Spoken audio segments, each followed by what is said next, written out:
Letters. Frankenstein, or the Modern Prometheus, by Mary Wollstonecraft Shelley. Letter 1. St. Petersburg, December 11th, at an undisclosed time in the 1700s. To Mrs. Saville, England. You will rejoice to hear that no disaster has accompanied the commencement of an enterprise which you have regarded with such evil forebodings. I arrived here yesterday, and my first task is to assure my dear sister of my welfare and increasing confidence in the success of my undertaking. I am already far north of London, and as I walk in the streets of Petersburg, I feel a cold northern breeze play upon my cheeks, which braces my nerves and fills me with delight. Do you understand this feeling? This breeze, which has travelled from the regions towards which I am advancing, gives me a foretaste of those icy climes. Inspirited by this wind of promise, my daydreams become more fervent and vivid. I try in vain to be persuaded that the pole is the seat of frost and desolation. It ever presents itself to my imagination as the region of beauty and delight. There, Margaret, the sun is forever visible, its broad disk just skirting the horizon and diffusing a perpetual splendor. There, for with your leave, my sister, I will put some trust in preceding navigators, there snow and frost are banished, and, sailing over a calm sea, we may be wafted to a land surpassing in wonders and in beauty every region hitherto discovered on the habitable globe. Its productions and features may be without example, as the phenomena of the heavenly bodies undoubtedly are in these undiscovered solitudes. What may not be expected in a country of eternal light? I may there discover the wondrous power which attracts the needle, and may regulate 1,000 celestial observations that require only this voyage to render their seeming eccentricities consistent forever. I shall satiate my ardent curiosity with the sight of a part of the world never before visited, and may tread a land never before imprinted by the foot of man. These are my enticements, and they are sufficient to conquer all fear of danger or death, and to induce me to commence this laborious voyage with the joy a child feels when he embarks in a little boat with his holiday mates on an expedition of discovery up his native river.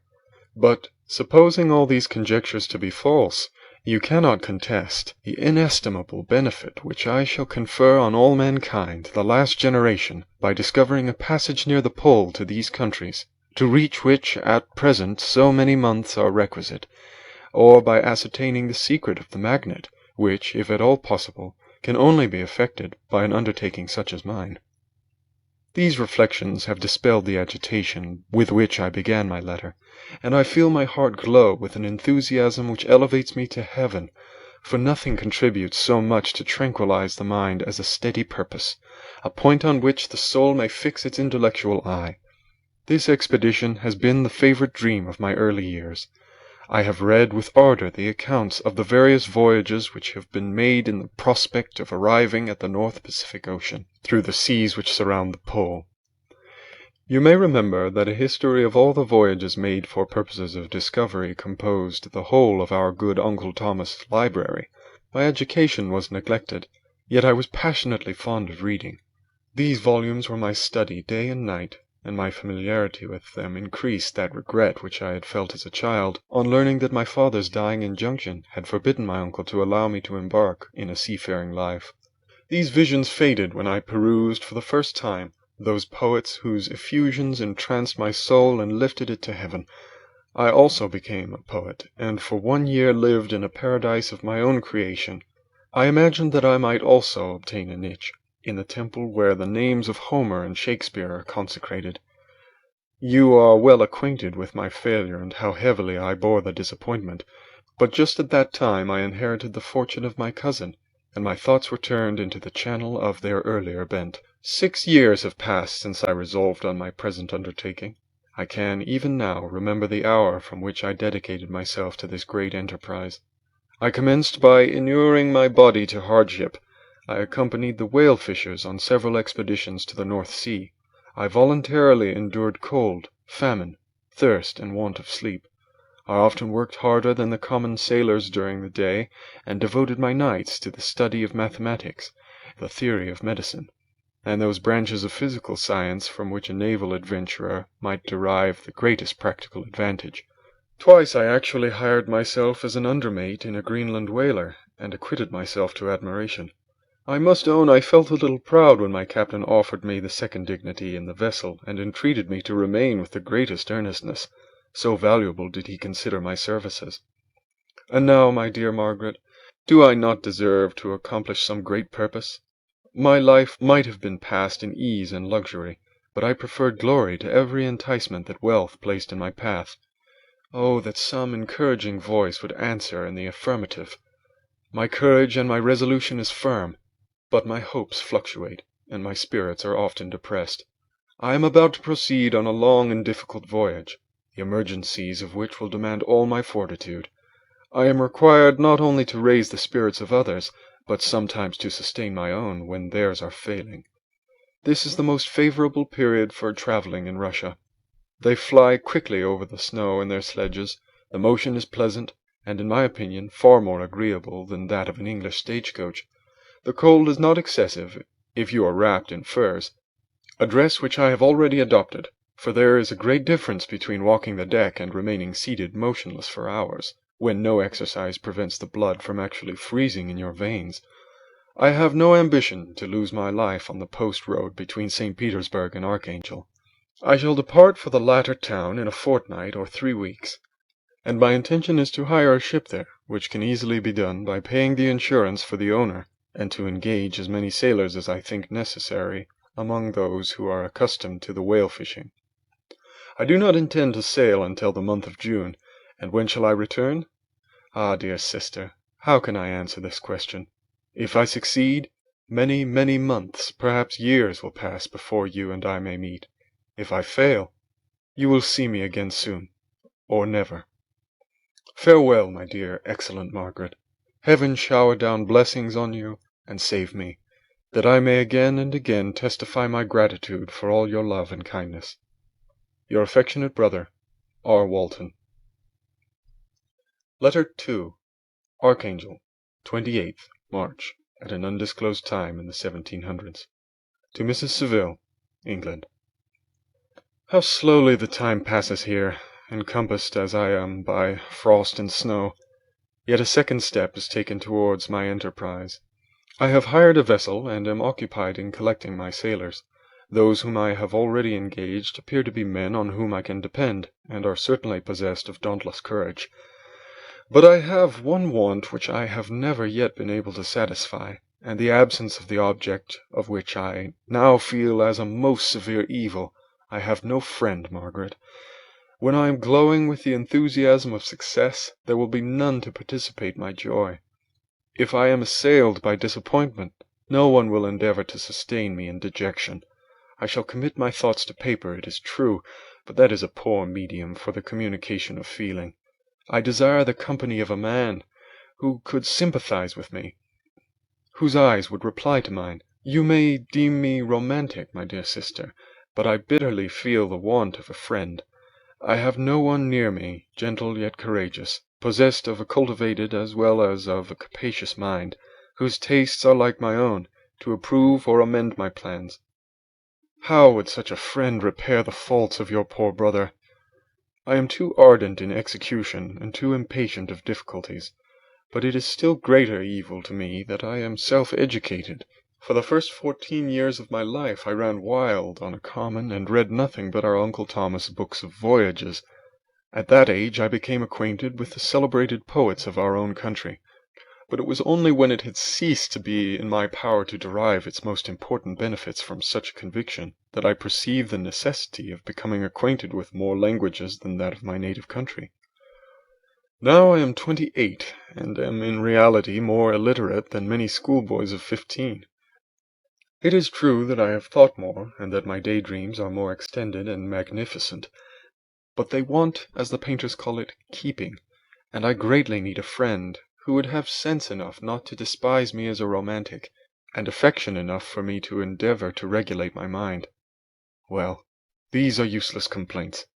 I shall certainly find no friend on the wide ocean, nor even here in Archangel, among merchants and seamen.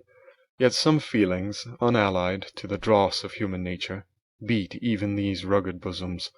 My lieutenant, for instance, is a man of wonderful courage and enterprise. He is madly desirous of glory, or rather, to word my phrase more characteristically, of advancement in his profession. He is an Englishman, and in the midst of national and professional prejudices, unsoftened by cultivation, retains some of the noblest endowments of humanity. I first became acquainted with him on board a whale vessel. Finding that he was unemployed in this city, I easily engaged him to assist in my enterprise. The master is a person of excellent disposition, and is remarkable in the ship for his gentleness and the mildness of his discipline. This circumstance, added to his well-known integrity and dauntless courage, made me very desirous to engage him. A youth passed in solitude, my best years spent under your gentle and feminine fosterage, has so refined the groundwork of my character that I cannot overcome an intense distaste to the usual brutality exercised on board ship. I have never believed it to be necessary, and when I heard of a mariner equally noted for his kindliness of heart and the respect and obedience paid to him by his crew, I felt myself peculiarly fortunate in being able to secure his services. I heard of him first in rather a romantic manner, from a lady who owes to him the happiness of her life. This, briefly, is his story. Some years ago he loved a Russian lady of moderate fortune, and having amassed a considerable sum of prize money, the father of the girl consented to the match. He saw his mistress once before the destined ceremony, but she was bathed in tears, and throwing herself at his feet, entreated him to spare her, confessing at the same time that she loved another, but that he was poor, and that her father would never consent to the union. My generous friend reassured the suppliant, and on being informed of the name of her lover, instantly abandoned his pursuit. He had already bought a farm with his money, on which he had designed to pass the remainder of his life, but he bestowed the whole on his rival, together with the remains of his prize money to purchase stock, and then himself solicited the young woman's father to consent to her marriage with her lover.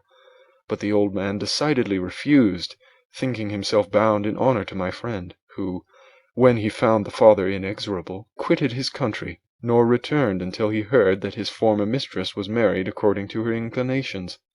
What a noble fellow, you will exclaim. He is so, but then he is wholly uneducated.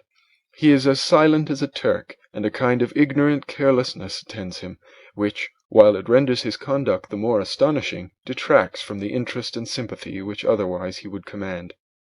Yet do not suppose, because I complain a little, or because I can conceive a consolation for my toils which I may never know, that I am wavering in my resolutions. Those are fixed as fate, and my voyage is only now delayed until the weather shall permit my embarkation. The winter has been dreadfully severe, but the spring promises well, and it is considered as a remarkably early season, so that perhaps I may sail sooner than I expected. I shall do nothing rashly. You know me sufficiently to confide in my prudence and considerateness whenever the safety of others is committed to my care. I cannot describe to you my sensations on the near prospect of my undertaking. It is impossible to communicate to you a conception of the trembling sensation, half pleasurable and half fearful, with which I am preparing to depart. I am going to unexplored regions, to the land of mist and snow, but I shall kill no albatross, therefore do not be alarmed for my safety, or if I should come back to you as worn and woeful as the ancient mariner. You will smile at my illusion, but I will disclose a secret. I have often attributed my attachment to, my passionate enthusiasm for, the dangerous mysteries of ocean to that production of the most imaginative of modern poets. There is something at work in my soul which I do not understand.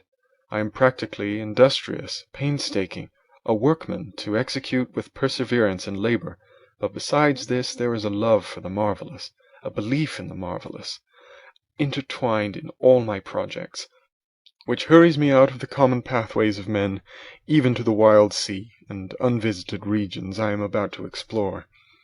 But to return to dearer considerations. Shall I meet you again, after having traversed immense seas and returned by the most southern cape of Africa or America? I dare not expect such success, yet I cannot bear to look on the reverse of the picture. Continue for the present to write to me, by every opportunity. I may receive your letters on some occasions when I need them most to support my spirits. I love you very tenderly. Remember me with affection, should you never hear from me again. Your affectionate brother, Robert Walton. Letter 3. July 7th, at an undisclosed time in the 1700s. To Mrs. Saville, England. My dear sister, I write a few lines in haste to say that I am safe, and well advanced on my voyage. This letter will reach England by a merchantman, now on its homeward voyage from Archangel, more fortunate than I, who may not see my native land perhaps for many years. I am, however, in good spirits. My men are bold and apparently firm of purpose. Nor do the floating sheets of ice that continually pass us, indicating the dangers of the region towards which we are advancing, appear to dismay them. We have already reached a very high latitude, but it is the height of summer, and although not so warm as in England, the southern gales, which blow us speedily towards those shores which I so ardently desire to attain, breathe a degree of renovating warmth which I had not expected. No incidents have hitherto befallen us that would make a figure in a letter. One or two stiff gales and the springing of a leak are accidents which experienced navigators scarcely remember to record, and I shall be well content if nothing worse should happen to us during our voyage. Adieu, my dear Margaret. Be assured that for my own sake, as well as yours, I will not rashly encounter danger. I will be cool, persevering, and prudent. But success shall crown my endeavours. Wherefore not? Thus far I have gone, tracing a secure way over the pathless seas, the very stars themselves being witnesses and testimonies of my triumph. Why not still proceed over the untamed yet obedient element? What can stop the determined heart and resolved will of man? My swelling heart involuntarily pours itself out thus, but I must finish. Heaven bless my beloved sister. R.W. Letter 4. August 5th, at an undisclosed time in the 1700s. To Mrs. Saville, England. So strange an accident has happened to us that I cannot forbear recording it, although it is very probable that you will see me before these papers can come into your possession. Last Monday, July 31st, we were nearly surrounded by ice, which closed in the ship on all sides, scarcely leaving her the sea-room in which she floated. Our situation was somewhat dangerous, especially as we were compassed round by a very thick fog. We accordingly laid to, hoping that some change would take place in the atmosphere and weather. About 2 o'clock the mist cleared away, and we beheld, stretched out in every direction, vast and irregular plains of ice, which seemed to have no end. Some of my comrades groaned, and my own mind began to grow watchful with anxious thoughts, when a strange sight suddenly attracted our attention and diverted our solicitude from our own situation. We perceived a low carriage, fixed on a sledge and drawn by dogs, pass on towards the north. At the distance of a half-mile, a being which had the shape of a man, but apparently of gigantic stature, sat in the sledge and guided the dogs. We watched the rapid progress of the traveller with our telescopes until he was lost among the distant inequalities of the ice. This appearance excited our unqualified wonder. We were, as we believed, many hundred miles from any land, but this apparition seemed to denote that it was not, in reality, so distant as we had supposed. Shut in, however, by the ice, it was impossible to follow his track, which we had observed with the greatest attention. About 2 hours after this occurrence, we heard the ground sea, and before night the ice broke and freed our ship. We, however, lay to until the morning, fearing to encounter in the dark those large, loose masses which float about after the breaking up of the ice. I profited of this time to rest for a few hours. In the morning, however, as soon as it was light, I went upon deck and found all the sailors busy on one side of the vessel, apparently talking to someone in the sea. It was, in fact, a sledge, like that we had seen before, which had drifted towards us in the night on a large fragment of ice. Only one dog remained alive, but there was a human being within it, whom the sailors were persuading to enter the vessel. He was not, as the other travellers seemed to be, a savage inhabitant of some undiscovered island, but a European. When I appeared on deck, the master said, "Here is our captain, and he will not allow you to perish on the open sea." On perceiving me, the stranger addressed me in English, although with a foreign accent. "Before I come aboard your vessel," said he, "will you have the kindness to inform me whither you are bound?" You may conceive my astonishment on hearing such a question addressed to me from a man on the brink of destruction, and to whom I should have supposed that my vessel would have been a resource which he would not have exchanged for the most precious wealth the earth can afford. I replied, however, that we were on a voyage of discovery towards the northern pole. Upon hearing this, he appeared satisfied, and consented to come on board. Good God, Margaret, if you had seen the man who thus capitulated for his safety, your surprise would have been boundless. His limbs were nearly frozen, and his body dreadfully emaciated by fatigue and suffering. I never saw a man in so wretched a condition. We attempted to carry him into the cabin, but as soon as he had quitted the fresh air, he fainted. We accordingly brought him back to the deck, and restored him to animation by rubbing him with brandy and forcing him to swallow a small quantity. As soon as he showed signs of life, we wrapped him up in blankets and placed him near the chimney of the kitchen stove. By slow degrees he recovered and ate a little soup, which restored him wonderfully. 2 days passed in this manner before he was able to speak, and I often feared that his suffering had deprived him of understanding. When he had in some measure recovered, I removed him from my own cabin, and attended him as much as my duty would permit. I never saw a more interesting creature. His eyes have generally an expression of wildness, and even madness, but there are moments when, if anyone performs an act of kindness towards him, or does him the most trifling service, his whole countenance is lighted up, as it were, with a beam of benevolence and sweetness that I never saw equalled. But he is generally melancholy and despairing, and sometimes he gnashes his teeth, as if impatient of the weight of woes that oppresses him. When my guest was a little recovered, I had great trouble to keep off the men, who wished to ask him 1,000 questions, but I would not allow him to be tormented by their idle curiosity, in a state of body and mind whose restoration evidently depended upon entire repose. Once, however, the lieutenant asked why he had come so far upon the ice in so strange a vehicle. His countenance instantly assumed an aspect of the deepest gloom, and he replied, "To seek the one who fled from me." "And did the man whom you pursued travel in the same fashion?" "Yes." "Then I fancy we have seen him, for the day before we picked you up we saw some dogs drawing a sledge, with a man in it, across the ice." This aroused the stranger's attention, and he asked a multitude of questions concerning the route which the demon, as he called him, had pursued. Soon after, when he was alone with me, he said, "I have doubtless excited your curiosity, as well as that of these good people, but you are too considerate to make inquiries." "Certainly. It would indeed be very impertinent and inhuman in me to trouble you with any inquisitiveness of mine." "And yet you rescued me from a strange and perilous situation. You have benevolently restored me to life." Soon after this he inquired if I thought that the breaking up of the ice had destroyed the other sledge. I replied that I could not answer with any degree of certainty, for the ice had not broken until near midnight, and the traveler might have arrived at a place of safety before that time. But of this I could not judge. From this time a new spirit of life animated the decaying frame of the stranger. He manifested the greatest eagerness to be upon deck to watch for the sledge which had before appeared, but I have persuaded him to remain in the cabin, for he is far too weak to sustain the rawness of the atmosphere. I have promised that someone should watch for him, and give him instant notice if any new object should appear in sight. Such is my journal of what relates to this strange occurrence up to the present day. The stranger has gradually improved in health, but is very silent, and appears uneasy when anyone except myself enters his cabin.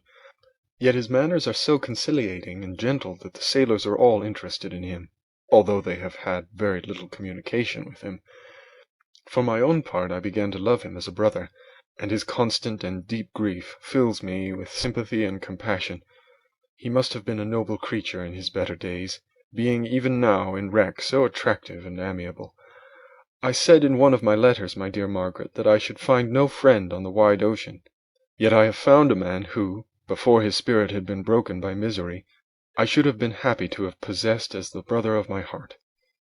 I shall continue my journal concerning the stranger at intervals, should I have any fresh incidents to record. August 13th, at an undisclosed time in the 1700s.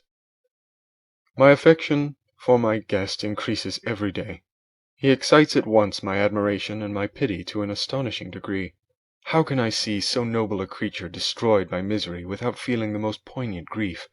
He is so gentle, yet so wise. His mind is so cultivated, and when he speaks, although his words are culled with the choicest art, yet they flow with rapidity and unparalleled eloquence.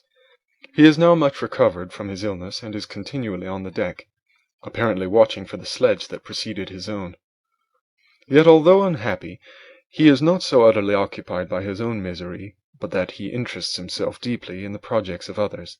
He has frequently conversed with me on mine, which I have communicated to him without disguise.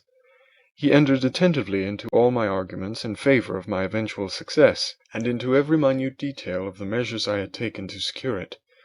I was easily led by the sympathy which he evinced to use the language of my heart, to give utterance to the burning ardour of my soul, and to say, with all the fervour that warmed me, how gladly I would sacrifice my fortune, my existence, my every hope, to furtherance of my enterprise.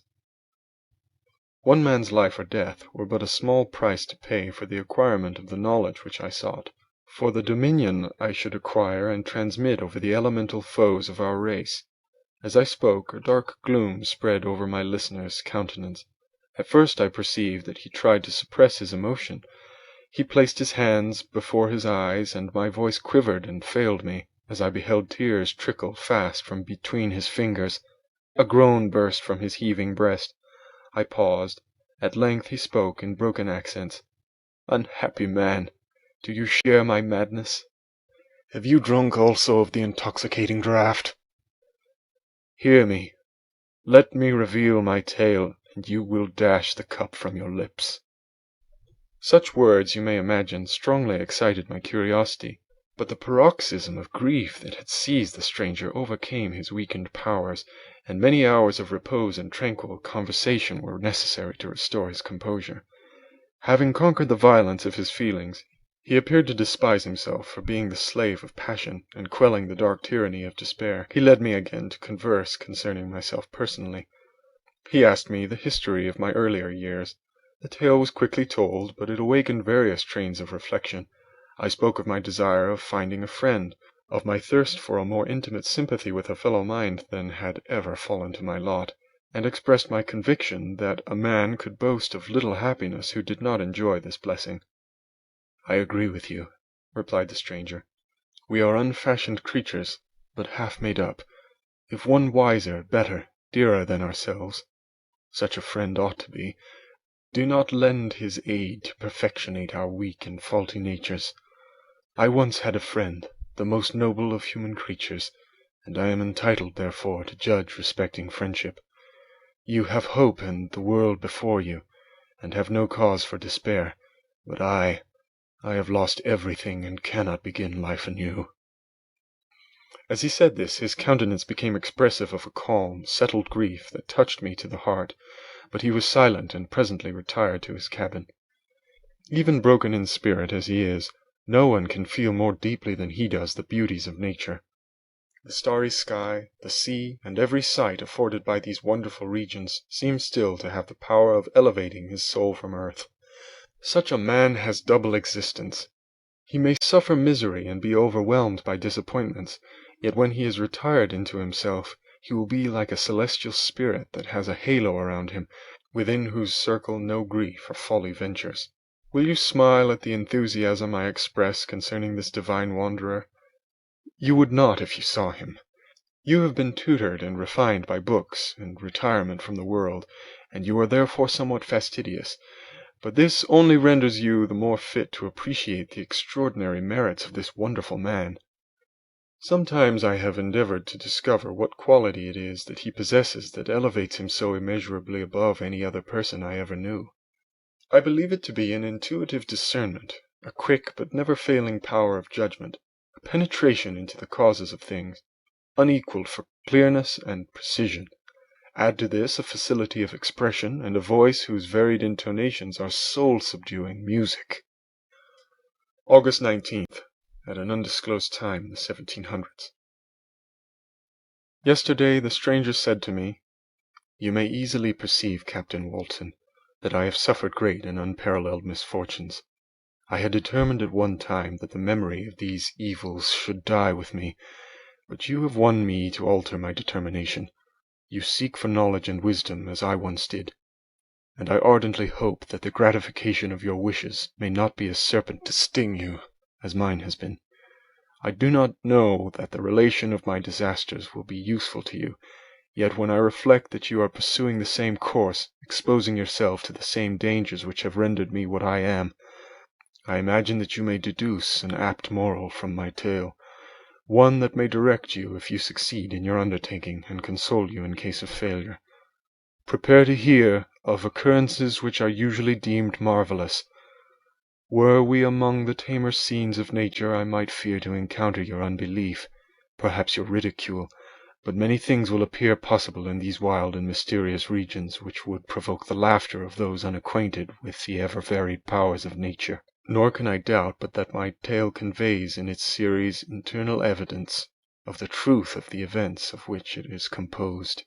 You may easily imagine that I was much gratified by the offered communication, yet I could not endure that he should renew his grief by a recital of his misfortunes. I felt the greatest eagerness to hear the promised narrative, partly from curiosity, and partly from a strong desire to ameliorate his fate if it were in my power. I expressed these feelings in my answer. "I thank you," he replied, "for your sympathy, but it is useless. My fate is nearly fulfilled. I wait but for one event, and then I shall repose in peace. I understand your feeling," continued he, perceiving that I wished to interrupt him, "but you are mistaken, my friend, if thus you will allow me to name you. Nothing can alter my destiny. Listen to my history, and you will perceive how irrevocably it is determined." He then told me that he would commence his narrative the next day when I should be at leisure. This promise drew from me the warmest thanks. I have resolved every night, when I am not imperatively occupied by my duties, to record, as nearly as possible in his own words, what he has related during the day. If I should be engaged, I will at least make notes. This manuscript will doubtless afford you the greatest pleasure, but to me, who know him, and who hear it from his own lips, with what interest and sympathy shall I read it in some future day? Even now, as I commence my task, his full-toned voice swells in my ears, his lustrous eyes dwell on me with all their melancholy sweetness. I see his thin hand raised in animation, while the lineaments of his face are irradiated by the soul within. Strange and harrowing must be his story. Frightful the storm which embraced the gallant vessel on its course and wrecked it thus. End of Letters.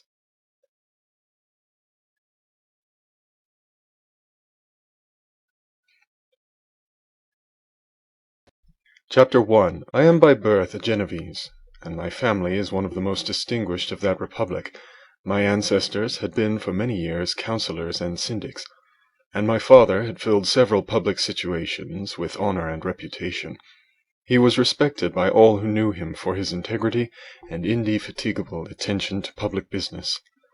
He passed his younger days perpetually occupied by the affairs of his country. A variety of circumstances had prevented his marrying early, nor was it until the decline of life that he became a husband and the father of a family. As the circumstances of his marriage illustrate his character, I cannot refrain from relating them. One of his most intimate friends was a merchant who, from a flourishing state, fell through numerous mischances into poverty. This man, whose name was Buford, was a proud and unbending disposition, and could not bear to live in poverty and oblivion in the same country where he had formerly been distinguished for his rank and magnificence. Having paid his debts, therefore, in the most honourable manner, he retreated with his daughter to the town of Lucerne, where he lived unknown and in wretchedness. My father loved Buford with the truest friendship, and was deeply grieved by his retreat in these unfortunate circumstances.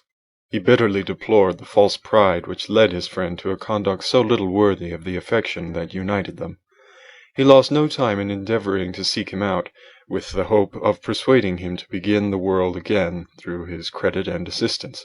Buford had taken effectual measures to conceal himself, and it was 10 months before my father discovered his abode. Overjoyed at this discovery, he hastened to the house, which was situated in a mean street near the roofs. But when he entered, misery and despair alone welcomed him. Beaufort had saved but a very small sum of money from the wreck of his fortunes, but it was sufficient to provide him with sustenance for some months, and in the meantime he hoped to procure some respectable employment in a merchant's house. The interval was, consequently, spent in inaction. His grief only became more deep and rankling when he had leisure for reflection, and at length it took so fast hold of his mind that at the end of 3 months he lay on a bed of sickness, incapable of any exertion. His daughter attended him with the greatest tenderness, but she saw with despair that their little fund was rapidly decreasing, and that there was no other prospect of support. But Caroline Beaufort possessed a mind of an uncommon mould, and her courage rose to support her in her adversity. She procured plain work. She plaited straw, and by various means contrived to earn a pittance scarcely sufficient to support life. Several months passed in this manner. Her father grew worse. Her time was more entirely occupied in attending him.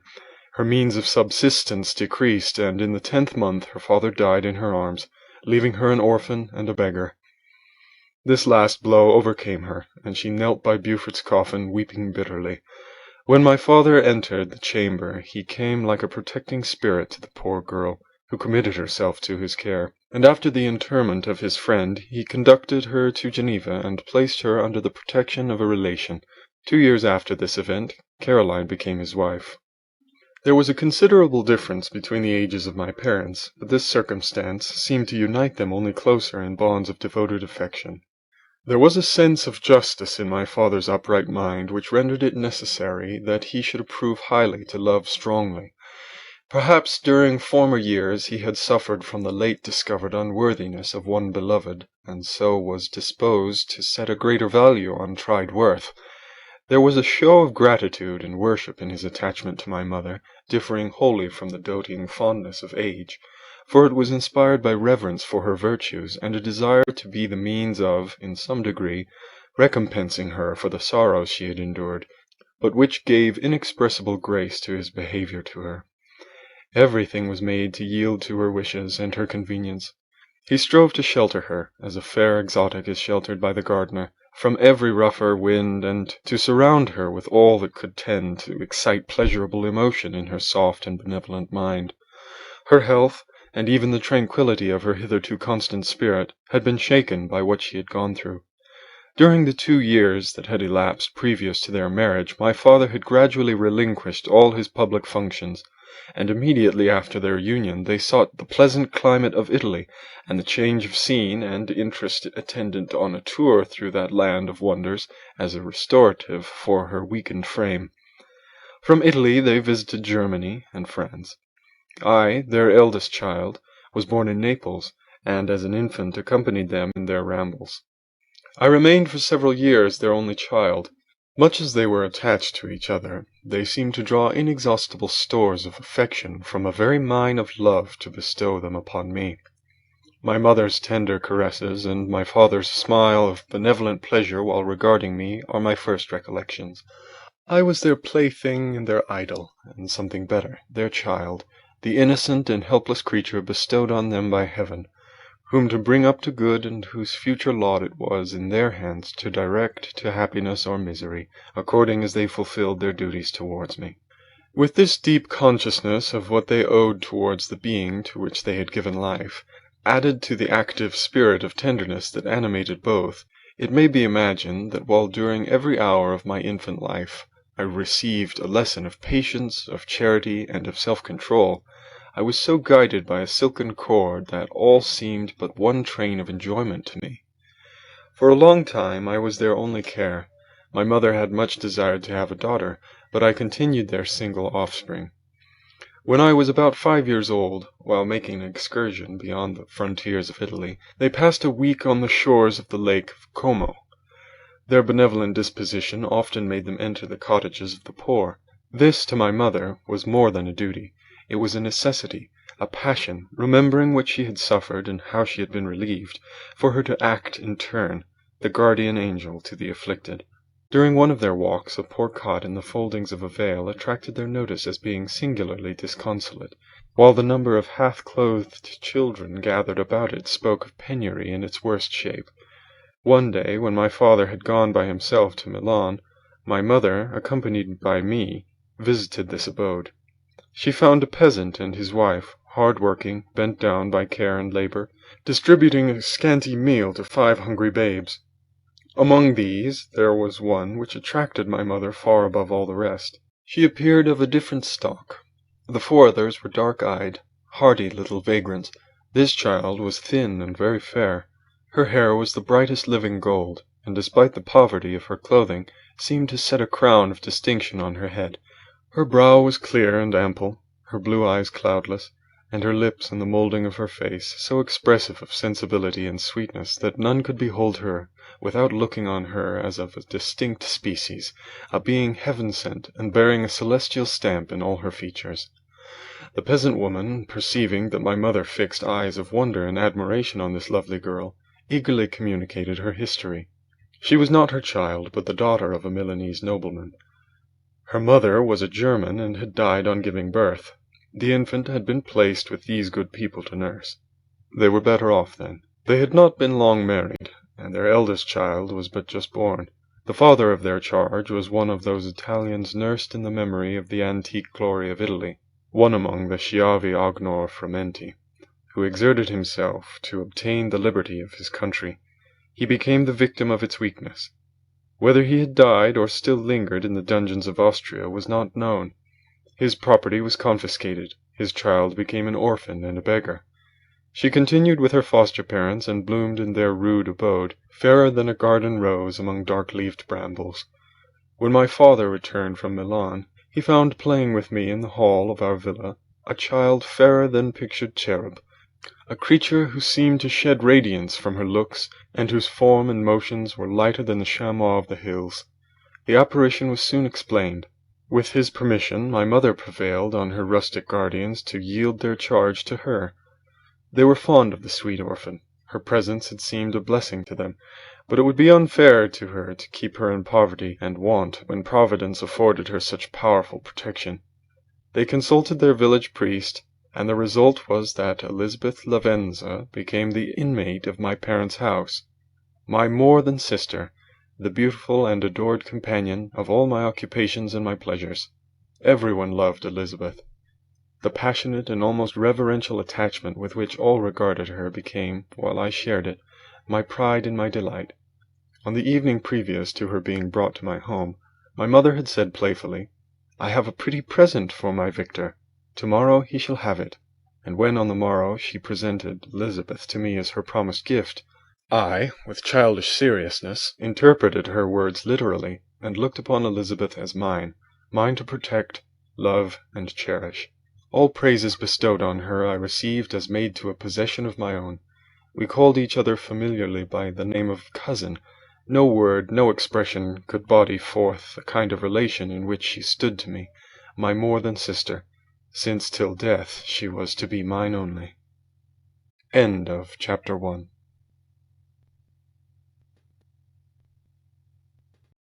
Chapter 2. We were brought up together. There was not quite a year difference in our ages. I need not say that we were strangers to any species of disunion or dispute.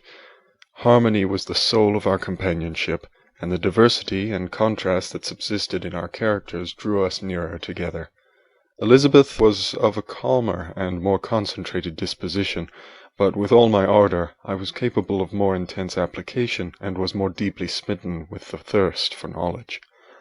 She busied herself with following the aerial creations of the poets, and in the majestic and wondrous scenes which surrounded our Swiss home, the sublime shapes of the mountains, the changes of the seasons, tempest and calm, the silence of winter, and the life and turbulence of our Alpine summers, she found ample scope for admiration and delight, while my companion contemplated with a serious and satisfied spirit the magnificent appearances of things. I delighted in investigating their causes. The world was to me a secret which I desired to divine. Curiosity, earnest research to learn the hidden laws of nature, gladness akin to rapture as they were unfolded to me, are among the earliest sensations I can remember. On the birth of a second son, my junior by 7 years, my parents gave up entirely their wandering life, and fixed themselves in their native country, We possessed a house in Geneva and a campagna on Bellerive, the eastern shore of the lake, at the distance of rather more than a league from the city. We resided principally in the latter, and the lives of my parents were passed in considerable seclusion. It was my temper to avoid a crowd and to attach myself fervently to a few. I was indifferent, therefore, to my schoolfellows in general, but I united myself in the bonds of the closest friendship to one among them. Henry Clerval was the son of a merchant of Geneva. He was a boy of singular talent and fancy. He loved enterprise, hardship, and even danger for its own sake. He was deeply read in books of chivalry and romance. He composed heroic songs and began to write many a tale of enchantment and knightly adventure. He tried to make us act plays and to enter into masquerades, in which the characters were drawn from the heroes of Roncesvalles, of the Round Table of King Arthur, and the chivalrous train who shed their blood to redeem the Holy Sepulchre from the hands of the infidels. No human being could have passed a happier childhood than myself. My parents were possessed by the very spirit of kindness and indulgence. We felt that they were not the tyrants to rule our lot according to their caprice, but the agents and creators of all the many delights which we enjoyed. When I mingled with other families, I distinctly discerned how peculiarly fortunate my lot was, and gratitude assisted the development of filial love. My temper was sometimes violent, and my passions vehement, but by some law in my temperature they were turned not towards childish pursuits, but to an eager desire to learn, and not to learn all things indiscriminately. I confess that neither the structure of languages, nor the code of governments, nor the politics of various states possessed attractions for me. It was the secrets of heaven and earth that I desired to learn, and whether it was the outward substance of things or the inner spirit of nature and the mysterious soul of man that occupied me, still my inquiries were directed to the metaphysical, or in its highest sense, the physical secrets of the world. Meanwhile Clerval occupied himself, so to speak, with the moral relations of things. The busy stage of life, the virtues of heroes, and the actions of men were his theme, and his hope and his dream was to become one among those whose names are recorded in story as the gallant and adventurous benefactors of our species. The saintly soul of Elizabeth shone like a shrine-dedicated lamp in our peaceful home. Her sympathy was ours, her smile, her soft voice, the sweet glance of her celestial eyes, were ever there to bless and animate us. She was the living spirit of love to soften and attract. I might have become sullen in my study, wrought through the ardour of my nature, but that she was there to subdue me to a semblance of her own gentleness. And Clerval, could aught ill entrench on the noble spirit of Clerval? Yet he might not have been so perfectly humane, so thoughtful in his generosity, so full of kindness and tenderness amidst his passion for adventurous exploit, had she not unfolded to him the real loveliness of beneficence, and made the doing good the end and aim of his soaring ambition.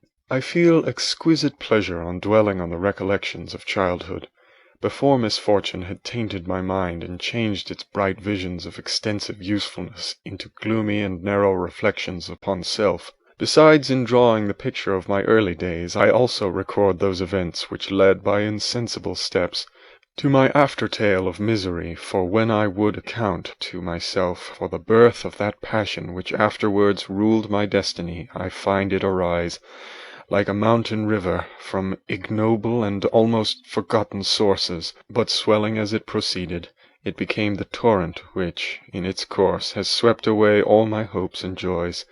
Natural philosophy is the genius that has regulated my fate. I desire, therefore, in this narration to state those facts which led to my predilection for that science. When I was 13 years of age, we all went on a party of pleasure to the baths near Thonon. The inclemency of the weather obliged us to remain a day confined to the inn. In this house I chanced to find a volume of the works of Cornelius Agrippa. I opened it with apathy. The theory with which he attempts to demonstrate, and the wonderful facts which he relates, soon changed this feeling into enthusiasm. A new light seemed to dawn upon my mind, and bounding with joy I communicated my discovery to my father. My father looked carelessly at the title page of my book, and said, "Ah, Cornelius Agrippa! My dear Victor, do not waste your time upon this. It is sad trash." If instead of this remark my father had taken the pains to explain to me that the principles of Agrippa had been entirely exploded, and that a modern system of science had been introduced which possessed much greater powers than the ancient, because the powers of the latter were chimerical, while those of the former were real and practical, under such circumstances I should certainly have thrown Agrippa aside, and have contented my imagination, warmed as it was, by returning with greater ardor to my former studies. It is even possible that the train of my ideas would never have received the fatal impulse that led to my ruin, but the cursory glance my father had taken of my volume by no means assured me that he was acquainted with its contents, and I continued to read with the greatest avidity. When I returned home, my first care was to procure the whole works of this author, and afterwards of Paracelsus and Albertus Magnus. I read and studied the wild fancies of these writers with delight. They appeared to me treasures known to few besides myself. I have described myself as always having been imbued with a fervent longing to penetrate the secrets of nature. In spite of the intense labor and wonderful discoveries of modern philosophers, I always come from my studies discontented and unsatisfied. Sir Isaac Newton is said to have avowed that he felt like a child picking up shells beside the great and unexplored ocean of truth. Those of his successors in each branch of natural philosophy with whom I was acquainted appeared even to my boy's apprehensions as tyros engaged in the same pursuit. The untaught peasant beheld the elements around him and was acquainted with their practical uses. The most learned philosopher knew little more. He had partially unveiled the face of nature, but her immortal lineaments were still a wonder and a mystery. He might dissect, anatomize, and give names, but not to speak of a final cause. Causes in their secondary and tertiary grades were utterly unknown to him. I had gazed upon the fortifications and impediments that seemed to keep human beings from entering the citadel of nature, and rashly and ignorantly I had repined. But here were books, and here were men who had penetrated deeper and knew more. I took their word for all that they averred, and I became their disciple.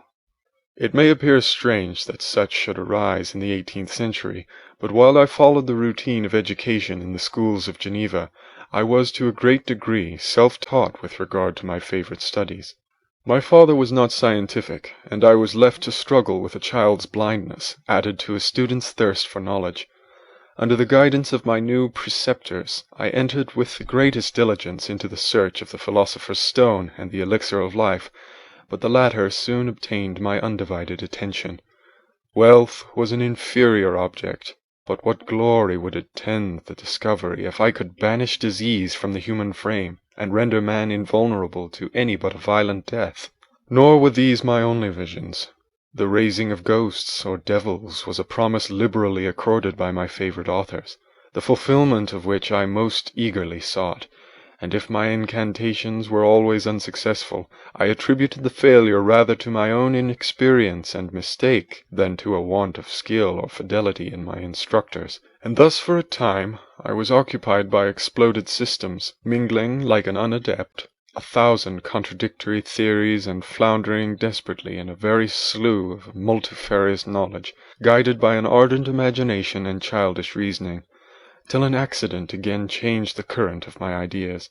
When I was about 15 years old, we had retired to our house near Bellerive, when we witnessed a most violent and terrible thunderstorm. It advanced from behind the mountains of Jura, and the thunder burst at once with frightful loudness from various quarters of the heavens. I remained, while the storm lasted, watching its progress with curiosity and delight. As I stood at the door, on a sudden I beheld a stream of fire issue from an old and beautiful oak, which stood about 20 yards from our house, and so soon as the dazzling light vanished, the oak had disappeared, and nothing remained but a blasted stump. When we visited it the next morning, we found the tree shattered in a singular manner. It was not splintered by the shock, but entirely reduced to thin ribbons of wood. I never beheld anything so utterly destroyed. Before this I was not acquainted with the more obvious laws of electricity. On this occasion a man of great research in natural philosophy was with us, and excited by this catastrophe, he entered on the explanation of a theory which he had formed on the subject of electricity and galvanism, which was at once new and astonishing to me. All that he said threw greatly into the shade Cornelius Agrippa, Albertus Magnus, and Paracelsus, the lords of my imagination. But by some fatality the overthrow of these men disinclined me to pursue my accustomed studies. It seemed to me as if nothing would or could ever be known. All that had so long engaged my attention suddenly grew despicable. By one of those caprices of the mind which we are perhaps most subject to in early youth, I at once gave up my former occupations, set down natural history and all its progeny as a deformed and abortive creation, and entertained the greatest disdain for would-be science which could never even stop within the threshold of real knowledge. In this mood of mind I betook myself to the mathematics and the branches of study appertaining to that science as being built upon secure foundations, and so worthy of my consideration. Thus strangely are our souls constructed, and by such slight ligaments are we bound to prosperity or ruin. When I look back, it seems to me as if this almost miraculous change of inclination and will was the immediate suggestion of the guardian angel of my life, the last effort made by the spirit of preservation to avert the storm that was even then hanging in the stars and ready to envelop me. Her victory was announced by an unusual tranquillity and gladness of soul which followed the relinquishing of my ancient and latterly tormenting studies. It was thus that I was to be taught to associate evil with their prosecution, happiness with their disregard. It was a strong effort of the spirit of good, but it was ineffectual. Destiny was too potent, and her immutable laws had decreed my utter and terrible destruction. End of Chapter 2.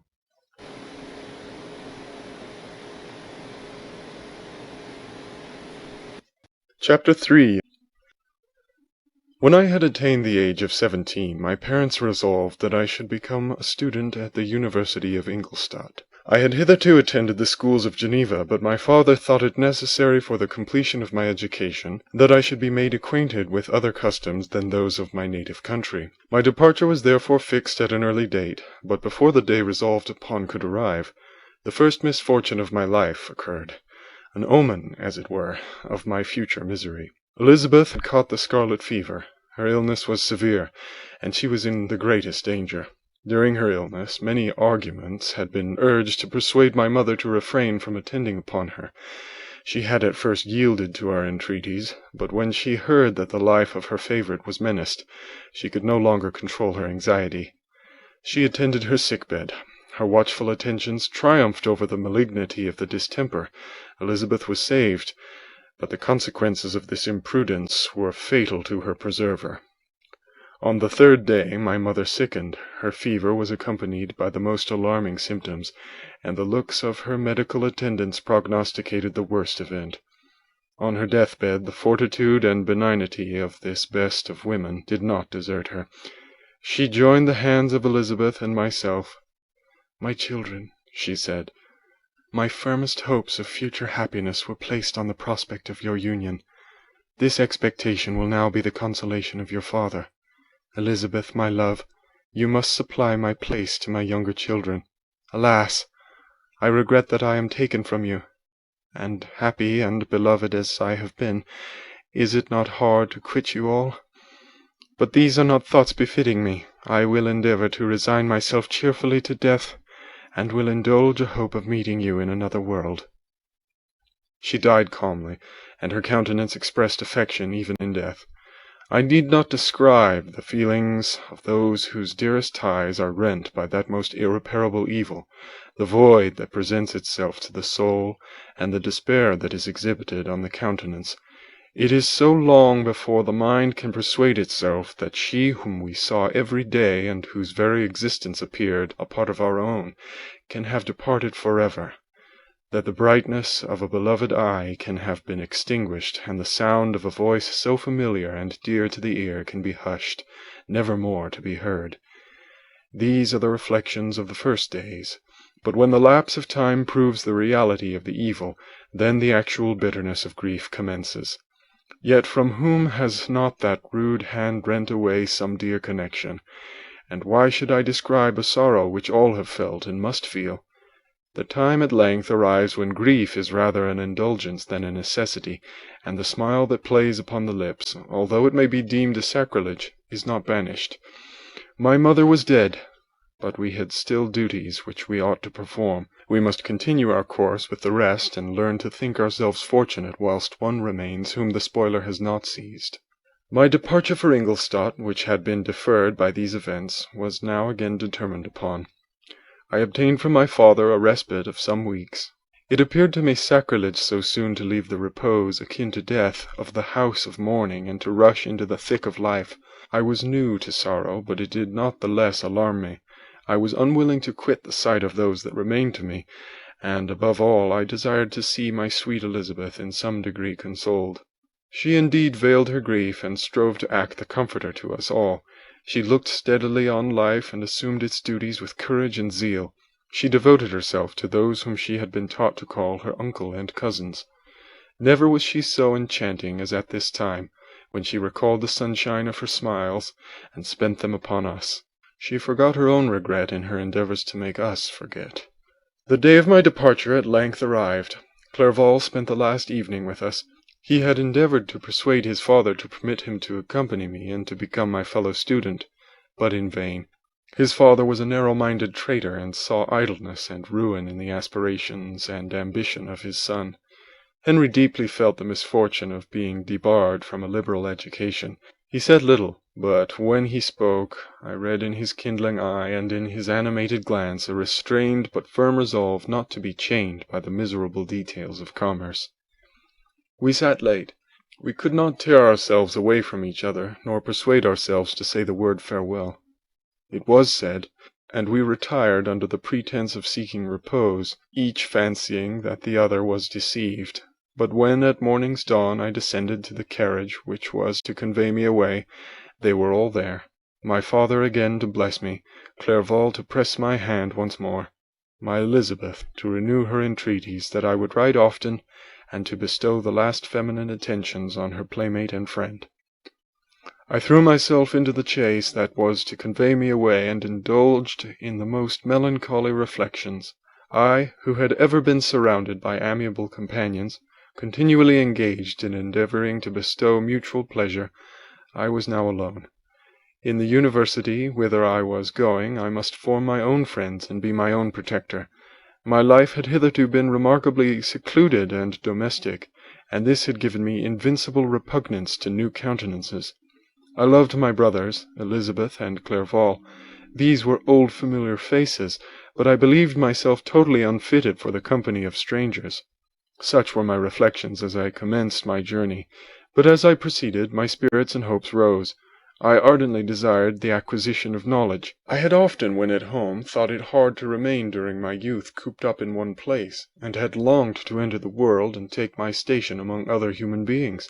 Now my desires were complied with, and it would, indeed, have been folly to repent. I had sufficient leisure for these and many other reflections during my journey to Ingolstadt, which was long and fatiguing. At length, the high white steeple of the town met my eyes. I alighted and was conducted to my solitary apartment to spend the evening as I pleased. The next morning I delivered my letters of introduction and paid a visit to some of the principal professors. Chance, or rather the evil influence, the angel of destruction, which asserted omnipotent sway over me from the moment I turned my reluctant steps from my father's door, led me first to Monsieur Krempe, professor of natural philosophy. He was an uncouth man, but deeply imbued in the secrets of his science. He asked me several questions concerning my progress in the different branches of science appertaining to natural philosophy. I replied carelessly and partly in contempt, mentioned the names of the alchemists as the principal authors I had studied. The professor stared. "Have you," he said, "really spent your time in studying such nonsense?" I replied in the affirmative. "Every minute," continued Monsieur Krempe with warmth, "every instant that you have wasted on those books is utterly and entirely lost. You have burdened your memory with exploded systems and useless names. Good God! In what desert land have you lived, where no one was kind enough to inform you that these fancies which you have so greedily imbibed are 1,000 years old and as musty as they are ancient? I little expected in this enlightened and scientific age to find a disciple of Albertus Magnus and Paracelsus. My dear sir, you must begin your studies entirely anew."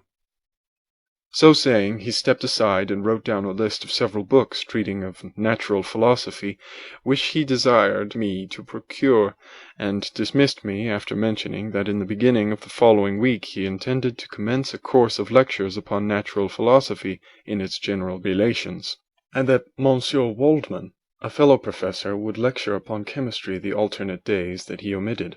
I returned home not disappointed, for I have said that I had long considered those authors useless whom the professor reprobated, but I returned not at all the more inclined to recur to those studies in any shape.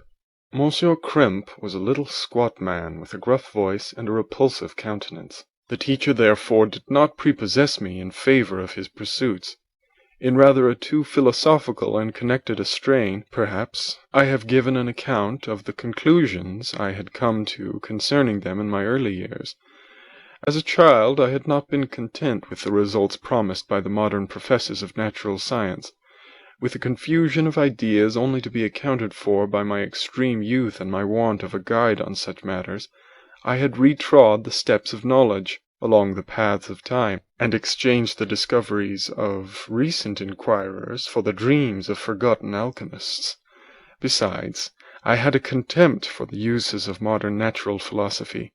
It was very different when the masters of science sought immortality and power. Such views, although futile, were grand. But now the scene was changed. The ambition of the inquirer seemed to limit itself to the annihilation of those visions on which my interest in science was chiefly founded. I was required to exchange chimeras of boundless grandeur for realities of little worth. Such were my reflections during the first 2 or 3 days of my residence at Ingolstadt, which were chiefly spent in becoming acquainted with the localities and the principal residents in my new abode. But as the ensuing week commenced, I thought of the information which Monsieur Krempe had given me concerning the lectures, and although I could not consent to go and hear that little conceited fellow deliver sentences out of a pulpit, I recollected what he said of Monsieur Waldman, whom I had never seen, as he had hitherto been out of town. Partly from curiosity, and partly from idleness, I went into the lecturing room, which Monsieur Waldman entered shortly after. The professor was very unlike his colleague. He appeared about 50 years of age, but with an aspect expressive of the greatest benevolence. A few grey hairs covered his temples, but those at the back of his head were nearly black. His person was short, but remarkably erect, and his voice the sweetest I had ever heard. He began his lecture by a recapitulation of the history of chemistry, and the various improvements made by different men of learning, pronouncing with fervour the names of the most distinguished discoverers. He then took a cursory view of the present state of the science, and explained many of its elementary terms. After having made a few preparatory experiments, he concluded with a panegyric upon modern chemistry, the terms of which I shall never forget. "The ancient teachers of this science," said he, "promised impossibilities and performed nothing. The modern masters promise very little. They know that metals cannot be transmuted, and that the elixir of life is a chimera. But these philosophers, whose hands seem only made to dabble in dirt, and their eyes to pore over the microscope or crucible, have indeed performed miracles. They penetrate into the recesses of nature and show how she works in her hiding places. They ascend into the heavens. They have discovered how the blood circulates, and the nature of the air we breathe. They have acquired new and almost unlimited powers. They can command the thunders of heaven, mimic the earthquakes, and even mock the invisible world with its own shadows." Such were the professor's words. Rather, let me say, such the words of the fate, announced to destroy me. As he went on, I felt as if my soul were grappling with a palpable enemy. One by one the various keys were touched which formed the mechanism of my being. Chord after chord was sounded, and soon my mind was filled with one thought, one conception, One purpose. So much has been done, exclaimed the soul of Frankenstein. More, far more will I achieve. Treading in the steps already marked, I will pioneer a new way, explore unknown powers, and unfold to the world the deepest mysteries of creation. I closed my eyes that night. My internal being was in a state of insurrection and turmoil. I felt that order would thence arise, but I had no power to produce it. By degrees, after the morning's dawn, sleep came. I awoke, and my yesternight's thoughts were as a dream. There only remained a resolution to return to my ancient studies, and to devote myself to a science for which I believed myself to possess a natural talent. On the same day I paid Monsieur Waldman a visit. His manners in private were even more mild and attractive than in public, for there was a certain dignity in his mien during his lecture, which in his own house was replaced by the greatest affability and kindness. I gave him pretty nearly the same account of my former pursuits as I had given to his fellow professor. He heard with attention the little narration concerning my studies, and smiled at the names of Cornelius Agrippa and Paracelsus, but without the contempt that Monsieur Krempe had exhibited. He said that these were men to whose indefatigable zeal modern philosophers were indebted for most of the foundations of their knowledge. They had left to us, as an easier task, to give new names and arrange in connected classifications the facts which they in a great degree had been the instruments of bringing to light. The labours of men of genius, however erroneously directed, scarcely ever fail in ultimately turning to the solid advantage of mankind. I listened to his statement, which was delivered without any presumption or affectation, and then added that his lecture had removed my prejudices against modern chemists. I expressed myself in measured terms with the modesty and deference due from a youth to his instructor, without letting escape inexperience in life would have made me ashamed any of the enthusiasm which stimulated my intended labours. I requested his advice concerning the books I ought to procure. "I am happy," said Monsieur Waldman, "to have gained a disciple, and if your application equals your ability, I have no doubt of your success.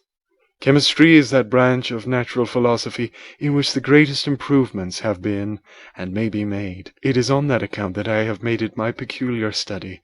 But at the same time I have not neglected the other branches of science. A man would make but a very sorry chemist if he attended to that department of human knowledge alone. If your wish is to become really a man of science, and not merely a petty experimentalist, I should advise you to apply to every branch of natural philosophy, including mathematics." He then took me into his laboratory and explained to me the uses of his various machines, instructing me as to what I ought to procure, and promising me the use of his own when I should have advanced far enough in the science not to derange their mechanism. He also gave me the list of books which I had requested, and I took my leave. Thus ended a day memorable to me. It decided my future destiny. End of Chapter 3.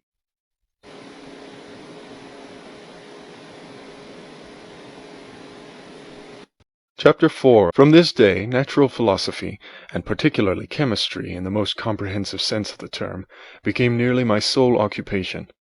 I read with ardour those works, so full of genius and discrimination, which modern inquirers have written on these subjects.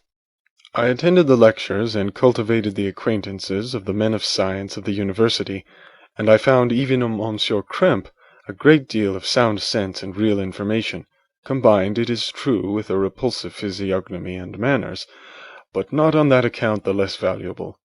In Monsieur Waldman I found a true friend. His gentleness was never tinged by dogmatism, and his instructions were given with an air of frankness and good nature that banished every idea of pedantry. In 1,000 ways he smoothed for me the path of knowledge, and made the most abstruse inquiries clear and facile to my apprehension. My application was at first fluctuating and uncertain. It gained strength as I proceeded, and soon became so ardent and eager that the stars often disappeared in the light of morning whilst I was yet engaged in my laboratory. As I applied so closely, it may be easily conceived that my progress was rapid. My ardour was indeed the astonishment of the students, and my proficiency that of the masters. Professor Krempe often asked me, with a sly smile, how Cornelius Agrippa went on. whilst Monsieur Waldman expressed the most heartfelt exultation in my progress. 2 years passed in this manner, during which I paid no visit to Geneva, but was engaged heart and soul in the pursuit of some discoveries which I hoped to make. None but those who have experienced them can conceive of the enticements of science. In other studies you go as far as others have gone before you, and there is nothing more to know. But in a scientific pursuit there is continual food for discovery and wonder. A mind of moderate capacity which closely pursues one study must infallibly arrive at great proficiency in that study. And I, who continually sought the attainment of one object of pursuit, and was solely wrapped up in this, improved so rapidly that at the end of 2 years I made some discoveries in the improvement of some chemical instruments, which procured me great esteem and admiration at the university. When I had arrived at this point, and had become as well acquainted with theory and practice of natural philosophy as depended on the lessons of any of the professors at Ingolstadt, my residence there no longer being conducive to my improvements, I thought of returning to my friends and my native town, when an incident happened that protracted my stay. One of the phenomena which had peculiarly attracted my attention was the structure of the human frame, and, indeed, any animal endued with life. Whence, I often asked myself, did the principle of life proceed? It was a bold question, and one which has ever been considered as a mystery. Yet with how many things are we upon the brink of becoming acquainted, if cowardice or carelessness did not restrain our inquiries. I revolved these circumstances in my mind, and determined thenceforth to apply myself more particularly to those branches of natural philosophy which relate to physiology. Unless I had been animated by an almost supernatural enthusiasm, my application to this study would have been irksome and almost intolerable. To examine the causes of life, we must first have recourse to death. I became acquainted with the science of anatomy, but this was not sufficient. I must also observe the natural decay and corruption of the human body. In my education, my father had taken the greatest precautions that my mind should be impressed with no supernatural horrors. I do not ever remember to have troubled at a tale of superstition, or to have feared the apparition of a spirit. Darkness had no effect on my fancy, and a churchyard was to me merely the receptacle of bodies deprived of life, which, from being the seat of beauty and strength, had become food for the worm. Now I was led to examine the cause and progress of this decay, and forced to spend days and nights in vaults and charnel houses. My attention was fixed upon every object the most insupportable to the delicacy of the human feelings. I saw how the fine form of man was degraded and wasted. I beheld the corruption of death succeed to the blooming cheek of life. I saw how the worm inherited the wonders of the eye and brain.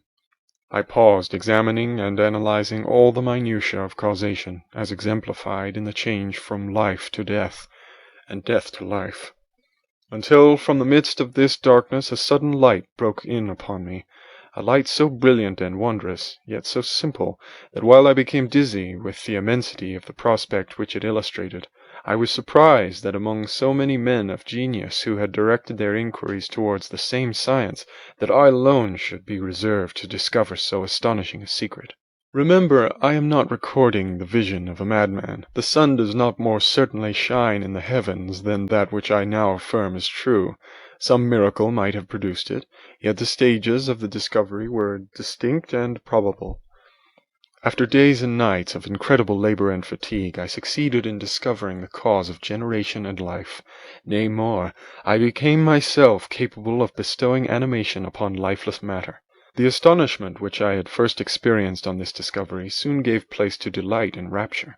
After so much time spent in painful labor, to arrive at once at the summit of my desires was the most gratifying consummation of my toils. But this discovery was so great and overwhelming that all the steps by which I had been progressively led to it were obliterated, and I beheld only the result.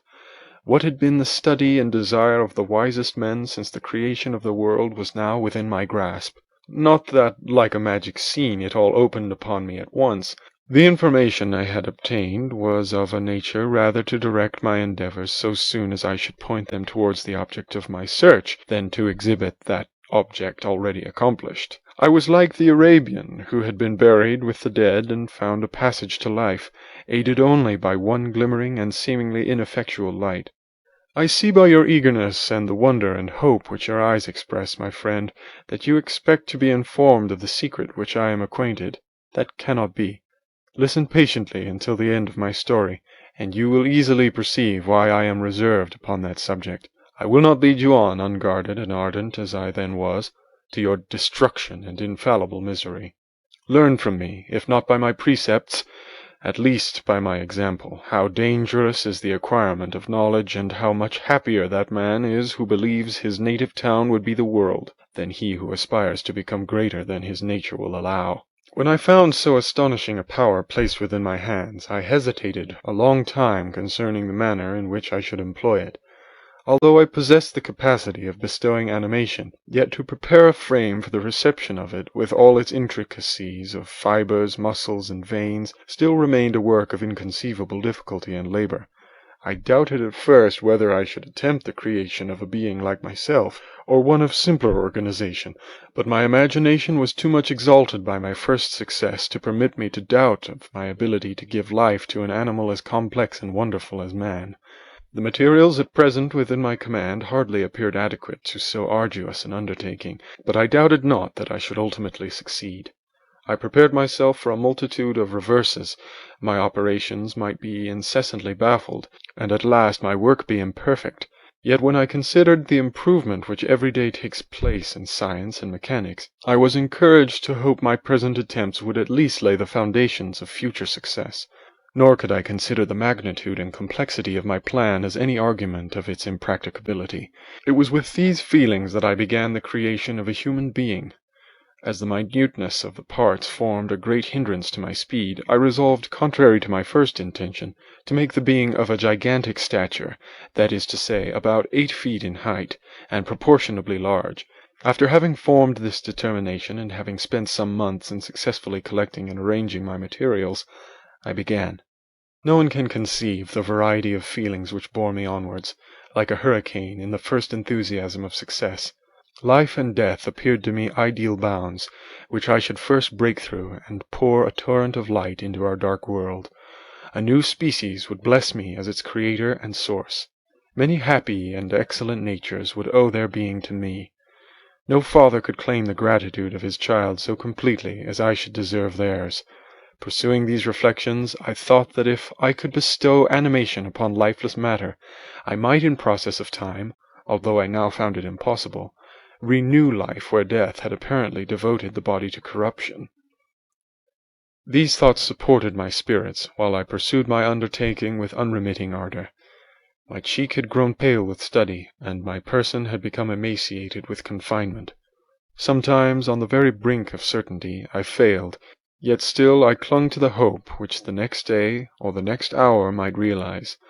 One secret which I alone possessed was the hope to which I had dedicated myself, and the moon gazed on my midnight labors, while with unrelaxed and breathless eagerness I pursued nature to her hiding places. Who shall conceive the horrors of my secret toil as I dabbled among the unhallowed damps of the grave, or tortured the living animals to animate the lifeless clay? My limbs now tremble, and my eyes swim with the remembrance. But then a resistless and almost frantic impulse urged me forward. I seemed to have lost all soul or sensation but for this one pursuit. It was indeed but a passing trance, that only made me feel with renewed acuteness so soon as, the unnatural stimulus ceasing to operate, I had returned to my old habits. I collected bones from charnel houses, and disturbed, with profane fingers, the tremendous secrets of the human frame. In a solitary chamber, or rather cell, at the top of the house, and separated from all the other apartments by a gallery and staircase, I kept my workshop of filthy creation. My eyeballs were starting from their sockets in attending to the details of my employment. The dissecting room and the slaughter-house furnished many of my materials, and often did my human nature turn with loathing from my occupation, whilst, still urged on by an eagerness which perpetually increased, I brought my work near to a conclusion. The summer months passed while I was thus engaged, heart and soul, in one pursuit. It was a most beautiful season. Never did the fields bestow a more plentiful harvest, or the vines yield a more luxuriant vintage, but my eyes were insensible to the charms of nature, and the same feelings which made me neglect the scenes around me caused me also to forget those friends who were so many miles absent, and whom I had not seen for so long a time. I knew my silence disquieted them, and I well remembered the words of my father. "I know that while you are pleased with yourself, you will think of us with affection, and we shall hear regularly from you. You must pardon me if I regard any interruption in your correspondence as a proof that your other duties are equally neglected." I knew well, therefore, that would be my father's feelings, but I could not tear my thoughts from my employment, loathsome in itself, but which had taken an irresistible hold of my imagination. I wished, as it were, to procrastinate all that related to my feelings of affection until the great object, which swallowed up every habit of my nature, should be completed. I then thought that my father would be unjust if he ascribed my neglect to vice or faultiness on my part, but I am now convinced that he was justified in conceiving that I should not be altogether free from blame. A human being in perfection ought always to preserve a calm and peaceful mind, and never to allow passion or a transitory desire to disturb his tranquillity. I do not think that the pursuit of knowledge is an exception to this rule. If the study to which you apply yourself has a tendency to weaken your affections and to destroy your taste for those simple pleasures in which no alloy can possibly mix, then that study is certainly unlawful, that is to say, not befitting the human mind. If this rule were always observed, if no man allowed any pursuit whatsoever to interfere with the tranquillity of his domestic affections, Greece had not been enslaved, Caesar would have spared his country, America would have been discovered more gradually, and the empires of Mexico and Peru had not been destroyed. But I forget that I am moralizing in the most interesting part of my tale, and your looks remind me to proceed. My father made no reproach in his letters, and only took notice of my silence by inquiring into my occupations more particularly than before. Winter, spring, and summer passed away during my labours, but I did not watch the blossom or the expanding leaves, sights which before always yielded me supreme delight, so deeply was I engrossed in my occupation. The leaves of that year had withered before my work drew near to a close, and now every day showed me more plainly how well I had succeeded, but my enthusiasm was checked by my anxiety, and I appeared rather like one doomed by slavery to toil in the mines, or any other unwholesome trade, than an artist occupied by his favourite employment. Every night I was oppressed by a slow fever, and I became nervous to a most painful degree. The fall of a leaf startled me, and I shunned my fellow creatures as if I had been guilty of a crime. Sometimes I grew alarmed at the wreck I perceived that I had become. The energy of my purpose alone sustained me. My labours would soon end, and I believed that exercise and amusement would then drive away incipient disease, and I promised myself both of these, when my creation should be complete. End of chapter 4.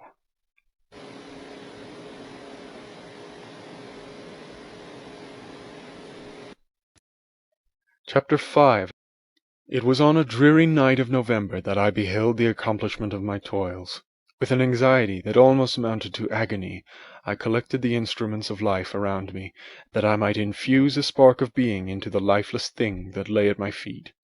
It was already 1 in the morning, the rain pattered dismally against the panes, and my candle was nearly burnt out, when, by the glimmer of the half-extinguished light, I saw the dull yellow eye of the creature open. It breathed hard, and a convulsive motion agitated its limbs.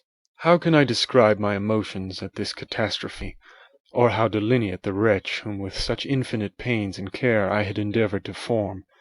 His limbs were in proportion, and I had selected his features as beautiful. Beautiful! Great God! His yellow skin scarcely covered the work of muscles and arteries beneath. His hair was of a lustrous black and flowing, his teeth of a pearly whiteness, but these luxuriances only formed a more horrid contrast with his watery eyes, that seemed almost of the same colour as the dun-white sockets in which they were set, his shrivelled complexion and straight black lips. The different accidents of life are not so changeable as the feelings of human nature. I had worked hard for nearly 2 years for the sole purpose of infusing life into an inanimate body. For this I had deprived myself of rest and health. I had desired it with an ardour that far exceeded moderation, but now that I had finished, the beauty of the dream vanished, and breathless horror and disgust filled my heart. Unable to endure the aspect of the being I had created, I rushed out of the room, and continued a long time traversing my bedchamber, unable to compose my mind to sleep. At length lassitude succeeded to the tumult I had before endured, and I threw myself on the bed in my clothes, endeavouring to seek a few moments of forgetfulness. But it was in vain. I slept indeed, but I was disturbed by the wildest dreams. I thought I saw Elizabeth, in the bloom of health, walking in the streets of Ingolstadt. Delighted and surprised, I embraced her, but as I imprinted the first kiss on her lips, they became livid with the hue of death.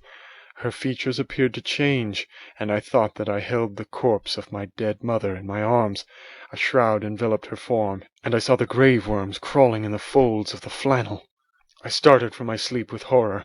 A cold dew covered my forehead, my teeth chattered, and every limb became convulsed, when, by the dim and yellow light of the moon, as it forced its way through the window shutters, I beheld the wretch, the miserable monster whom I had created. He held up the curtain of the bed, and his eyes, if eyes they may be called, were fixed on me. His jaws opened, and he muttered some inarticulate sounds, while a grin wrinkled his cheeks. He might have spoken, but I did not hear. One hand was stretched out, seeming to detain me, but I escaped and rushed downstairs. I took refuge in the courtyard belonging to the house which I inhabited, where I remained during the rest of the night, walking up and down in the greatest agitation, listening attentively, catching and fearing each sound as if it were to announce the approach of the demoniacal corpse to which I had so miserably given life.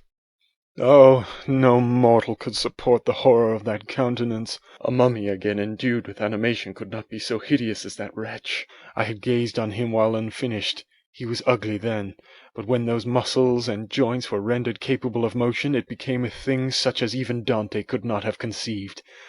I passed the night wretchedly. Sometimes my pulse beat so quickly and hardly that I felt the palpitation of every artery. At others I nearly sank to the ground through languor and extreme weakness. Mingled with this horror, I felt the bitterness of disappointment. Dreams that had been my food and pleasant rest for so long a space were now become a hell to me, and the change was so rapid, the overthrow so complete. Morning, dismal and wet, at length dawned, and discovered to my sleepless and aching eyes the church of Ingolstadt, its white steeple and clock, which indicated the 6th hour. The porter opened the gates of the court, which had that night been my asylum, and I issued into the streets, pacing them with quick steps, as if I sought to avoid the wretch whom I feared every turning of the street would present to my view. I did not dare return to the apartment which I inhabited, but felt impelled to hurry on, although drenched by the rain which poured from a black and comfortless sky. I continued walking in this manner for some time, endeavouring by bodily exercise to ease the load that weighed upon my mind. I traversed the streets without any clear conception of where I was or what I was doing. My heart palpitated in the sickness of fear, and I hurried on with irregular steps, not daring to look about me, like one who, on a lonely road, doth walk in fear and dread, and having once turned round walks on, and turns no more his head, because he knows a frightful fiend doth close behind him tread. Continuing thus, I came at length opposite to the inn at which the various diligences and carriages usually stopped. Here I paused, I knew not why, but I remained some minutes with my eyes fixed on a coach that was coming towards me from the other end of the street. As I drew nearer, I observed that it was the Swiss diligence. It stopped just where I was standing, and on the door being opened, I perceived Henry Clerval, who, on seeing me, instantly sprung out. "My dear Frankenstein!" exclaimed he, "how glad I am to see you! How fortunate that you should be here at the very moment of my alighting!" Nothing could equal my delight on seeing Clerval. His presence brought back to my thoughts my father, Elizabeth, and all those scenes of home so dear to my recollection. I grasped his hand, and in a moment forgot my horror and misfortune. I felt suddenly, and for the first time during many months, calm and serene joy. I welcomed my friend, therefore, in the most cordial manner, and we walked towards my college. Clerval continued talking for some time about our mutual friends, and his own good fortune in being permitted to come to Ingolstadt. "You may easily believe," said he, "how great was the difficulty to persuade my father that all necessary knowledge was not comprised in the noble art of book-keeping. And indeed, I believe I left him incredulous to the last, for his constant answer to my unwearied entreaties was the same as that of the Dutch schoolmaster in The Vicar of Wakefield. "I have 10,000 florins a year without Greek. I eat heartily without Greek." But his affection for me at length overcame his dislike of learning, and he has permitted me to undertake a voyage of discovery to the land of knowledge. It gives me greatest delight to see you. But tell me how you left my father, brothers, and Elizabeth. Very well and very happy, only a little uneasy that they hear from you so seldom. By the by, I mean to lecture you a little upon their account myself. But my dear Frankenstein, continued he, stopping short and gazing full at my face, I did not before remark how very ill you appear, so thin and pale. You look as if you have been watching for several nights. You have guessed right. I have lately been so deeply engaged in one occupation that I have not allowed myself sufficient rest, as you see. But I sincerely hope that all these employments are now at an end, and that I am at length free. I trembled excessively. I could not endure to think of, and far less to allude to, the occurrences of the preceding night. I walked with a quick pace, and we soon arrived at my college. I then reflected, and the thought made me shiver, that the creature whom I had left in my apartment might still be there, alive and walking about. I dreaded to behold this monster, but I feared still more that Henry should see him. Entreating him, therefore, to remain a few minutes at the bottom of the stairs, I darted up towards my room. My hand was already on the lock of the door before I recollected myself. I then paused, and a cold shivering came over me. I threw the door forcibly open, as children are accustomed to do when they expect a spectre to stand in waiting for them on the other side, but nothing appeared. I stepped fearfully in. The apartment was empty, and my bedroom was also freed from its hideous guest. I could hardly believe that so great a good fortune could have befallen me, but when I became assured that my enemy had indeed fled, I clapped my hands for joy and ran down to Clerval. We ascended into my room, and the servant presently brought breakfast, but I was unable to contain myself. It was not joy only that possessed me. I felt my flesh tingle with excess of sensitiveness, and my pulse beat rapidly. I was unable to remain for a single instant in the same place. I jumped over the chairs, clapped my hands, and laughed aloud. Clerval at first attributed my unusual spirits to joy on his arrival, but when he observed me more attentively, he saw a wildness in my eyes for which he could not account, and my loud, unrestrained, heartless laughter frightened and astonished him. "My dear Victor," cried he, "what for God's sake is the matter? Do not laugh in that manner. How ill are you? What is the cause of all this?" "Do not ask me," cried I, putting my hands before my eyes, for I thought I saw the dreaded spectre glide into the room. "He can tell. Oh, save me, save me!" I imagined that the monster seized me. I struggled furiously, and fell down in a fit. Poor Clerval! What must have been his feelings? A meeting which he anticipated with such joy, so strangely turned to bitterness.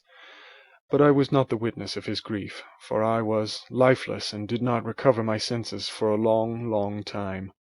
This was the commencement of a nervous fever which confined me for several months. During all that time Henry was my only nurse.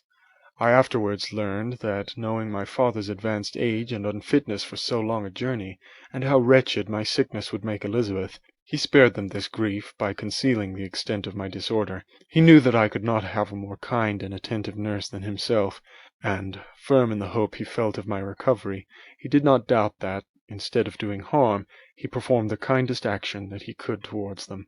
But I was in reality very ill, and surely nothing but the unbounded and unremitting attentions of my friend could have restored me to life.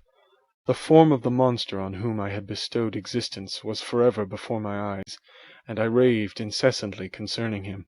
Doubtless my words surprised Henry. He at first believed them to be the wanderings of my disturbed imagination, but the pertinacity with which I continually recurred to the same subject persuaded him that my disorder indeed owed its origin to some uncommon and terrible event. By very slow degrees, and with frequent relapses that alarmed and grieved my friend, I recovered. I remember the first time I became capable of observing outward objects with any kind of pleasure. I perceived that the fallen leaves had disappeared, and that the young buds were shooting forth from the trees that shaded my window. It was a divine spring, and the season contributed greatly to my convalescence. I felt also sentiments of joy and affection revive in my bosom. My gloom disappeared, and in a short time I became as cheerful as before I was attacked by the fatal passion. "Dearest Clerval," exclaimed I, "how kind, how very good you are to me! This whole winter, instead of being spent in study, as you promised yourself, has been consumed in my sick room. How shall I ever repay you? I feel the greatest remorse for the disappointment of which I have been the occasion, but you will forgive me." "You will repay me entirely if you do not discompose yourself. But get well as fast as you can, and since you appear in such good spirits, I may speak to you on one subject, may I not?" I trembled. One subject! What could it be? Could he allude to an object on whom I dared not even think? "Compose yourself," said Clerval, who observed my change of colour. "I will not mention it if it agitates you, but your father and cousin would be very happy if they received a letter from you in your own handwriting. They hardly know how ill you have been, and are uneasy at your long silence." "Is that all, my dear Henry? How could you suppose that my first thought would not fly towards those dear, dear friends whom I love, and who are so deserving of my love? If this is your present temper, my friend, you will perhaps be glad to see a letter that has been lying here some days for you. It is from your cousin, I believe." Chapter 5.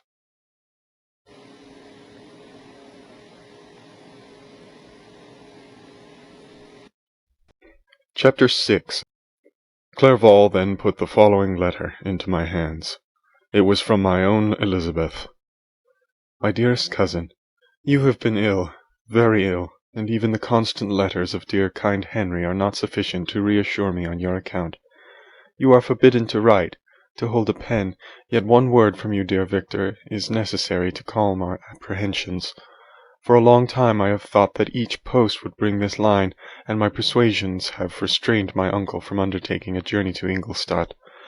I have prevented his encountering the inconveniences and perhaps dangers of so long a journey. Yet how often have I regretted not being able to perform it myself! I figure to myself that the task of attending on your sick-bed has devolved on some mercenary old nurse, who could never guess your wishes, nor minister to them with the care and affection of your poor cousin. Yet that is over now. Clerval writes that indeed you are getting better. I eagerly hope that you will confirm this intelligence soon in your own handwriting. Get well, and return to us. You will find a happy, cheerful home and friends who love you dearly. Your father's health is vigorous, and he asks but to see you, but to be assured that you are well, and not a care will ever cloud his benevolent countenance. How pleased you would be to remark the improvement of our Ernest! He is now 16, and full of activity and spirit. He is desirous to be a true Swiss and to enter into foreign service. But we cannot part with him, at least until his elder brother returns to us. My uncle is not pleased with the idea of a military career in a distant country, but Ernest never had your powers of application. He looks upon study as an odious fetter. His time is spent in the open air, climbing the hills or rowing on the lake. I fear that he will become an idler unless we yield the point and permit him to enter on the profession which he has selected. Little alteration, except the growth of our dear children, has taken place since you left us. The blue lake and snow-clad mountains, they never change, and I think our placid home and our contented hearts are regulated by the same immutable laws. My trifling occupations take up my time and amuse me, and I am rewarded for any exertions by seeing none but happy, kind faces around me. Since you left us, but one change has taken place in our little household. Do you remember on what occasion Justine Moritz entered our family? Probably you do not. I will relate her history, therefore, in a few words. Madame Moritz, her mother, was a widow with 4 children, of whom Justine was the third. This girl had always been the favourite of her father, but through a strange perversity her mother could not endure her, and after the death of Monsieur Moritz treated her very ill. My aunt observed this, and when Justine was 12 years of age, prevailed on her mother to allow her to live at our house. The republican institutions of our country have produced simpler and happier manners than those which prevail in the great monarchies that surround it. Hence, there is less distinction between the several classes of its inhabitants, and the lower orders, being neither so poor nor so despised, their manners are more refined and moral. A servant in Geneva does not mean the same thing as a servant in France and England. Justine, thus received in our family, learned the duties of a servant, a condition which, in our fortunate country, does not include the idea of ignorance and a sacrifice of the dignity of a human being. Justine, you may remember, was a great favourite of yours, and I recollect you once remarked that if you were in an ill humour, one glance from Justine could dissipate it, for the same reason that Ariosto gives concerning the beauty of Angelica. She looked so frank-hearted and happy. My aunt conceived a great attachment for her, by which she was induced to give her an education superior to that which she had at first intended. This benefit was fully repaid. Justine was the most grateful little creature in the world. I do not mean that she made any professions. I have never heard one pass her lips, but you could see by her eyes that she almost adored her protectress. Although her disposition was gay and in many respects inconsiderate, yet she paid the greatest attention to every gesture of my aunt. She thought her the model of all excellence and endeavoured to imitate her phraseology and manners, so that even now she often reminds me of her. When my dearest aunt died, everyone was too much occupied in their own grief to notice poor Justine, who had attended her during her illness with the most anxious affection. Poor Justine was very ill, but other trials were reserved for her.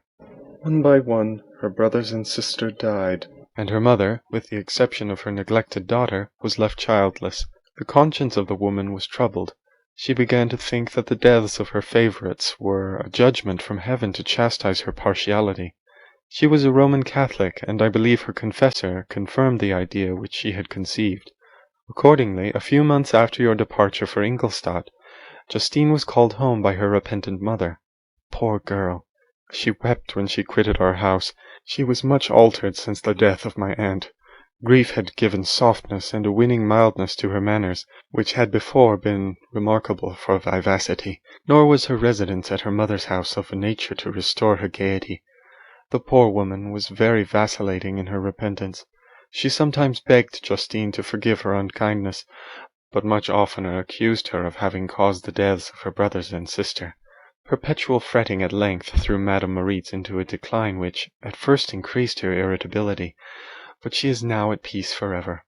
She died on the first approach of cold weather at the beginning of this last winter. Justine has just returned to us, and I assure you I love her tenderly. She is very clever and gentle, and extremely pretty, as I mentioned before. Her mien and her expression continually remind me of my dear aunt. I must say also a few words to you, my dear cousin, of little darling William. I wish you could see him. He is very tall of his age, with sweet laughing blue eyes, dark eyelashes, and curling hair. When he smiles, 2 little dimples appear on each cheek, which are rosy with health. He has already had 1 or 2 little wives, but Louisa Byron is his favourite, a pretty little girl of 5 years of age. Now, dear Victor, I dare say you wish to be indulged in a little gossip concerning the good people of Geneva. The pretty Miss Mansfield has already received the congratulatory visits on her approaching marriage with a young Englishman, John Melbourne, Esquire. Her ugly sister, Manon, married Monsieur Duviard, the rich banker, last autumn. Your favourite schoolfellow, Louis Manoir, has suffered several misfortunes since the departure of Clerval from Geneva, but he has already recovered his spirits, and is reported to be on the point of marrying a lively, pretty Frenchwoman, Madame Tavernier. She is a widow, and much older than Manoir, but he is very much admired, and a favourite with everybody. I have written myself into better spirits, dear cousin, but my anxiety returns upon me as I conclude. Write, dearest Victor. 1 line, 1 word will be a blessing to us. 10,000 thanks to Henry for his kindness, his affection, and his many letters. We are sincerely grateful. Adieu, my dear cousin. Take care of yourself, and I entreat you, write. Elizabeth Lavenza, Geneva, March 18th, at an undisclosed time in the 1700s. Dear, dear Elizabeth, I exclaimed when I had read her letter. I will write instantly and relieve them from the anxiety they must feel. I wrote, and this exertion greatly fatigued me, but my convalescence had commenced, and proceeded regularly. In another fortnight I was able to leave my chamber. One of my first duties on my recovery was to introduce Clerval to the several professors of the university. In doing this, I underwent a kind of rough usage, ill befitting the wounds that my mind had sustained. Ever since that fatal night, the end of my labours, and the beginning of my misfortunes, I had conceived a violent antipathy even to the name of natural philosophy. When I was otherwise quite restored to health, the sight of a chemical instrument would renew all the agony of my nervous symptoms. Henry saw this, and had removed all my apparatus from my view. He had also changed my apartment, for he perceived that I had acquired a dislike for the room which had previously been my laboratory. But these cares of Clerval were made of no avail when I visited the professors. Monsieur Waldman inflicted torture when he praised, with kindness and warmth, the astonishing progress I had made in the sciences. He soon perceived that I disliked the subject, but not guessing the real cause, he attributed my feelings to modesty, and changed the subject from my improvement to the science itself, with a desire, as I evidently saw, of drawing me out. What could I do? He meant to please, and he tormented me. I felt as if he had placed carefully, one by one, in my view those instruments which were to be afterwards used in putting me to a slow and cruel death. I writhed under his words, yet dared not exhibit the pain I felt. Clerval, whose eyes and feelings were always quick in discerning the sensations of others, declined the subject, alleging in excuse his total ignorance, and the conversation took a more general turn. I thanked my friend from my heart, but I did not speak. I saw plainly that he was surprised, but he never attempted to draw my secret from me, and although I loved him with a mixture of affection and reverence that knew no bounds, yet I could never persuade myself to confide in him that event which was so often present to my recollection, but which I feared the detail to another would only impress more deeply. Monsieur Krempe was not equally docile, and in my condition at that time, of almost insupportable sensitiveness, his harsh, blunt encomiums gave me even more pain than the benevolent approbation of Monsieur Waldman. "Damn the fellow!" cried he. "Why, Monsieur Clerval, I assure you he has outstripped us all. Aye, stare if you please, but it is nevertheless true. A youngster who, but a few years ago, believed in Cornelius Agrippa as firmly as in the Gospel, has now set himself at the head of the university, and if he is not soon pulled down, we shall all be out of countenance. Aye, aye," continued he, observing my face expressive of suffering. "Monsieur Frankenstein is modest, an excellent quality in a young man. Young men should be diffident in themselves, you know, Monsieur Clerval. I was myself when young, but that wears out in a very short time." Monsieur Krempe had now commenced an eulogy on himself, which happily turned the conversation from a subject that was so annoying to me. Clerval had never sympathized in my tastes for natural sciences, and his literary pursuits differed wholly from those which had occupied me. He came to the university with the design of making himself complete master of the Oriental languages, and thus he should open a field for the plan of life he had marked out for himself. Resolved to pursue no inglorious career, he turned his eyes toward the East, as affording scope for his spirit of enterprise. The Persian, Arabic, and Sanskrit languages engaged his attention, and I was easily induced to enter on the same studies. Idleness had never been irksome to me, and now that I wished to fly from reflection, and hated my former studies, I felt great relief in being the fellow pupil with my friend, and found not only instruction but consolation in the works of the Orientalists. I did not, like him, attempt a critical knowledge of their dialects, for I did not contemplate making any other use of them than temporary amusement. I read merely to understand their meaning, and they well repaid my labours. Their melancholy is soothing, and their joy elevating, to a degree I never experienced in studying the authors of any other country. When you read their writings, life appears to consist in a warm sun and a garden of roses, in the smiles and frowns of a fair enemy, and the fire that consumes your own heart, how different from the manly and heroic poetry of Greece and Rome. Summer passed away in these occupations, and my return to Geneva was fixed for the latter end of autumn. But being delayed by several accidents, winter and snow arrived. The roads were deemed impassable, and my journey was retarded until the ensuing spring. I felt this delay very bitterly, for I longed to see my native town and my beloved friends. My return had only been delayed so long, from an unwillingness to leave Clerval in a strange place, before he had become acquainted with any of its inhabitants. The winter, however, was spent cheerfully, and although the spring was uncommonly late, when it came its beauty compensated for its dilatoriness. The month of May had already commenced, and I expected the letter daily which was to fix the date of my departure, when Henry proposed a pedestrian tour in the environs of Ingolstadt, that I might bid a personal farewell to the country I had so long inhabited.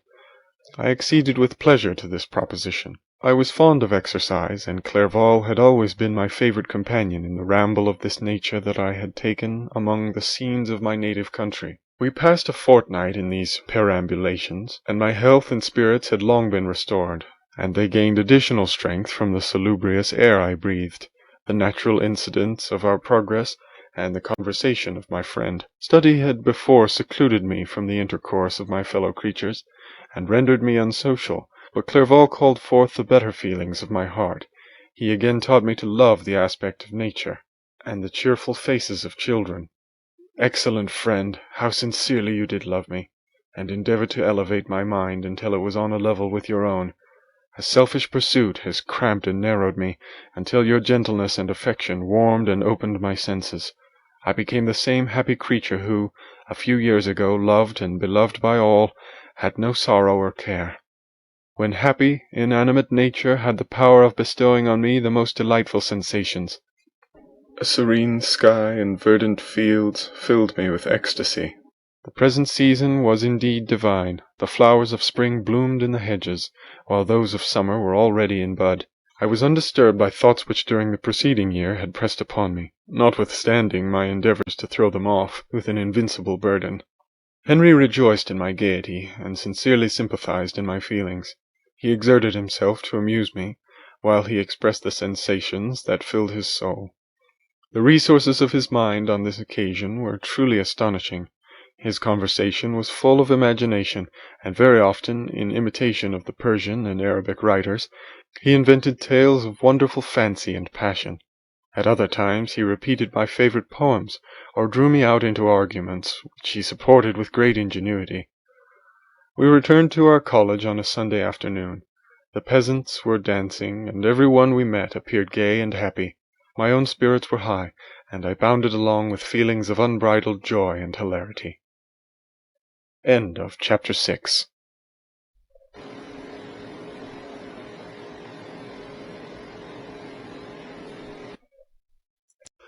Chapter 7. On my return I found the following letter from my father. My dear Victor, you have probably waited impatiently for a letter to fix the date of your return to us, and I was at first tempted to write only a few lines, merely mentioning the day on which I should expect you, but that would be a cruel kindness, and I dare not do it. What would be your surprise, my son, when you expected a happy and glad welcome, to behold, on the contrary, tears and wretchedness? And how, Victor, can I relate our misfortune? Absence cannot have rendered you callous to our joys and griefs, and how shall I inflict pain on my long-absent son? I wish to prepare you for the woeful news, but I know it is impossible. Even now your eye skims over the page to seek the words which are to convey to you the horrible tidings. William is dead. That sweet child whose smiles delighted and warmed my heart, who was so gentle yet so gay. Victor, he is murdered. I will not attempt to console you, but will simply relate the circumstances of the transaction.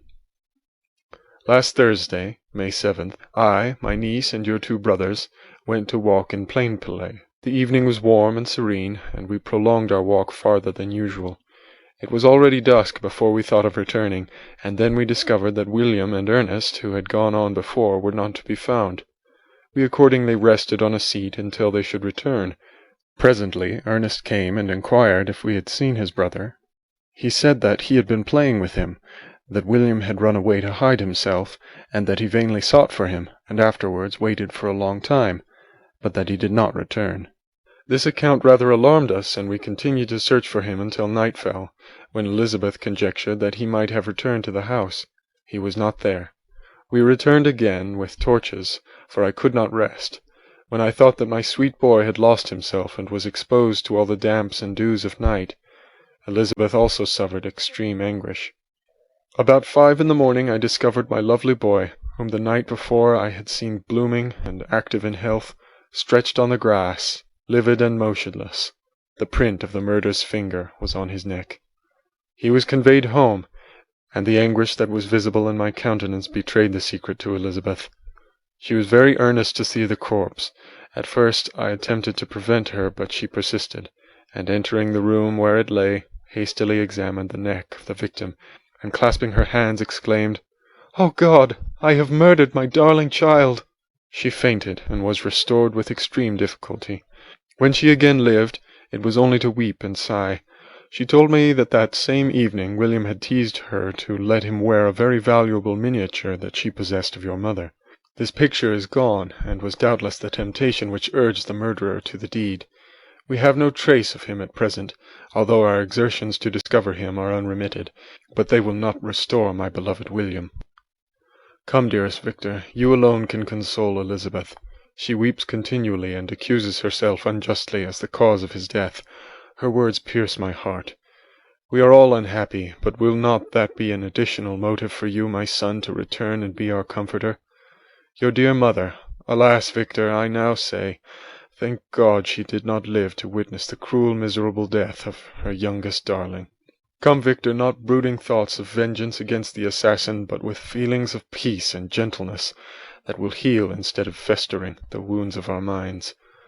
Enter the house of mourning, my friend, but with kindness and affection for those who love you, and not with hatred for your enemies. Your affectionate and afflicted father, Alphonse Frankenstein. Geneva, May 12th, at an undisclosed time in the 1700s. Clerval, who had watched my countenance as I read this letter, was surprised to observe the despair that succeeded the joy I at first expressed on receiving news from my friends. I threw the letter on the table and covered my face with my hands. "My dear Frankenstein," exclaimed Henry when he perceived me weep with bitterness, "are you always to be unhappy? My dear friend, what has happened?"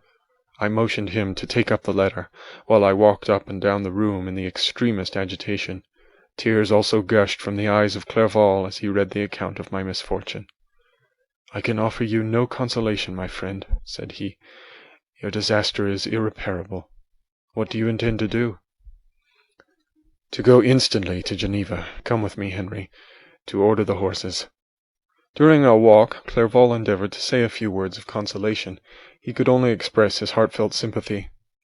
"Poor William," said he, "dear lovely child! He now sleeps with his angel mother.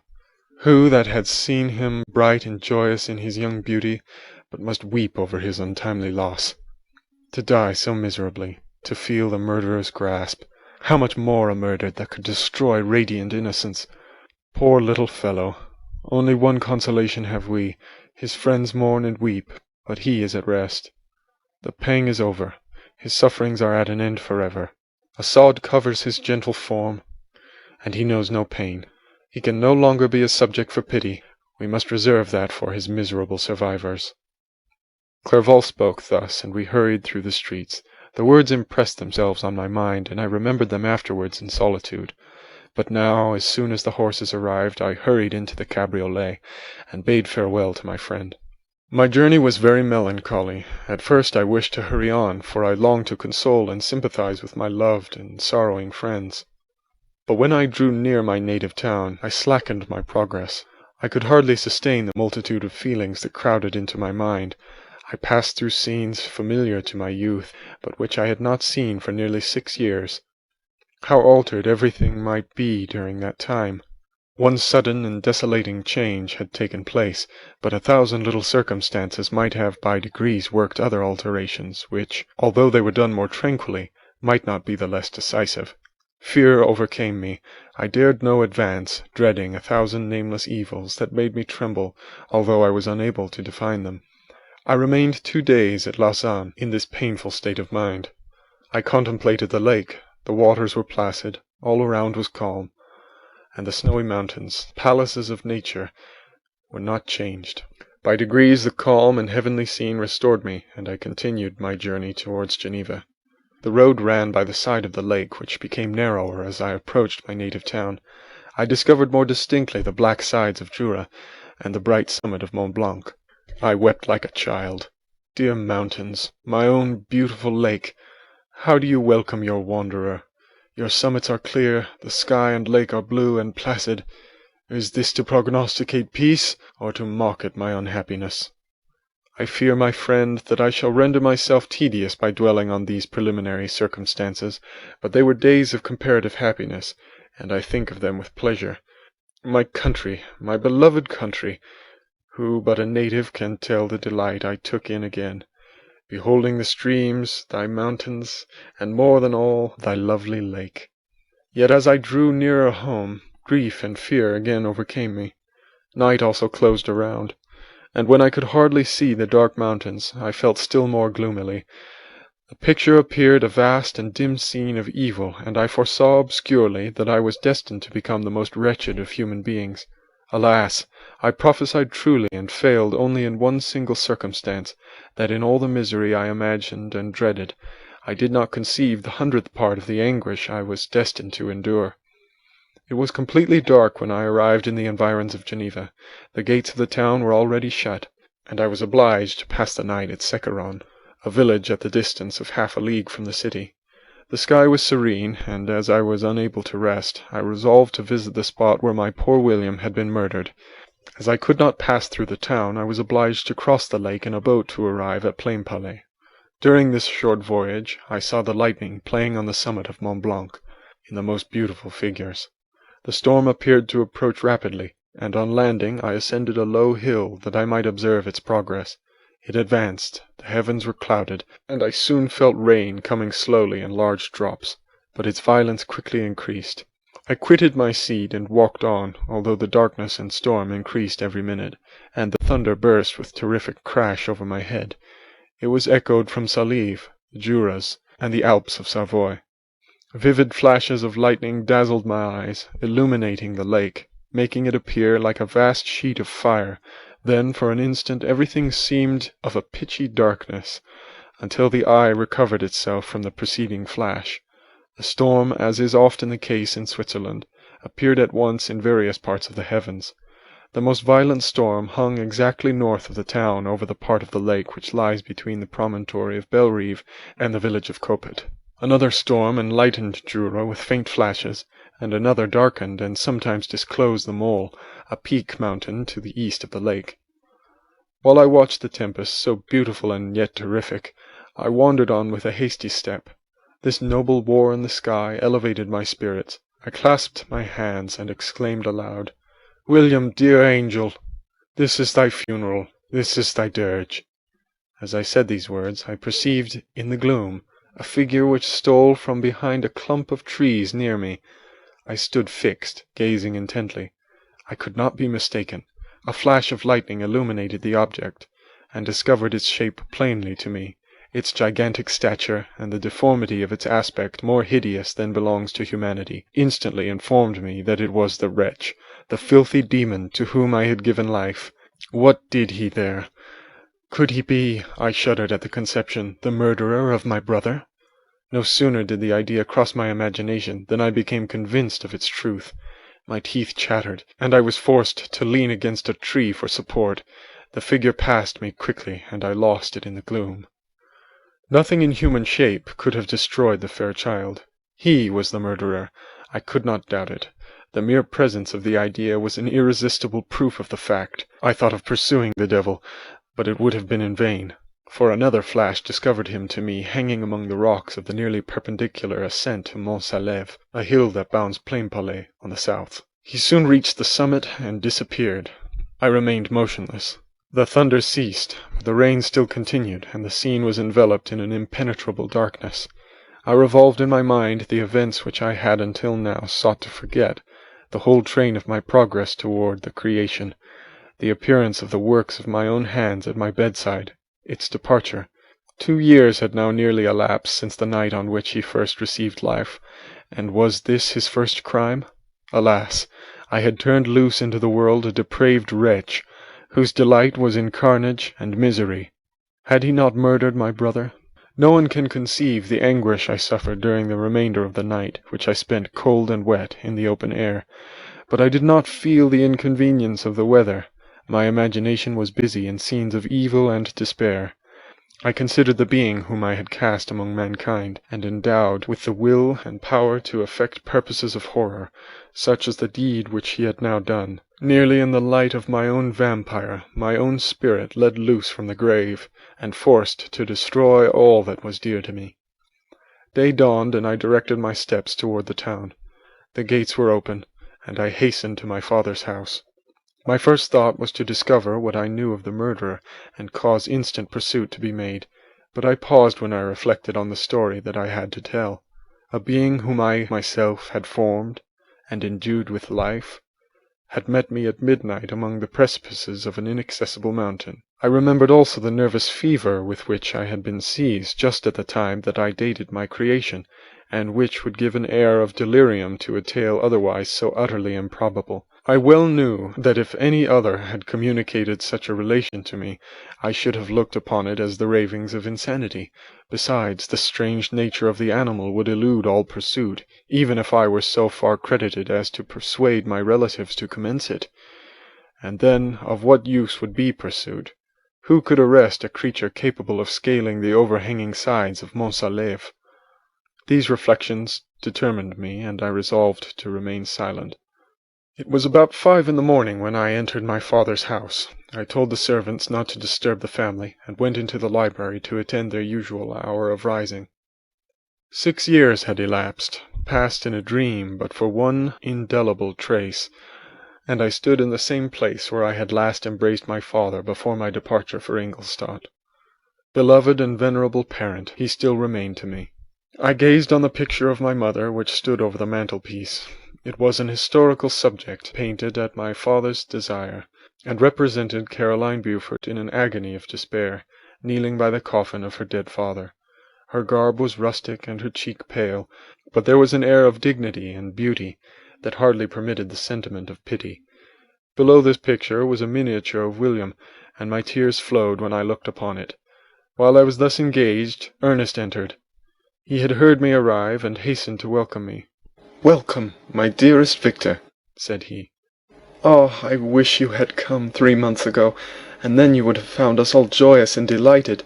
You come to us now to share a misery which nothing can alleviate, yet your presence will, I hope, revive our father, who seems sinking under his misfortune, and your persuasions will induce poor Elizabeth to cease her vain and tormenting self-accusations. Poor William, he was our darling and our pride." Tears, unrestrained, fell from my brother's eyes. A sense of mortal agony crept over my frame. Before, I had only imagined the wretchedness of my desolated home. The reality came on me as a new and a not less terrible disaster. I tried to calm Ernest. I inquired more minutely concerning my father, and here I named my cousin. "She most of all," said Ernest, "requires consolation. She accused herself of having caused the death of my brother, and that made her very wretched. But since the murderer has been discovered—" "The murderer discovered? Good God, how can that be? Who could attempt to pursue him? It is impossible. One might as well try to overtake the winds, or confine a mountain stream with a straw. I saw him too. He was free last night." "I do not know what you mean," replied my brother, in accents of wonder. "But to us the discovery we have made completes our misery. No one would believe it at first, and even now Elizabeth will not be convinced, notwithstanding all the evidence.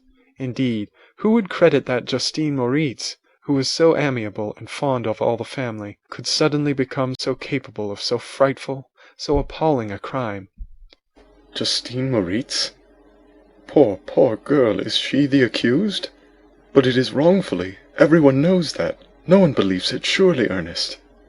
"No one did at first, but several circumstances came out that have almost forced conviction upon us, and her own behavior has been so confused as to add to the evidence of facts a weight that, I fear, leaves no hope for doubt. But she will be tried today, and you will then hear all." He then related that the morning on which the murder of poor William had been discovered, Justine had been taken ill and confined to her bed for several days. During this interval, one of the servants, happening to examine the apparel she had worn on the night of the murder, had discovered in her pocket the picture of my mother, which had been judged to be the temptation of the murder. The servant instantly showed it to one of the others, who, without saying a word to any of the family, went to a magistrate, and, upon their deposition, Justine was apprehended. On being charged with the fact, the poor girl confirmed the suspicion in a great measure by her extreme confusion of manner. This was a strange tale, but it did not shake my faith, and I replied earnestly, "You are all mistaken. I know the murderer. Justine, poor good Justine, is innocent." At that instant my father entered. I saw unhappiness deeply impressed on his countenance, but he endeavoured to welcome me cheerfully, and, after we had exchanged our mournful greeting, would have introduced some other topic than that of our disaster, had not Ernest exclaimed, "Good God, papa! Victor says that he knows who was the murderer of poor William." "We do also, unfortunately," replied my father, "for indeed I had rather have been for ever ignorant than have discovered so much depravity and ingratitude in one I valued so highly." "My dear father, you are mistaken. Justine is innocent. If she is, God forbid that she should suffer as guilty. She is to be tried today, and I sincerely hope, that she will be acquitted." This speech calmed me. I was firmly convinced in my own mind that Justine, and indeed every human being, was guiltless of this murder. I had no fear, therefore, that any circumstantial evidence could be brought forward strong enough to convict her. My tale was not one to announce publicly. Its astounding horror would be looked upon as madness by the vulgar. Did any one indeed exist except I, the Creator, who would believe, unless his senses convinced him, in the existence of the living monument of presumption and rash ignorance which I had let loose upon the world? We were soon joined by Elizabeth. Time had altered her since I last beheld her. It had endowed her with loveliness surpassing the beauty of her childish years. There was the same candour, the same vivacity, but it was allied to an expression more full of sensibility and intellect.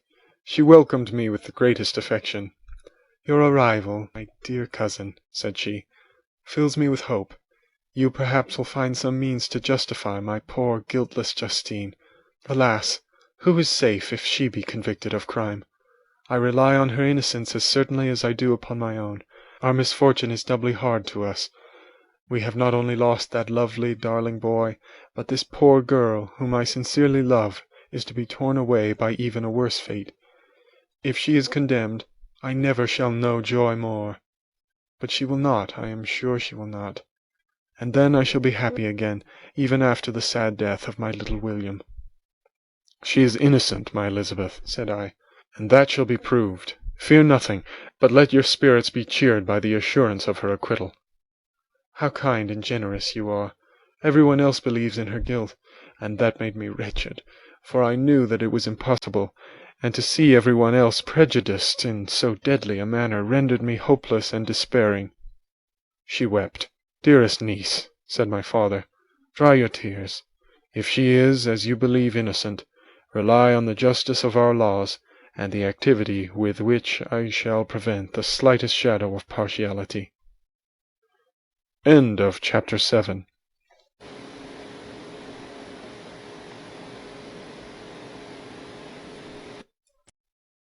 Chapter 8. We passed a few sad hours until 11 o'clock, when the trial was to commence. My father and the rest of the family being obliged to attend as witnesses, I accompanied them to the court. During the whole of this wretched mockery of justice I suffered living torture. It was to be decided whether the result of my curiosity and lawless devices would cause the death of two of my fellow beings, one a smiling babe full of innocence and joy, the other far more dreadfully murdered, with every aggravation of infamy that could make the murder memorable in horror. Justine also was a girl of merit, and possessed qualities which promised to render her life happy. Now all was to be obliterated in an ignominious grave, and I the cause. 1,000 times rather would I have confessed myself guilty of the crime ascribed to Justine, but I was absent when it was committed, and such a declaration would have been considered as the ravings of a madman, and would not have exculpated her who suffered through me. The appearance of Justine was calm. She was dressed in mourning, and her countenance, always engaging, was rendered by the solemnity of her feelings exquisitely beautiful, yet she appeared confident in innocence and did not tremble.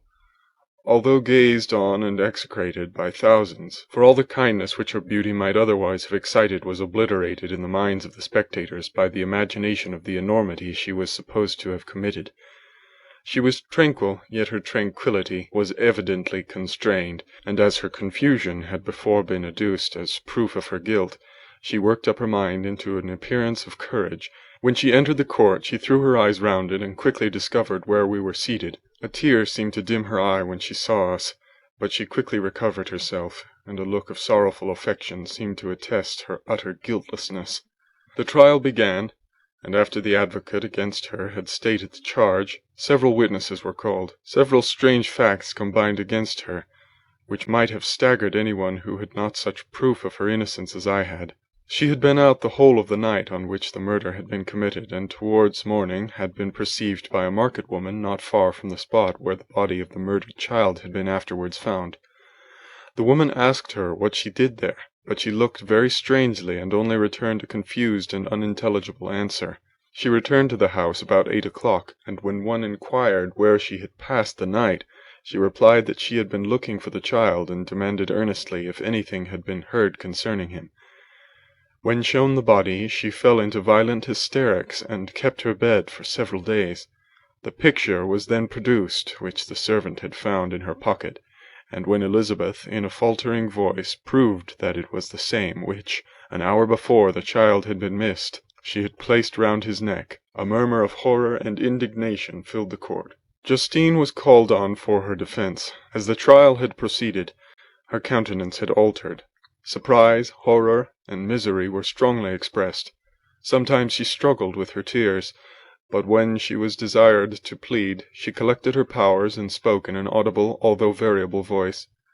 "God knows," she said, "how entirely I am innocent, but I do not pretend that my protestations should acquit me. I rest my innocence on a plain and simple explanation of the facts which have been adduced against me, and I hope the character I have always borne will incline my judges to a favourable interpretation where any circumstance appears doubtful or suspicious."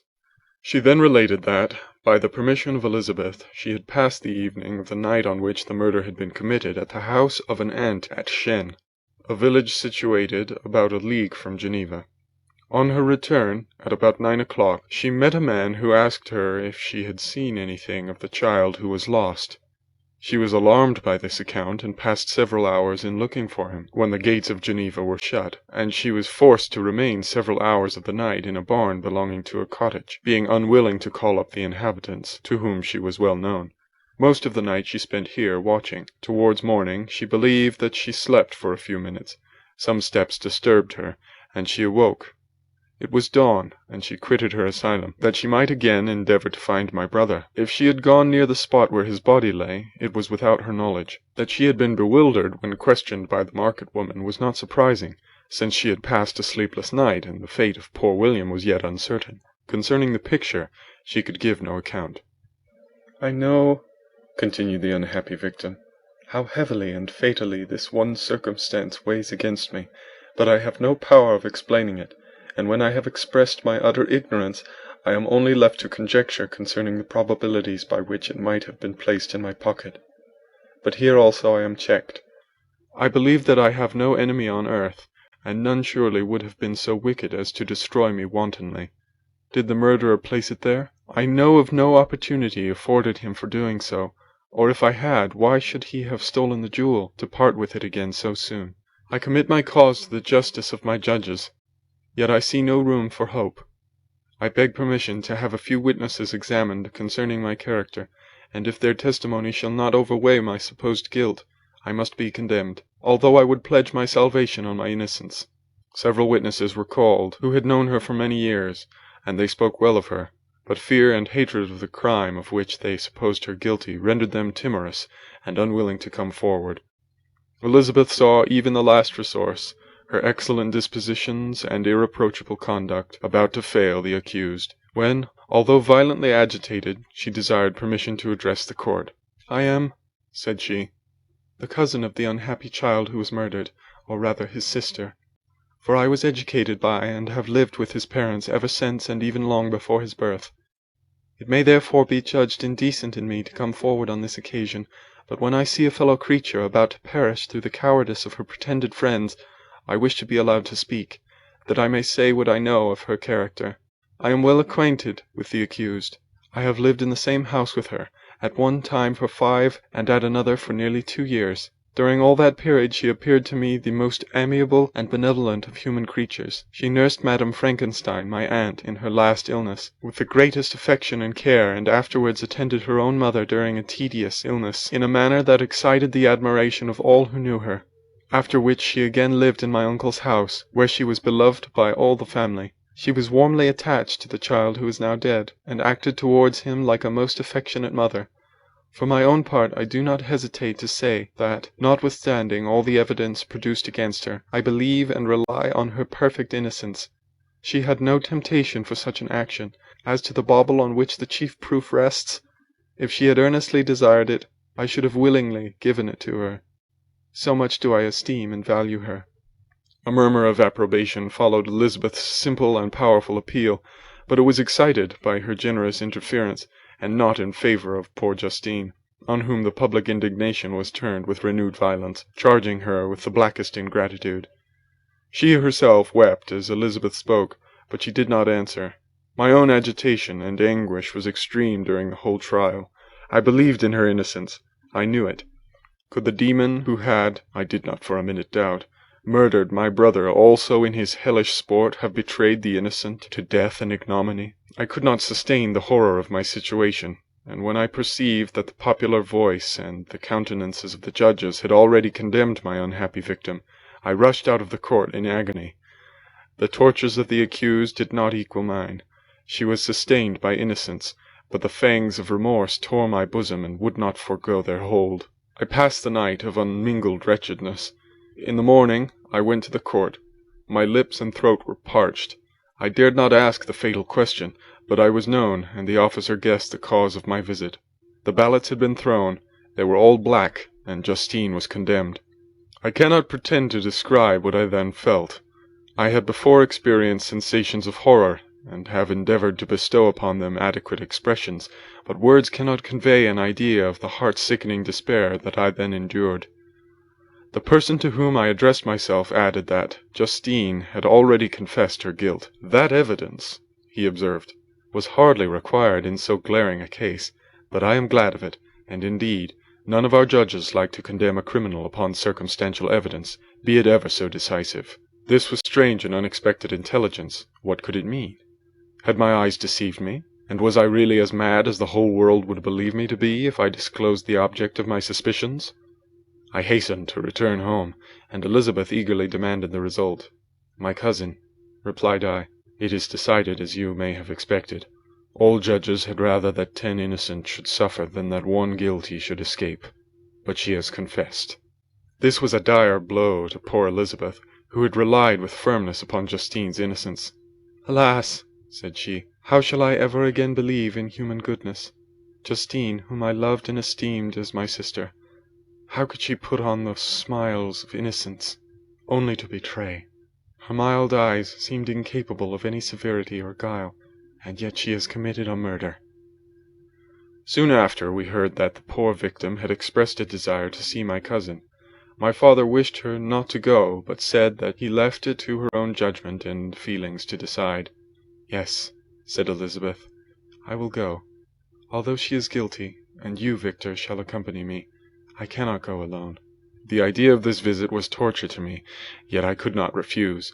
We entered the gloomy prison chamber, and beheld Justine sitting on some straw at the farther end.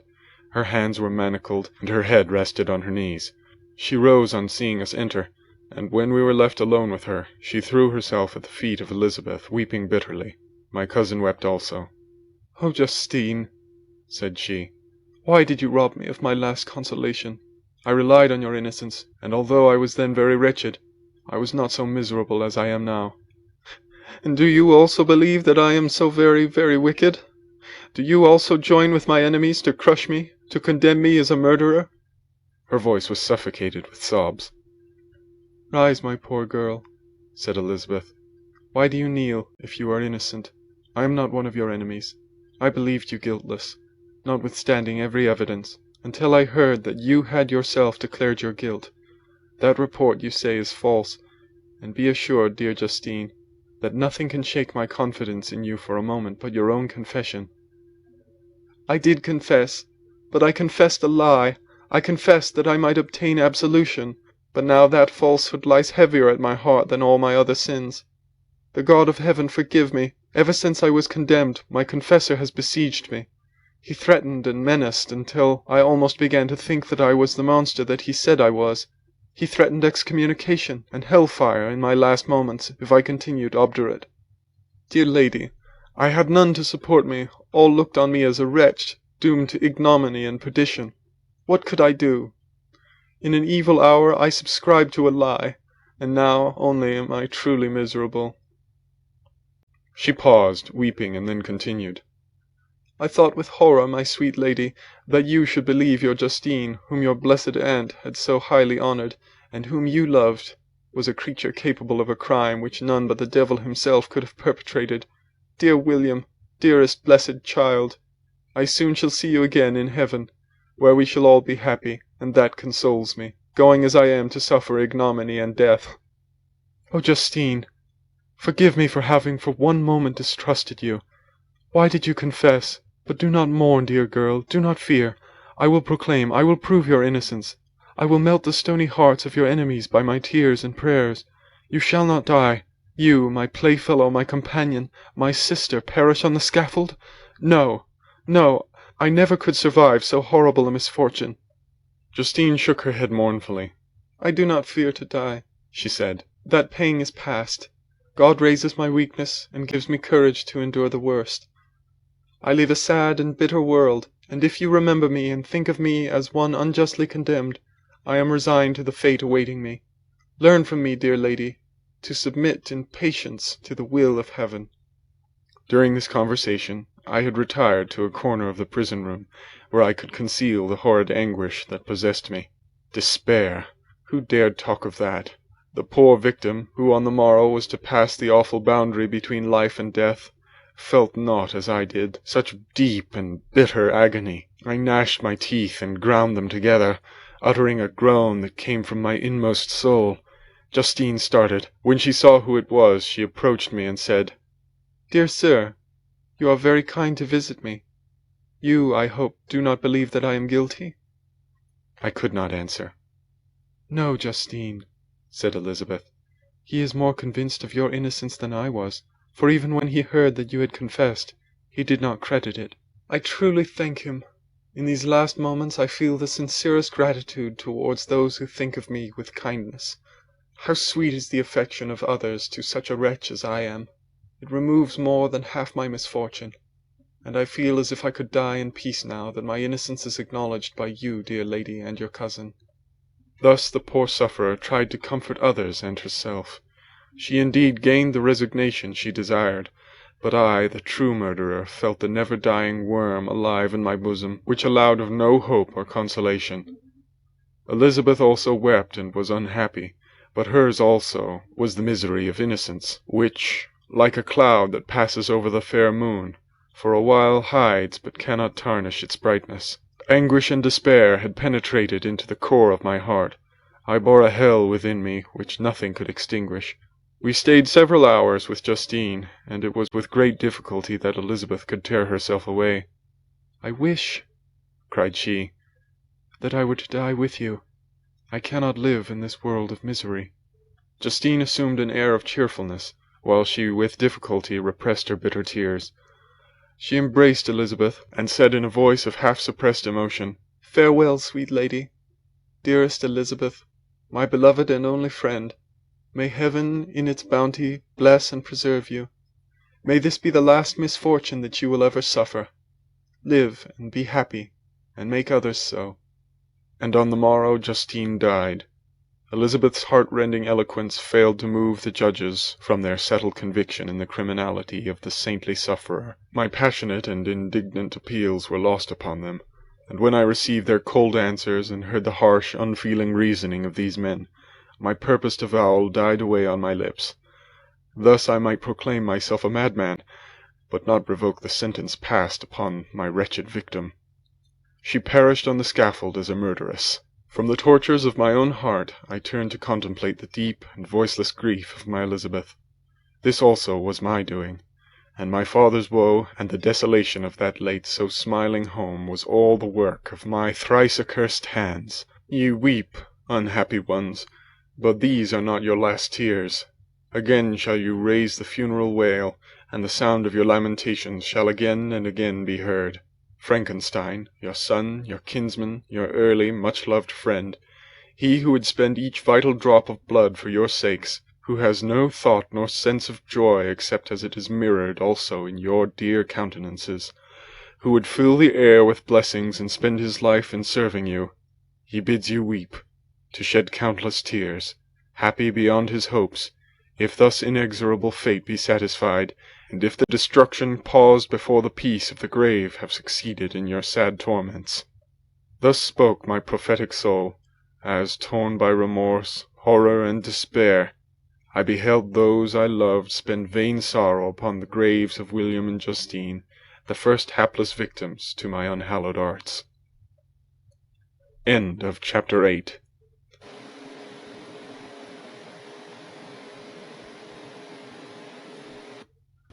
Chapter 9. Nothing is more painful to the human mind than, after the feelings have been worked up by a quick succession of events, the dead calmness of inaction and certainty which follows and deprives the soul both of hope and fear. Justine died, she rested, and I was alive. The blood flowed freely in my veins, but a weight of despair and remorse pressed on my heart which nothing could remove. Sleep fled from my eyes, I wandered like an evil spirit, for I had committed deeds of mischief beyond description, horrible, and more, much more, I persuaded myself, was yet behind. Yet my heart overflowed with kindness and the love of virtue. I had begun life with benevolent intentions, and thirsted for the moment when I should put them in practice and make myself useful to my fellow beings. Now all was blasted. Instead of that serenity of conscience which allowed me to look back upon the past with self-satisfaction, and from thence to gather promise of new hopes, I was seized by remorse and the sense of guilt, which hurried me away to a hell of intense tortures such as no language can describe. This state of mind preyed upon my health, which had perhaps never entirely recovered from the first shock it had sustained. I shunned the face of man. All sound of joy or complacency was torture to me. Solitude was my only consolation, deep, dark, death-like solitude. My father observed with pain the alteration perceptible in my disposition and habits, and endeavored by arguments, deduced from the feelings of his serene conscience and guiltless life, to inspire me with fortitude and awaken in me courage to dispel the dark cloud which brooded over me. "Do you think, Victor," said he, "that I do not suffer also? No one could love a child more than I loved your brother." Tears came into his eyes as he spoke. "But is it not a duty to the survivors that we should refrain from augmenting their unhappiness by an appearance of immoderate grief? It is also a duty owed to yourself, for excessive sorrow prevents improvement or enjoyment, or even the discharge of daily usefulness, without which no man is fit for society." This advice, although good, was totally inapplicable to my case. I should have been the first to hide my grief and console my friends, if remorse had not mingled its bitterness, and terror its alarm, with my other sensations. Now I could only answer my father with a look of despair, and endeavour to hide myself from his view. About this time we retired to our house at Belrive. The change was particularly agreeable to me. The shutting of the gates regularly at 10 o'clock, and the impossibility of remaining on the lake after that hour, had rendered our residence within the walls of Geneva very irksome to me. I was now free. Often, after the rest of the family had retired for the night, I took the boat and passed many hours upon the water. Sometimes, with my sails set, I was carried by the wind, and sometimes, after rowing into the middle of the lake, I left the boat to pursue its own course, and gave way to my own miserable reflections. I was often tempted, when all was at peace around me, and I the only unquiet thing that wandered restless in a scene so beautiful and heavenly, if I, except some bat, or the frogs, whose harsh and interrupted croaking was heard only when I approached the shore, often, I say, I was tempted to plunge into the silent lake, that the waters might close over me and my calamities forever. But I was restrained when I thought of the heroic and suffering Elizabeth, whom I tenderly loved and whose existence was bound up in mine. I thought also of my father and surviving brother. Should I, by my base desertion, leave them exposed and unprotected to the malice of the fiend whom I had let loose among them? At these moments I wept bitterly and wished that peace would revisit my mind, only that I might afford them consolation and happiness. But that could not be. Remorse extinguished every hope. I had been the author of unalterable evils, and I lived in daily fear lest the monster whom I had created should perpetrate some new wickedness. I had an obscure feeling that all was not over, and that he would still commit some signal crime, which by its enormity should almost efface the recollection of the past. There was always scope for fear so long as anything I loved remained behind. My abhorrence of this fiend cannot be conceived. When I thought of him I gnashed my teeth, my eyes became inflamed, and I ardently wished to extinguish that life which I had so thoughtlessly bestowed. When I reflected on his crimes and malice, my hatred and revenge burst all bounds of moderation. I would have made a pilgrimage to the highest peak of the Andes, could I when there have precipitated him to their base. I wished to see him again, that I might wreak the utmost extent of abhorrence on his head and avenge the deaths of William and Justine. Our house was the house of mourning. My father's health was deeply shaken by the horror of the recent events. Elizabeth was sad and desponding. She no longer took delight in her ordinary occupations. All pleasure seemed to her sacrilege toward the dead. Eternal woe and tears, she then thought, was the just tribute she should pay to innocence so blasted and destroyed. She was no longer that happy creature who in earlier youth wandered with me on the banks of the lake and talked with ecstasy of our future prospects. The first of those sorrows which are sent to wean us from the earth had visited her, and its dimming influence quenched her dearest smiles. "When I reflect, my dear cousin," said she, "on the miserable death of Justine Moritz, I no longer see the world and its works as they before appeared to me. Before I looked upon the accounts of vice and injustice that I read in books or heard from others as tales of ancient days or imaginary evils. At least they were remote and more familiar to reason than to the imagination. But now misery has come home, and men appear to me as monsters thirsting for each other's blood. Yet I am certainly unjust. Everybody believed that poor girl to be guilty, and if she could have committed the crime for which she suffered, assuredly she would have been the most depraved of human creatures. For the sake of a few jewels, to have murdered the son of her benefactor and friend, a child whom she had nursed from its birth, and appeared to love as if it had been her own. I could not consent to the death of any human being, but certainly I should have thought such a creature unfit to remain in the society of men. But she was innocent. I feel she was innocent. You are of the same opinion, and that confirms me. Alas, Victor, when falsehood can look so like the truth, who can assure themselves of certain happiness? I feel as if I were walking on the edge of a precipice, towards which thousands are crowding and endeavouring to plunge me into the abyss. William and Justine were assassinated, and the murderer escapes. He walks about the free world, and perhaps respected. But even if I were condemned to suffer on the scaffold for the same crimes, I would not change places with such a wretch." I listened to this discourse with the extremest agony. I, not in deed, but in effect, was the true murderer. Elizabeth read my anguish in my countenance, and kindly taking my hand, said, "My dearest friend, you must calm yourself. These events have affected me, God knows how deeply, but I am not so wretched as you are. There is an expression of despair, and sometimes of revenge, in your countenance that makes me tremble. Dear Victor, banish these dark passions. Remember the friends around you, who centre all their hopes in you. Have we lost the power of rendering you happy? Ah, while we love, while we are true to each other, here in this land of peace and beauty, your native country, we may reap every tranquil blessing. What can disturb our peace?"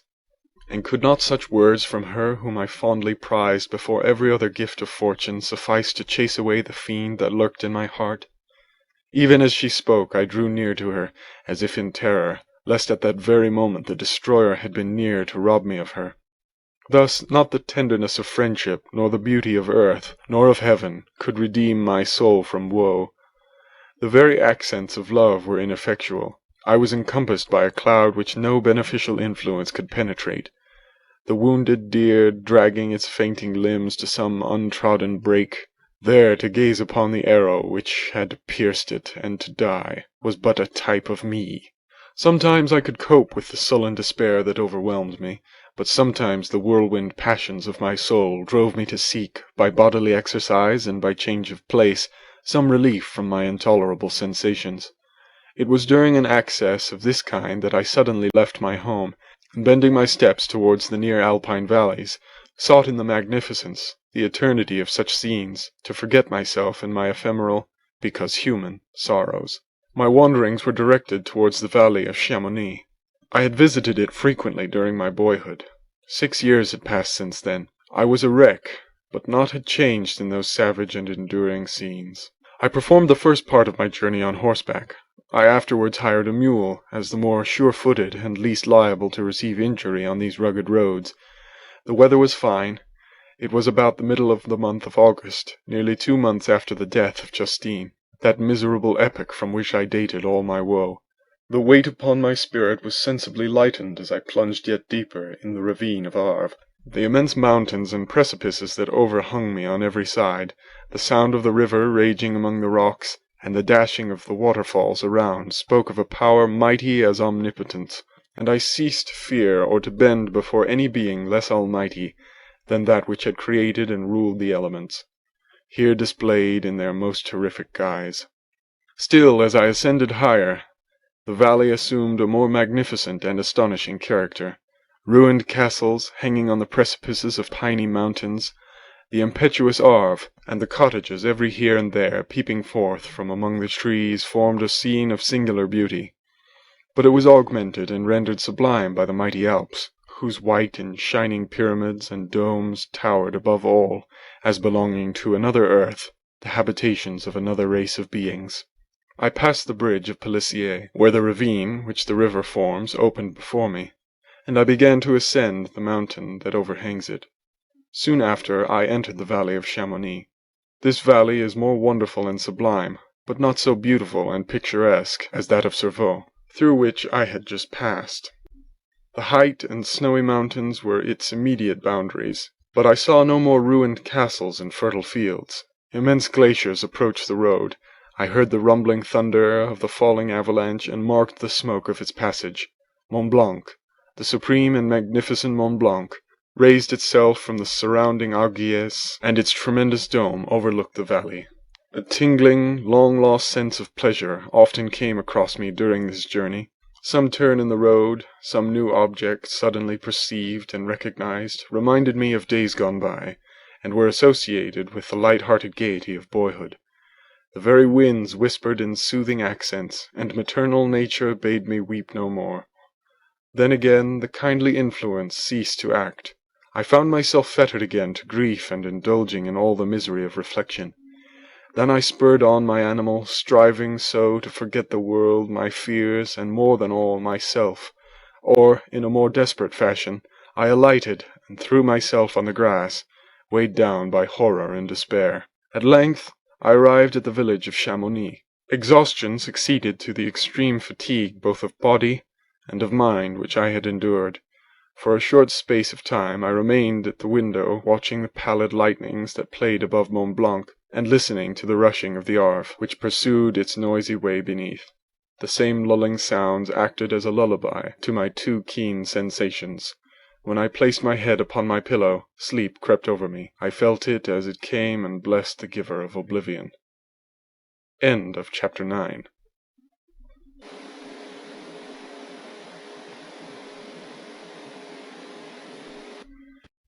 Chapter 10. I spent the following day roaming through the valley. I stood beside the sources of the Aveyron, which take their rise in a glacier that with slow pace is advancing down from the summit of the hills to barricade the valley. The abrupt sides of vast mountains were before me. The icy wall of the glacier overhung me. A few shattered pines were scattered around, and the solemn silence of this glorious presence chamber of imperial nature was broken only by the brawling waves, or the fall of some vast fragment, the thunder sound of the avalanche, or the cracking, reverberated along the mountains, of the accumulated ice, which, through the silent working of immutable laws, was ever and anon rent and torn, as if it had been but a plaything in their hands. These sublime and magnificent scenes afforded me the greatest consolation that I was capable of receiving. They elevated me from all littleness of feeling, and although they did not remove my grief, they subdued and tranquilized it. In some degree, also, they diverted my mind from the thoughts over which it had brooded for the last month.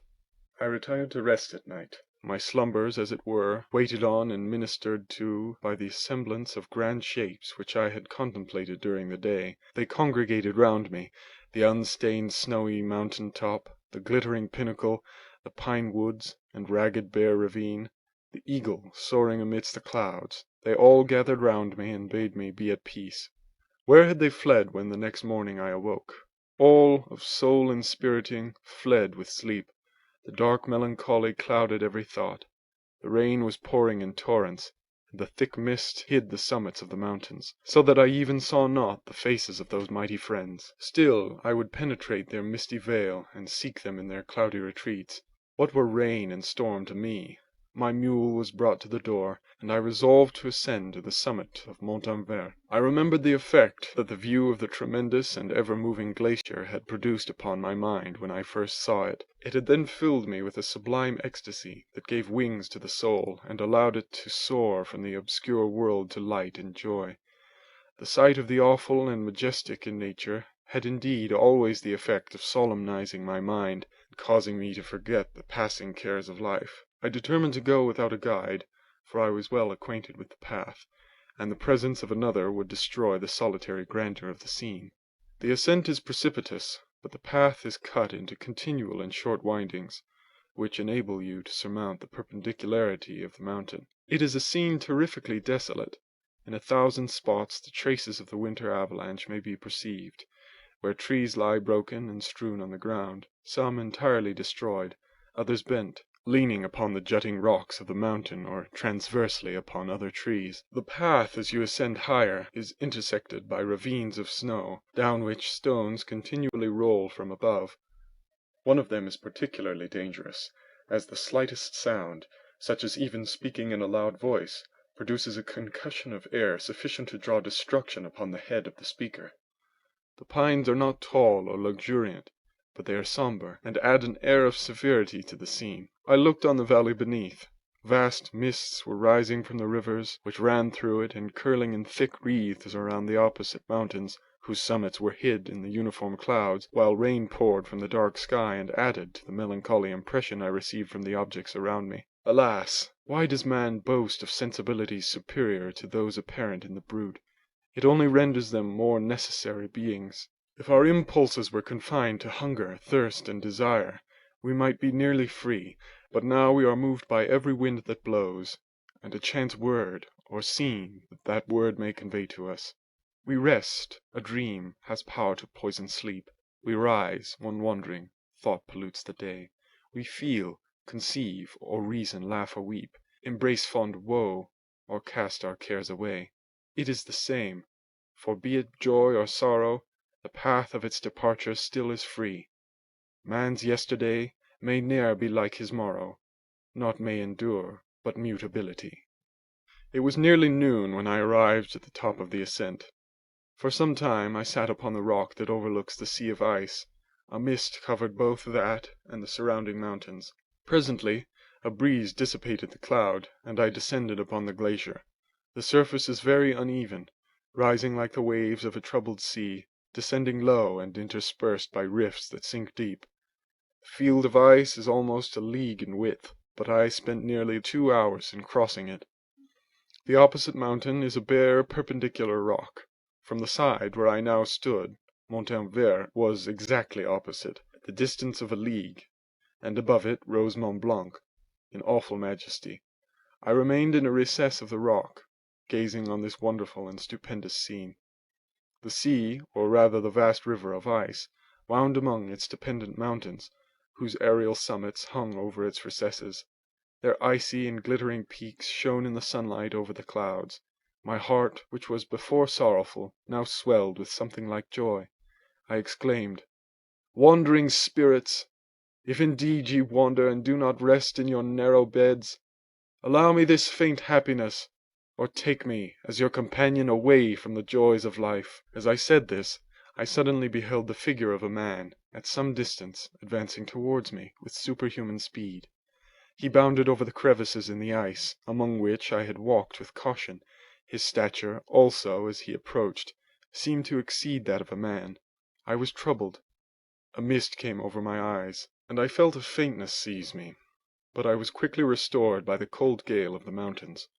I perceived, as the shape came nearer, sight tremendous and abhorred, that it was the wretch whom I had created. I trembled with rage and horror, resolving to wait his approach, and then close with him in mortal combat. He approached, his countenance bespoke bitter anguish, combined with disdain and malignity, while its unearthly ugliness rendered it almost too horrible for human eyes. But I scarcely observed this. Rage and hatred had at first deprived me of utterance, and I recovered only to overwhelm him with words expressive of furious detestation and contempt. "Devil!" I exclaimed, "do you dare approach me? And do not you fear the fierce vengeance of my arm wreaked on your miserable head? Begone, vile insect! Or rather stay, that I may trample you to dust. And oh, that I could, with the extinction of your miserable existence, restore those victims whom you have so diabolically murdered!" "I expected this reception," said the demon. "All men hate the wretched. How then must I be hated, who am miserable beyond all living things? Yet you, my creator, detest and spurn me, thy creature, to whom thou art bound by ties only dissoluble by the annihilation of one of us. You purpose to kill me.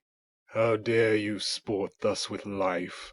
Do your duty towards me, and I will do mine towards you and the rest of mankind. If you will comply with my conditions, I will leave them and you at peace. But if you refuse, I will glut the maw of death, until it be satiated with the blood of your remaining friends." "Abhorred monster! Fiend that thou art! The tortures of hell are too mild a vengeance for thy crimes. Wretched devil, you reproach me with your creation. Come on, then, that I may extinguish the spark which I so negligently bestowed." My rage was without bounds. I sprang on him, impelled by all the feelings which can arm one being against the existence of another. He easily eluded me, and said, "Be calm. I entreat you to hear me before you give vent to your hatred on my devoted head.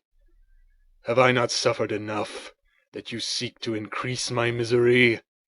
Life, although it may only be an accumulation of anguish, is dear to me, and I will defend it. Remember, thou hast made me more powerful than thyself. My height is superior to thine, my joints more supple. But I will not be tempted to set myself in opposition to thee. I am thy creature, and I will be even mild and docile to my natural lord and king, if thou wilt also perform thy part, the which thou owest me. O Frankenstein, be not equitable to every other, and trample upon me alone, to whom thy justice and even thy clemency and affection is most due. Remember that I am thy creature. I ought to be thy Adam, but I am rather the fallen angel, whom thou drivest from joy for no misdeed. Everywhere I see bliss, from which I alone am irrevocably excluded. I was benevolent and good. Misery made me a fiend. Make me happy, and I shall again be virtuous." "Begone! I will not hear you. There can be no community between you and me. We are enemies. Begone, or let us try our strength in a fight in which one must fall." "How can I move thee? Will no entreaties cause thee to turn a favourable eye upon thy creature, who implores thy goodness and compassion? Believe me, Frankenstein, I was benevolent. My soul glowed with love and humanity. But am I not alone, miserably alone? You, my creator, abhor me. What hope can I gather from your fellow creatures, who owe me nothing? They spurn and hate me. The desert mountains and dreary glaciers are my refuge. I have wandered here many days. The caves of ice, which I only do not fear, are a dwelling to me, and the only one which man does not grudge. These bleak skies I hail, for they are kinder to me than your fellow beings. If the multitude of mankind knew of my existence, they would do as you do, and arm themselves for my destruction. Shall I not then hate them who abhor me? I will keep no terms with my enemies. I am miserable, and they shall share my wretchedness. Yet it is in your power to recompense me, and deliver them from an evil which it only remains for you to make so great, that not only you and your family, but thousands of others, shall be swallowed up in the whirlwinds of its rage. Let your compassion be moved, and do not disdain me. Listen to my tale. When you have heard that, abandon or commiserate me, as you shall judge that I deserve.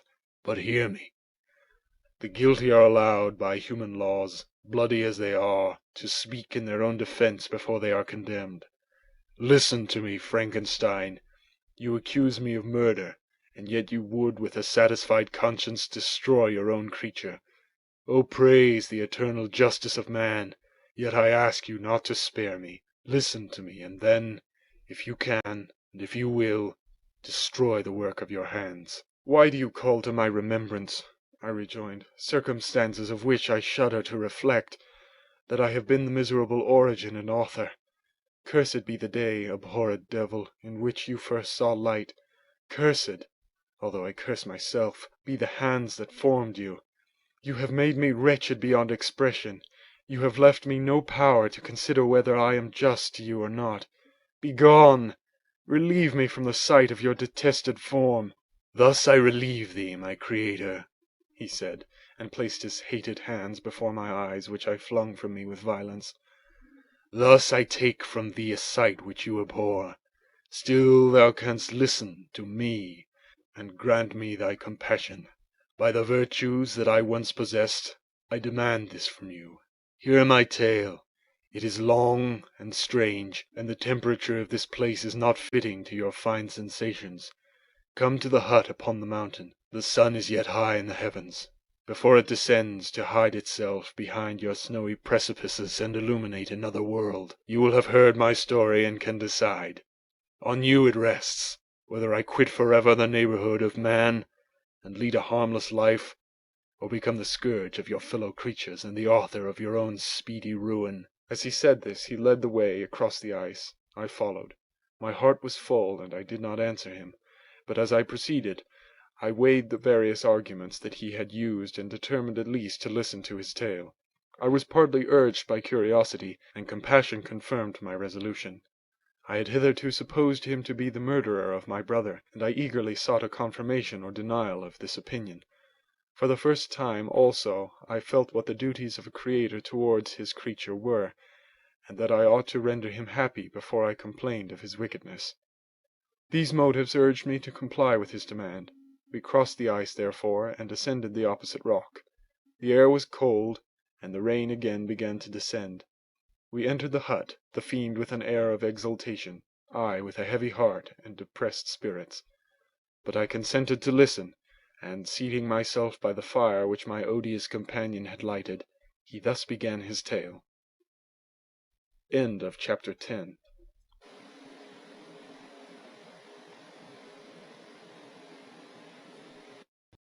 Chapter 11. It is with considerable difficulty that I remember the original era of my being.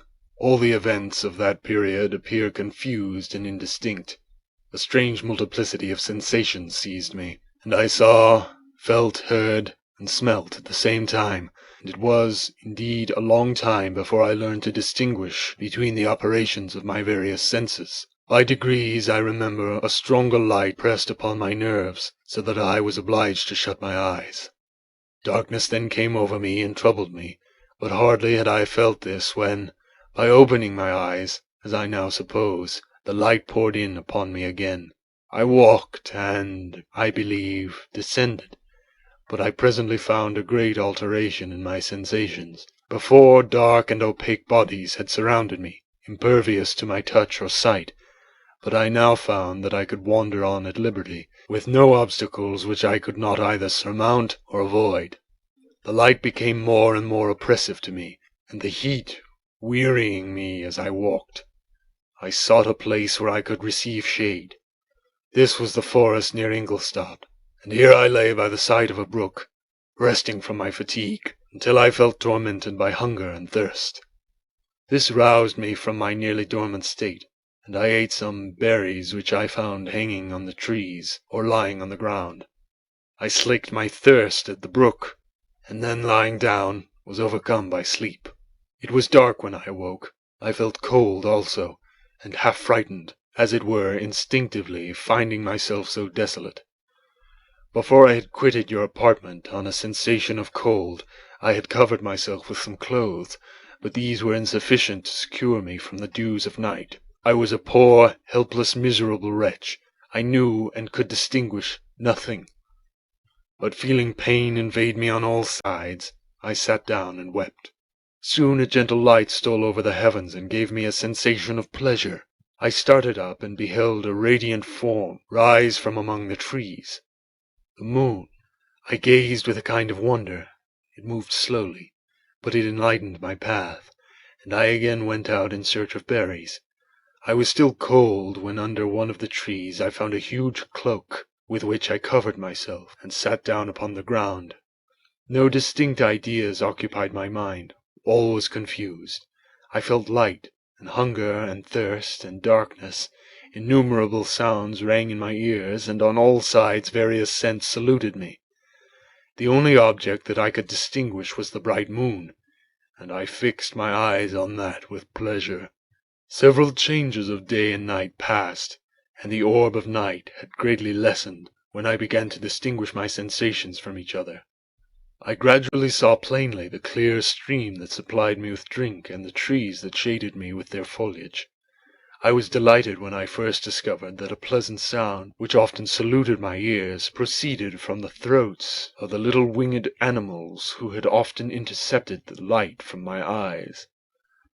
I began also to observe, with greater accuracy, the forms that surrounded me, and to perceive the boundaries of the radiant roof of light which canopied me.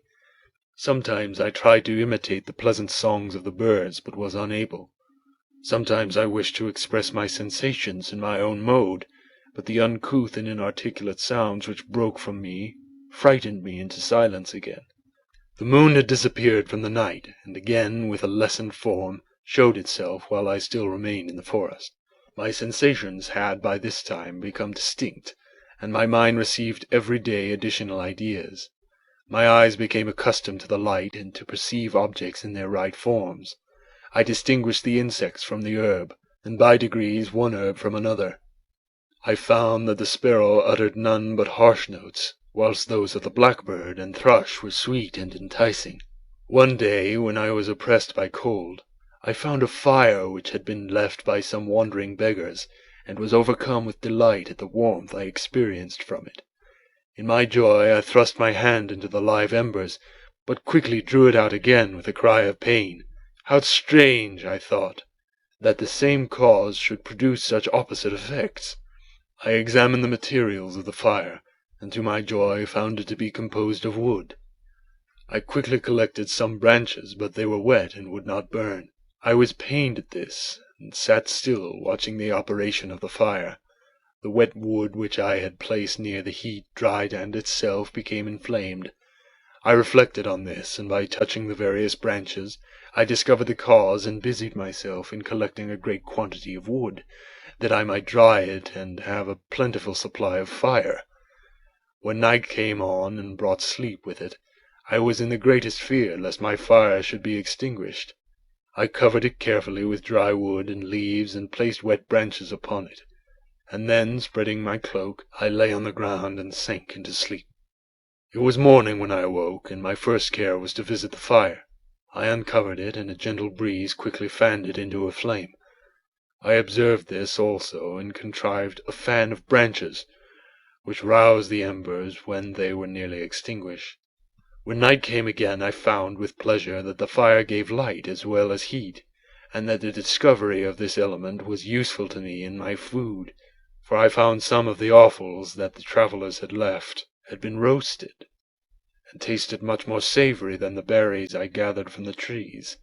I tried, therefore, to dress my food in the same manner, placing it on the live embers. I found that the berries were spoiled by this operation, and the nuts and roots much improved.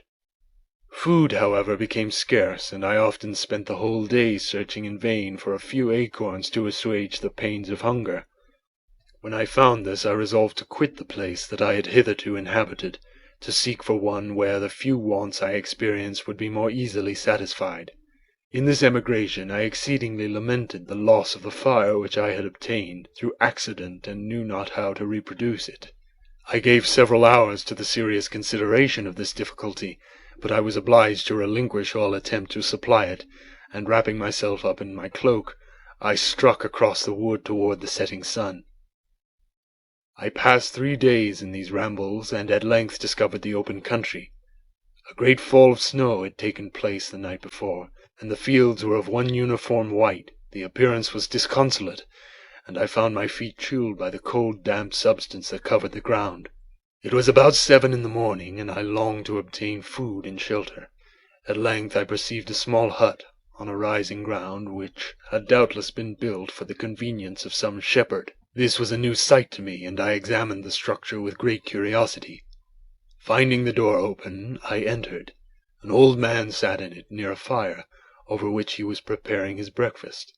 He turned on hearing a noise, and perceiving me, shrieked loudly, and quitting the hut, ran across the fields with a speed of which his debilitated form hardly appeared capable. His appearance different from any I had ever before seen, and his flight somewhat surprised me. But I was enchanted by the appearance of the hut. Here the snow and rain could not penetrate.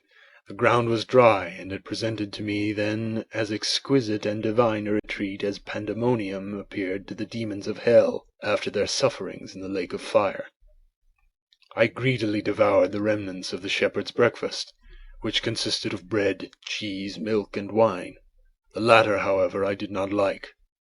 Then, overcome by fatigue, I lay down among some straw and fell asleep.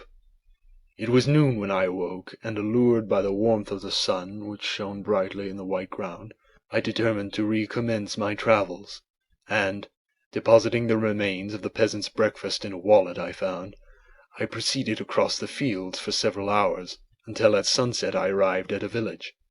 How miraculous did this appear! The huts, the neater cottages, and stately houses engaged my admiration by turns. The vegetables in the gardens, the milk and cheese that I saw placed at the windows of some of the cottages, allured my appetite. One of the best of these I entered, but I had hardly placed my foot within the door before the children shrieked, and one of the women fainted. The whole village roused. Some fled, some attacked me until, grievously bruised by stones and many other kinds of missile weapons, I escaped to the open country, and fearfully took refuge in a low hovel, quite bare, and making a wretched appearance after the palaces I had beheld in the village. This hovel, however, joined a cottage of neat and pleasant appearance, but after my late dearly bought experience, I dared not enter it. My place of refuge was constructed of wood, but so low that I could with difficulty sit upright in it. No wood, however, was placed on the earth, which formed the floor, but it was dry, and although the wind entered it by innumerable chinks, I found it an agreeable asylum for the snow and rain. Here, then, I retreated, and lay down happy to have found a shelter, however miserable from the inclemency of the season, and still more from the barbarity of man.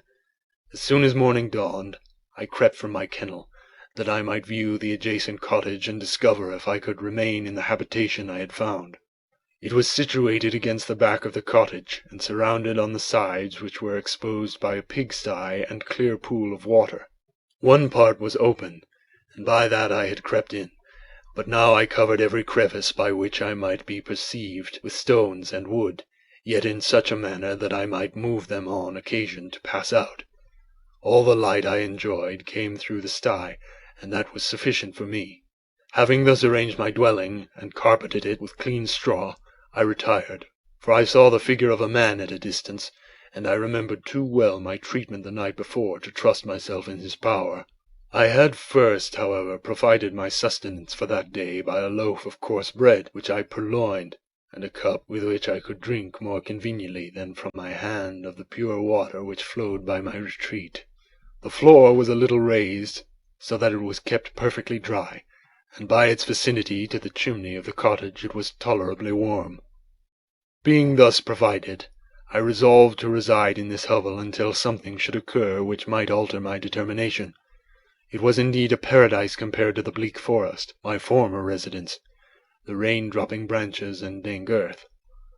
I ate my breakfast with pleasure, and was about to remove a plank to procure myself a little water, when I heard a step, and looking through a small chink, I beheld a young creature, with a pail on her head, passing before my hovel. The girl was young and of gentle demeanour, unlike what I have since found cottagers and farmhouse servants to be. Yet she was meanly dressed, a coarse blue petticoat and linen jacket being her only garb. Her fair hair was plaited but not adorned. She looked patient, yet sad. I lost sight of her, and in about a quarter of an hour she returned bearing the pail, which was now partly filled with milk. As she walked along, seeming incommoded by her burden, a young man met her, whose countenance expressed a deeper despondence. Uttering a few sounds with an air of melancholy, he took the pail from her head and bore it to the cottage himself. She followed, and they disappeared. Presently I saw the young man again, with some tools in his hand, cross the field behind the cottage, and the girl was also busied, sometimes in the house and sometimes in the yard. On examining my dwelling, I found that one of the windows of the cottage had formerly occupied a part of it, but the panes had been filled up with wood. In one of these was a small and almost imperceptible chink, through which the eye could just penetrate. Through this crevice a small room was visible, whitewashed and clean, but very bare of furniture. In one corner, near a small fire, sat an old man, leaning his head on his hands in a disconsolate attitude. The young girl was occupied in arranging the cottage, but presently she took something out of a drawer, which employed her hands, and she sat down beside the old man, who, taking up an instrument, began to play and produce sounds sweeter than the voice of the thrush or the nightingale. It was a lovely sight even to me, poor wretch who had never beheld aught beautiful before. The silver hair and benevolent countenance of the aged cottager won my reverence, while the gentle manners of the girl enticed my love. He played a sweet mournful air, which I perceived drew tears from the eyes of his amiable companion, of which the old man took no notice, until she sobbed audibly.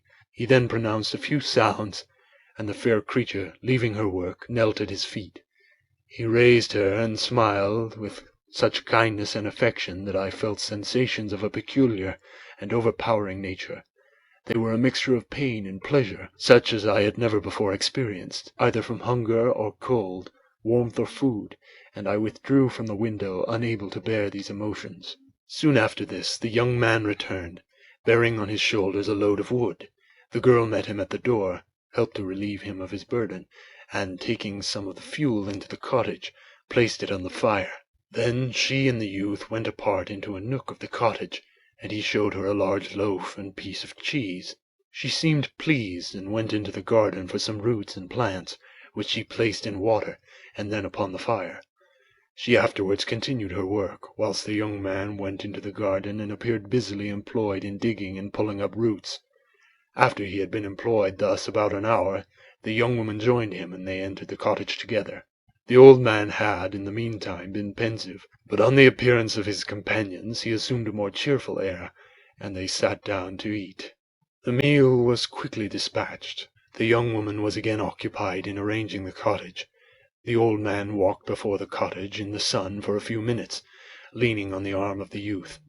Nothing could exceed in beauty the contrast between these two excellent creatures. One was old, with silver hairs and a countenance beaming with benevolence and love. The younger was slight and graceful in his figure, and his features were moulded with the finest symmetry, yet his eyes and attitude expressed the utmost sadness and despondency. And the youth, with tools different from those he had used in the morning, directed his steps across the fields. Night quickly shut in, but to my extreme wonder I found that the cottagers had a means of prolonging light by the use of tapers, and was delighted to find that the setting of the sun did not put an end to the pleasure I experienced in watching my human neighbors. In the evening the young girl and her companion were employed in various occupations which I did not understand, and the old man again took up the instrument which produced the divine sounds that had enchanted me in the morning. So soon as he had finished, the youth began not to play, but to utter sounds that were monotonous, and neither resembling the harmony of the old man's instrument, nor the songs of the birds. I since found that he read aloud, but at the time I knew nothing of the science of words or letters. The family, after having been thus occupied for a short time, extinguished their lights and retired, as I conjecture, to rest. End of chapter 11.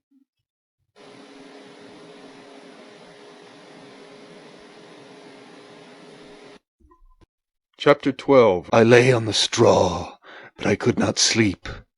I thought of the occurrences of the day.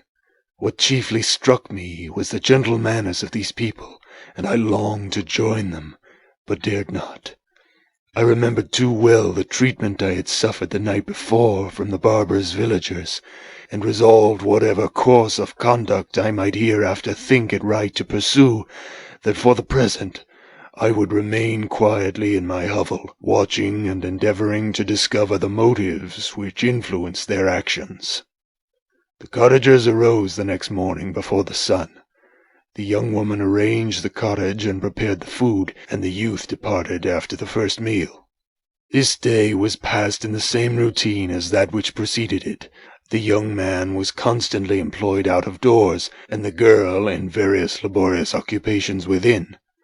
The old man, whom I soon perceived to be blind, employed his leisure hours on his instrument or in contemplation. Nothing could exceed the love and respect which the younger cottagers exhibited towards their venerable companion.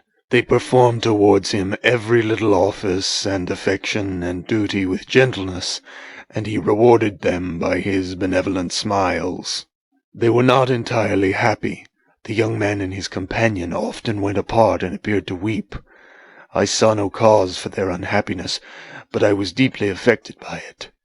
If such lovely creatures were miserable, it was less strange that I, an imperfect and solitary being, should be wretched. Yet why were these gentle beings unhappy? They possessed a delightful house, for such it was in my eyes, and every luxury. They had a fire to warm them when chill and delicious viands were hungry. They were dressed in excellent clothes, and still more they enjoyed one another's company and speech, interchanging each day looks of affection and kindness. What did their tears imply? Did they really express pain? I was at first unable to solve these questions, but perpetual attention and time explained to me many appearances which were at first enigmatic. A considerable period elapsed before I discovered one of the causes of the uneasiness of this amiable family. It was poverty, and they suffered that evil in a very distressing degree. Their nourishment consisted entirely of the vegetables of their garden and the milk of one cow, which gave very little during the winter when its masters could scarcely procure food to support it. They often, I believe, suffered the pangs of hunger very poignantly, especially the two younger cottagers, for several times they placed food before the old man when they reserved none for themselves. This trait of kindness moved me sensibly. I had been accustomed, during the night, to steal a part of their store for my own consumption, but when I found that in doing this I inflicted pain on the cottagers, I abstained and satisfied myself with berries, nuts, and roots which I gathered from a neighboring wood. I discovered also another means through which I was enabled to assist their labors. I found that the youth spent a great part of each day in collecting wood for the family fire, and during the night I often took his tools, the use of which I quickly discovered, and brought home firing sufficient for the consumption of several days. I remember the first time that I did this. The young woman, when she opened the door in the morning, appeared greatly astonished on seeing a great pile of wood on the outside. She uttered some words in a loud voice, and the youth joined her, who also expressed surprise. I observed with pleasure that he did not go to the forest that day, but spent it in repairing the cottage and cultivating the garden. By degrees I made a discovery of still greater moment. I found that these people possessed a method of communicating their experience and feelings to one another by articulate sounds. I perceived that the words they spoke sometimes produced pleasure or pain, smiles or sadness, in the minds and countenances of the hearers. This was indeed a godlike science, and I ardently desired to become acquainted with it. But I was baffled in every attempt I made for this purpose. Their pronunciation was quick, and the words they uttered not having any apparent connection with visible objects. I was unable to discover any clue by which I could unravel the mystery of their reference. By great application, however, and after having remained during the space of several revolutions of the moon in my hovel, I discovered the names that were given to some of the most familiar objects of discourse. I learned and applied the words fire, milk, bread, and wood. I learned also the names of the cottagers themselves. The youth and his companion had each of them several names, but the old man had only one, which was father. The girl was called sister or Agatha, and the youth Felix, brother or son.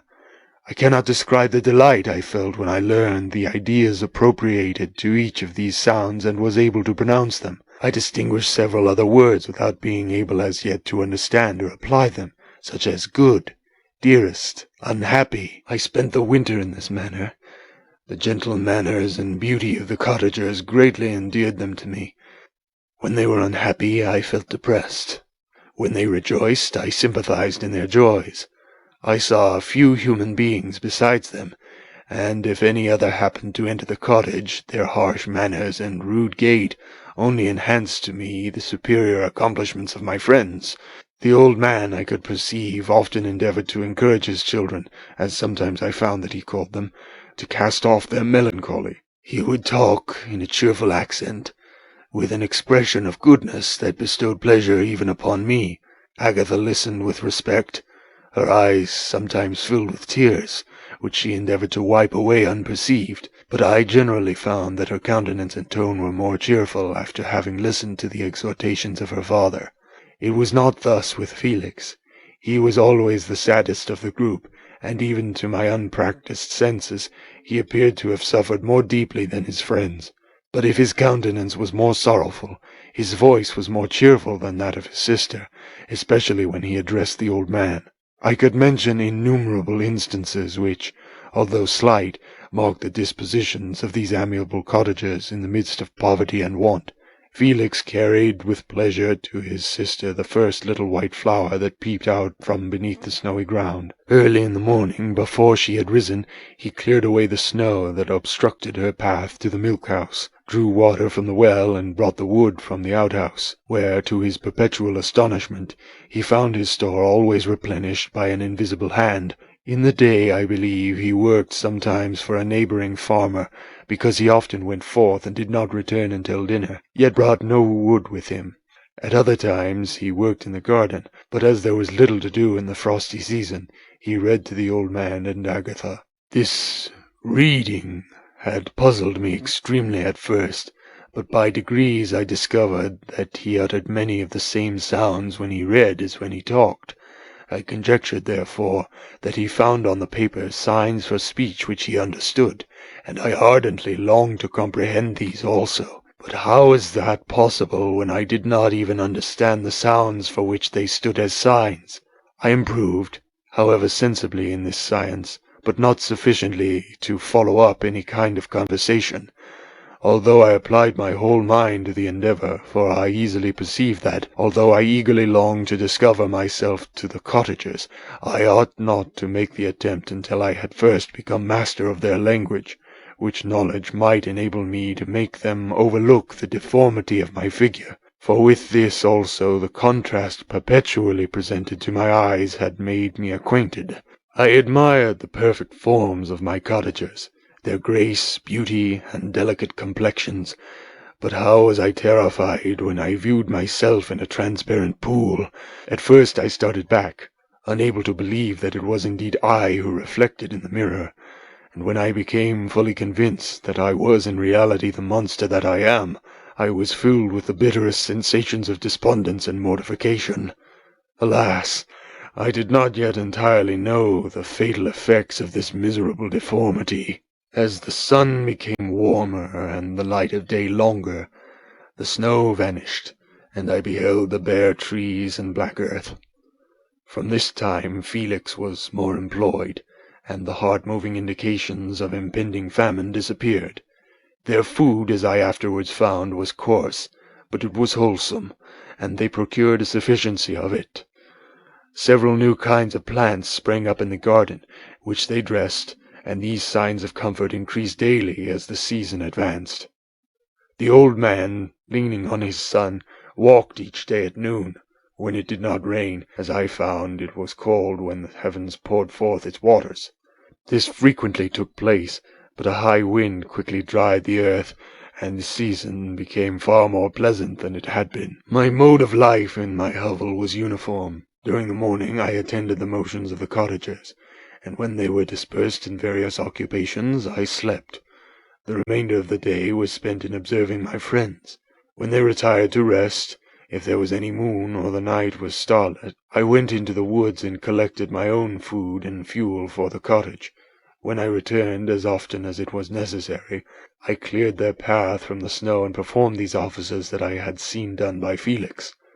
I afterwards found that these labours, performed by an invisible hand, greatly astonished them, and once or twice I heard them on these occasions utter the words, "Good Spirit," "Wonderful," but I did not then understand the signification of these terms.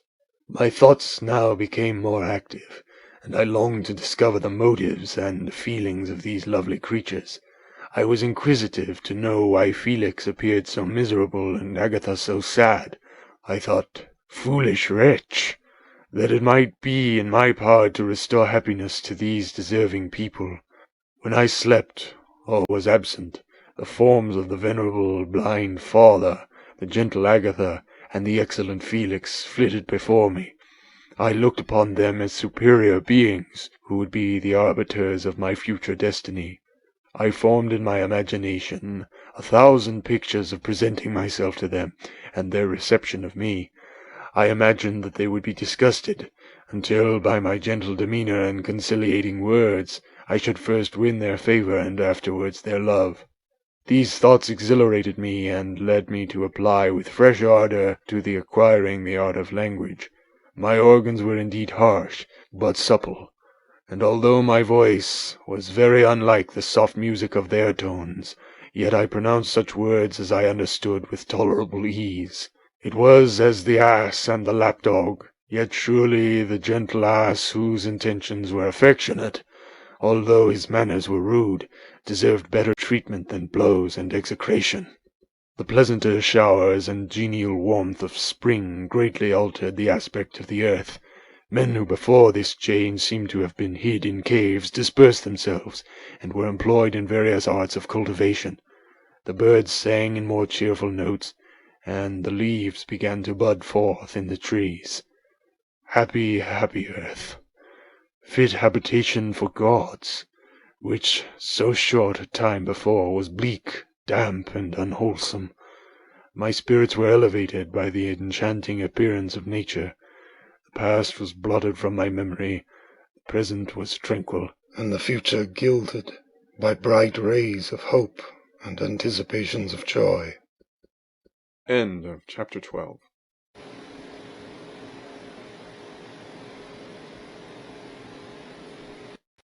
Chapter 13. I now hasten to the more moving part of my story. I shall relate the events that impressed me with feelings which, from what I had been, have made me what I am. Spring advanced rapidly. The weather became fine and the skies cloudless. It surprised me that what before was desert and gloomy should now bloom with the most beautiful flowers and verdure. My senses were gratified and refreshed by 1,000 scents of delight and 1,000 sights of beauty. It was on one of these days, when my cottagers periodically rested from labour, the old man played on his guitar, and the children listened to him, that I observed the countenance of Felix was melancholy beyond expression. He sighed frequently, and once his father paused in his music, and I conjectured by his manner that he inquired the cause of his son's sorrow. Felix replied in a cheerful accent, and the old man was recommencing his music, when someone tapped at the door. It was a lady on horseback, accompanied by a countryman as a guide. The lady was dressed in a dark suit and covered with a thick black veil. Agatha asked a question, to which the stranger only replied by pronouncing, in a sweet accent, the name of Felix. Her voice was musical, but unlike that of either of my friends. On hearing this word, Felix came up hastily to the lady, who, when she saw him, threw up her veil, and I beheld a countenance of angelic beauty and expression, her hair of a shining raven black, and curiously braided. Her eyes were dark, but gentle, although animated, her features of a regular proportion, and her complexion wondrously fair, each cheek tinged with a lovely pink. Felix seemed ravished with delight when he saw her. Every trait of sorrow vanished from his face, and it instantly expressed a degree of ecstatic joy, of which I could hardly have believed it capable. His eyes sparkled as his cheek flushed with pleasure, and at that moment I thought him as beautiful as the stranger. She appeared affected by different feelings. Wiping a few tears from her lovely eyes, she held out her hand to Felix, who kissed it rapturously and called her, as well as I could distinguish, his sweet Arabian. She did not appear to understand him, but smiled. He assisted her to dismount, and dismissing her guide, conducted her into the cottage. Some conversation took place between him and his father, and the young stranger knelt at the old man's feet, and would have kissed his hand, but he raised her and embraced her affectionately. I soon perceived that although the stranger uttered articulate sounds, and appeared to have a language of her own, she was neither understood by, nor herself understood the cottagers. They made many signs which I did not comprehend, but I saw that her presence diffused gladness through the cottage, dispelling their sorrow as the sun dissipates the morning mists. Felix seemed peculiarly happy, and with the smiles of delight welcomed his Arabian. Agatha, the ever-gentle Agatha, kissed the hands of the lovely stranger, and pointing to her brother, made signs which appeared to me to mean that he had been sorrowful until she came. Some hours passed thus, while they by their countenances expressed joy, the cause of which I did not comprehend. Presently I found, by the frequent recurrence of some sound which the stranger repeated after them, that she was endeavouring to learn their language, and the idea instantly occurred to me that I should make use of the same instruction to the same end. The stranger learned about 20 words at the first lesson. Most of them, indeed, were those which I had before understood, but I profited by the others. As night came on, Agatha and the Arabian retired early. When they separated, Felix kissed the hand of the stranger and said, "Good night, sweet Safie." He sat up much longer, conversing with his father, and by the frequent repetition of her name I conjectured that their lovely guest was the subject of their conversation. I ardently desired to understand them, and bent every faculty towards that purpose, but found it utterly impossible. The next morning Felix went out to his work, and after the usual occupations of Agatha were finished, the Arabian sat at the feet of the old man, and, taking his guitar, played some airs so entrancingly beautiful that they at once drew tears of sorrow and delight from my eyes. She sang, and her voice flowed in a rich cadence, swelling or dying away like a nightingale of the woods. When she had finished, she gave the guitar to Agatha, who had first declined it. She played a simple air, and her voice accompanied it in sweet accents, but unlike the wondrous strain of the stranger. The old man appeared enraptured, and said some words, which Agatha endeavoured to explain to Safie, and by which he appeared to wish to express that she bestowed on him the greatest delight by her music. The days now passed as peaceably as before, with the sole alteration that joy had taken place of sadness in the countenances of my friends. Safie was always gay and happy. She and I improved rapidly in the knowledge of language, so that in 2 months I began to comprehend most of the words uttered by my protectors. In the meanwhile also the black ground was covered with herbage, and the green banks interspersed with innumerable flowers, sweet to the scent and the eyes, stars of pale radiance among the moonlight woods. The sun became warmer, the nights clear and balmy, and my nocturnal rambles were an extreme pleasure to me, although they were considerably shortened by the late setting and early rising of the sun, for I never ventured abroad during daylight, fearful of meeting with the same treatment I had formerly endured in the first village which I entered. My days were spent in close attention, that I might more speedily master the language, and I may boast that I improved more rapidly than the Arabian, who understood very little and conversed in broken accents, whilst I comprehended and could imitate almost every word that was spoken. While I improved in speech, I also learned the science of letters, as it was taught to the stranger, and this opened before me a wide field for wonder and delight. The book from which Felix instructed Safie was Volney's Ruins of Empires.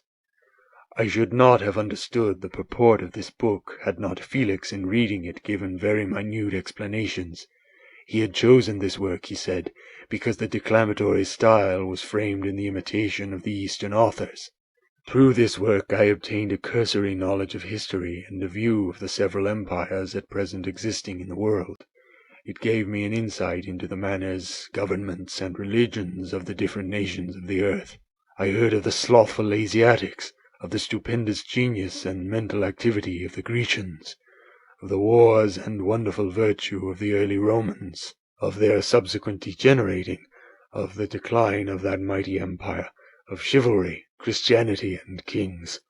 I heard of the discovery of the American hemisphere, and wept with Safie over the hapless fate of its original inhabitants. These wonderful narrations inspired with me strange feelings. Was it man, indeed, at once so powerful, so virtuous and magnificent, yet so vicious and base? He appeared at one time a mere scion of the evil principle, and at another as all that can be conceived of noble and godlike. To be a great and virtuous man appeared the highest honor that can befall a sensitive being. To be base and vicious, as many on record have been, appeared the lowest degradation, a condition more abject than that of the blind mole or harmless worm. For a long time I could not conceive how one man could go forth to murder his fellow, or even why there were laws and governments, but when I heard details of vice and bloodshed, my wonder ceased, and I turned away with disgust and loathing. Every conversation of the cottagers now opened new wonders to me. While I listened to the instructions which Felix bestowed upon the Arabian, the strange system of human society was explained to me. I heard of the division of property, of immense wealth and squalid poverty, of rank, descent, and noble blood. The words induced me to turn towards myself. I learned that the possessions most esteemed by your fellow creatures were high and unsullied descent united with riches. A man might be respected with only one of these advantages, but without either he was considered, except in very rare instances, as a vagabond and a slave, doomed to waste his powers for the profits of the chosen few. And what was I? Of my creation and creator I was absolutely ignorant, but I knew that I possessed no money, no friends, no kind of property. I was, besides, endued with a figure hideously deformed and loathsome. I was not even of the same nature as man. I was more agile than they, and could subsist upon a coarser diet. I bore the extremities of heat and cold with less injury to my frame. My stature far exceeded theirs. When I looked around, I saw and heard of none like me. Was I then a monster, a blot upon the earth, from which all men fled and whom all men disowned? I cannot describe to you the agony that these reflections inflicted upon me. I tried to dispel them, but sorrow only increased with knowledge. Oh, that I had forever remained in my native wood, nor known nor felt beyond the sensations of hunger, thirst, and heat! Of what a strange nature is knowledge! It clings to the mind when it has once seized on it like a lichen on a rock. I wished sometimes to shake off all thought and feeling, but I learned that there was but one means to overcome the sensation of pain, and that was death, a state which I feared yet did not understand. I admired virtue and good feelings, and loved the gentle manners and amiable qualities of my cottagers, but I was shut out from intercourse with them, except through means which I obtained by stealth, when I was unseen and unknown, and which rather increased than satisfied the desire I had of becoming one among my fellows. The gentle words of Agatha and the animated smiles of the charming Arabian were not for me. The mild exhortations of the old man and the lively conversations of the loved Felix were not for me. Miserable, unhappy wretch! Other lessons were impressed upon me even more deeply. I heard of the difference of sexes, and the birth and growth of children, how the father doted on the smiles of the infant and the lively sallies of the older child, how all the life and cares of the mother were wrapped up in the precious charge, how the mind of youth expanded and gained knowledge of brother, sister, and all the various relationships which bind one human being to another in mutual bonds. But where were my friends and relations? No father had watched my infant days, no mother had blessed me with smiles and caresses, or if they had, all my past life was now a blot, a blind vacancy in which I distinguished nothing. From my earliest remembrance, I had been as I then was in height and proportion. I had never yet seen a being resembling me, or who claimed any intercourse with me. What was I? Question again occurred, to be answered only with groans. I will soon explain to what these feelings tended, but allow me now to return to the cottagers, whose story excited in me such various feelings of indignation, delight, and wonder, but which all terminated in additional love and reverence for my protectors, for so I loved, in an innocent, half-painful self-deceit, to call them. End of chapter 13.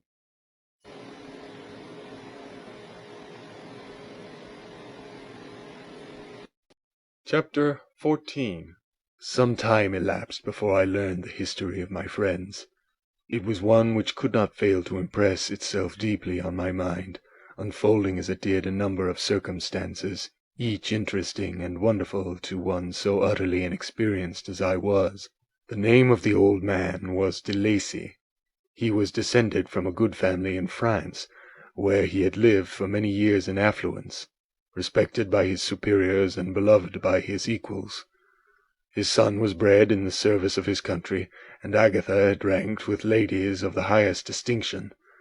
A few months before my arrival they had lived in a large and luxurious city called Paris, surrounded by friends, and possessed of every enjoyment which virtue, refinement of intellect, or taste, accompanied by a moderate fortune, could afford.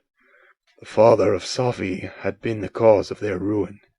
He was a Turkish merchant, and had inhabited Paris for many years, when, for some reason which I could not learn, he became obnoxious to the government. He was seized and cast into prison the very day that Sophie arrived from Constantinople to join him.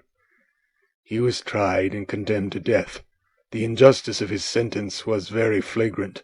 All Paris was indignant, and it was judged that his religion and wealth, rather than the crime alleged against him, had been the cause of his condemnation.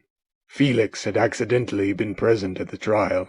His horror and indignation were uncontrollable when he heard the decision of the court. He made at that moment a solemn vow to deliver him, and then looked around for the means. After many fruitless attempts to gain admittance to the prison, he found a strongly grated window in an unguarded part of the building, which lighted the dungeon of the unfortunate Mohammedan, who, loaded in chains, waited in despair the execution of the barbarous sentence. Felix visited the grate at night, and made known to the prisoner his intentions in his favour. The Turk, amazed and delighted, endeavoured to kindle the zeal of his deliverer by promises of reward and wealth. Felix rejected his offers with contempt, yet when he saw the lovely Sophie, who was allowed to visit her father, and who by her gestures expressed her lively gratitude, the youth could not help owning to his mind that the captive possessed a treasure which would fully reward his toil and hazard. The Turk quickly perceived the impression that his daughter had made on the heart of Felix, and endeavoured to secure him more entirely in his interests by the promise of her hand in marriage so soon as he should be conveyed to a place of safety. Felix was too delicate to accept this offer, yet he looked forward to the probability of the event as the consummation of his happiness. During the ensuing days, while the preparations were going forward for the escape of the merchant, The zeal of Felix was warmed by several letters that he received from this lovely girl, who found means to express her thoughts in the language of her lover by the aid of an old man, a servant of her father who understood French. She thanked him in the most ardent terms for his intended service towards her parent, and at the same time she gently deplored her own fate.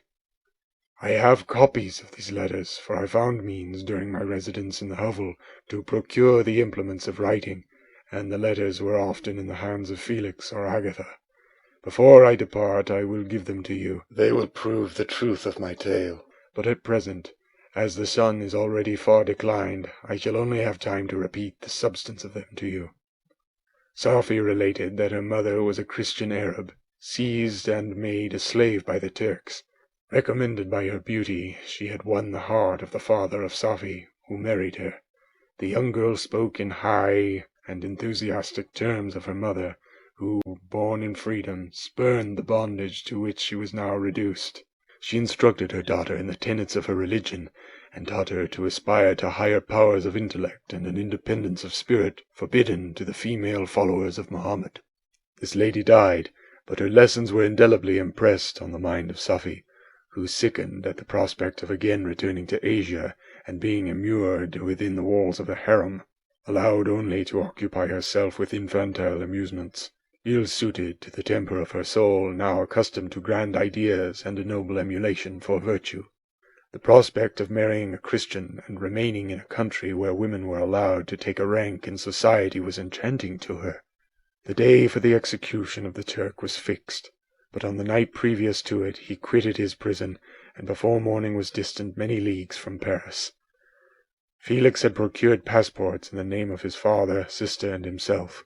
He had previously communicated his plan to the former, who aided the deceit by quitting his house under the pretence of a journey, and concealed himself, with his daughter, in an obscure part of Paris. Felix conducted the fugitives through France to Lyons, and across Mont-Cenis to Leghorn, where the merchant had decided to wait a favorable opportunity of passing into some part of the Turkish dominions.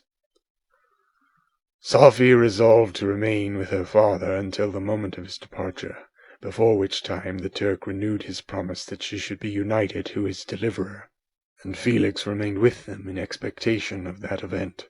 And in the meantime he enjoyed the society of the Arabian, who exhibited towards him the simplest and tenderest affection. They conversed with one another through the means of an interpreter, and sometimes with the interpretation of looks, and Safie sang to him the divine airs of her native country. The Turk allowed this intimacy to take place and encouraged the hopes of the youthful lovers, while in his heart he had formed far other plans. He loathed the idea that his daughter should be united to a Christian, but he feared the resentment of Felix if he should appear lukewarm, for he knew that he was still in the power of his deliverer, if he should choose to betray him to the Italian state which they inhabited. He revolved 1,000 plans by which he should be enabled to prolong the deceit until it might be no longer necessary, and secretly to take his daughter with him when he departed. His plans were facilitated by the news which arrived from Paris. The government of France were greatly enraged at the escape of their victim, and spared no pains to detect and punish his deliverer. The plot of Felix was quickly discovered, and De Lacy and Agatha were thrown into prison. The news reached Felix, and roused him from his dream of pleasure. His blind and aged father and his gentle sister lay in a noisome dungeon, while he enjoyed the free air and the society of her whom he loved. This idea was torture to him.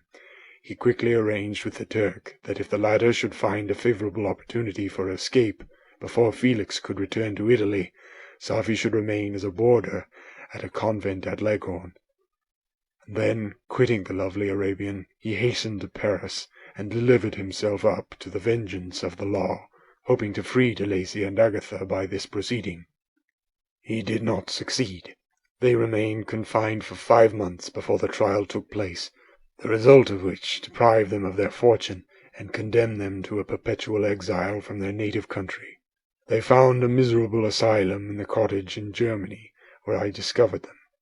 Felix soon learned that the treacherous Turk, for whom he and his family endured such unheard-of oppression, on discovering that his deliverer was thus reduced to poverty and ruin, became a traitor to good feeling and honour, and had quitted Italy with his daughter, insultingly sending Felix a pittance of money to aid him, as he said, in some plan of future maintenance. Such were the events that preyed on the heart of Felix and rendered him, when I first saw him, the most miserable of his family.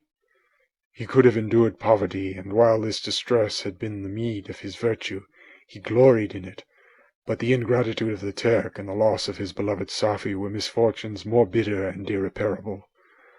The arrival of the Arabian now infused new life into his soul. When the news reached Leghorn that Felix was deprived of his wealth and rank, the merchant commanded his daughter to think no more of her lover, but to prepare to return to her native country. The generous nature of Safie was outraged by this command. She attempted to expostulate with her father, but he left her angrily, reiterating his tyrannical mandate. A few days after, the Turk entered his daughter's apartment, and told her hastily that he had reason to believe that his residence at Leghorn had been divulged, and that he should speedily be delivered up to the French government. He had consequently hired a vessel to convey him to Constantinople, for which city he should sail in a few hours. He intended to leave his daughter under the care of a confidential servant, to follow at her leisure with the greater part of his property, which had not yet arrived at Leghorn. When alone, Safie resolved in her own mind the plan of conduct that it would become her to pursue in this emergency. A residence in Turkey was abhorrent to her. Her religion and her feelings were alike averse to it. By some papers of her father which fell into her hands, she heard of the exile of her lover, and learnt the name of the spot where he then resided. She hesitated some time, but at length she formed her determination. Taking with her some jewels that belonged to her and a sum of money, she quitted Italy with an attendant, a native of Leghorn, but who understood the common language of Turkey, and departed for Germany. She arrived in safety at a town about 20 leagues from the cottage of De Lacy, when her attendant fell dangerously ill. Safie nursed her with the most devoted affection, but the poor girl died, and the Arabian was left alone. Unacquainted with the language of the country, and utterly ignorant of the customs of the world, she fell, however, into good hands. The Italian had mentioned the name of the spot for which they were bound, and after her death the woman of the house in which they had lived took care that Safie should arrive in safety at the cottage of her lover. End of chapter 14.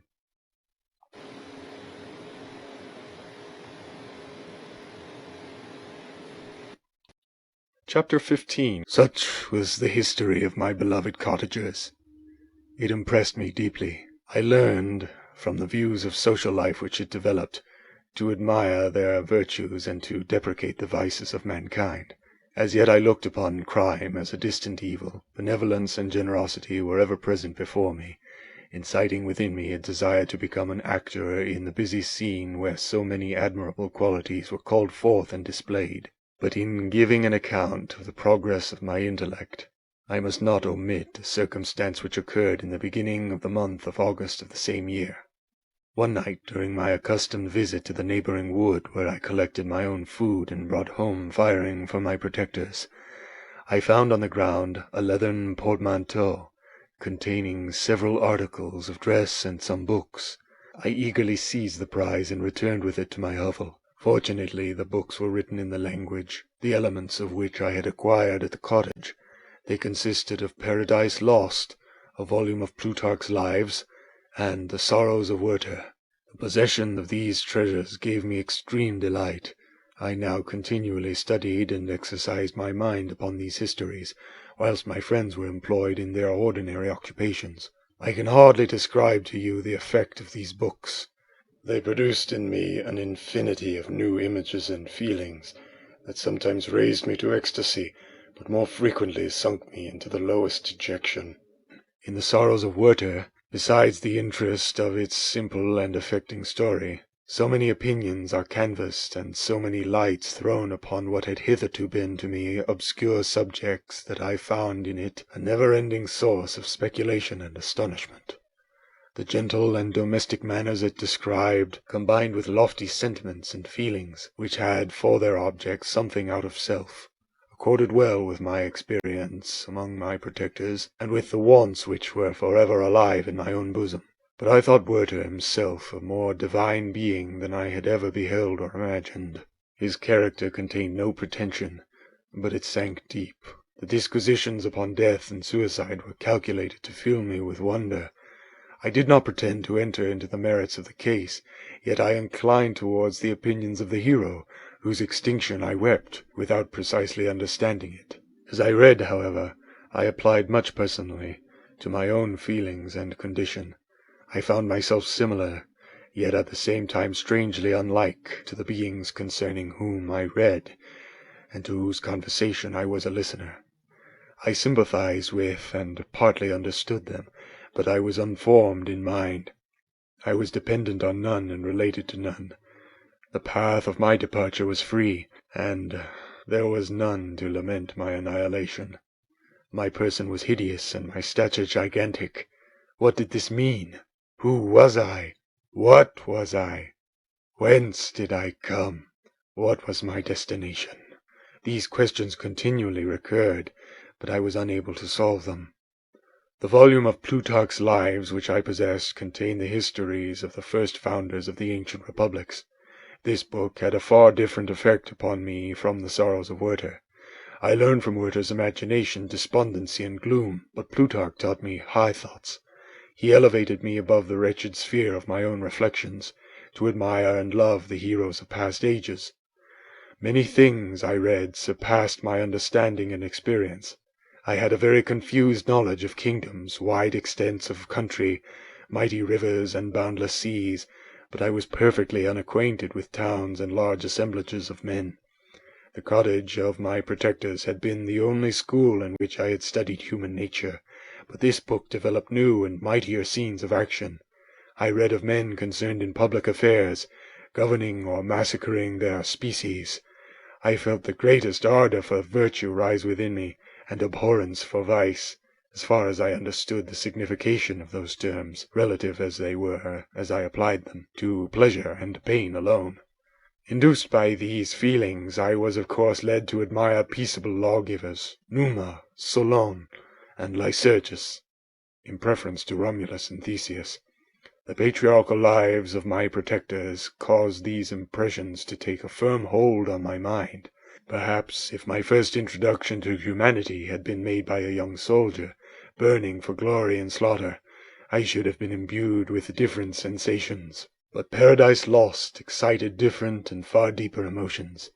I read it, as I had read the other volumes which had fallen into my hands, as a true history. It moved every feeling of wonder and awe that the picture of an omnipotent God warring with his creatures was capable of exciting. I often referred the several situations, as their similarity struck me, to my own. Like Adam, I was apparently united by no link to any other being in existence, but his state was far different from mine in every other respect. He had come forth from the hands of God, a perfect creature, happy and prosperous, guarded by the especial care of his Creator. He was allowed to converse with and acquire knowledge from beings of a superior nature. But I was wretched, helpless, and alone. Many times I considered Satan as the fitter emblem of my condition, for often, like him, when I viewed the bliss of my protectors, the bitter gall of envy rose within me. Another circumstance strengthened and confirmed these feelings. Soon after my arrival in the hovel, I discovered some papers in the pocket of the dress which I had taken from your laboratory. At first I had neglected them, but now that I was able to decipher the characters in which they were written, I began to study them with diligence. It was your journal of the 4 months that preceded my creation. You minutely described in these papers every step you took in the progress of your work.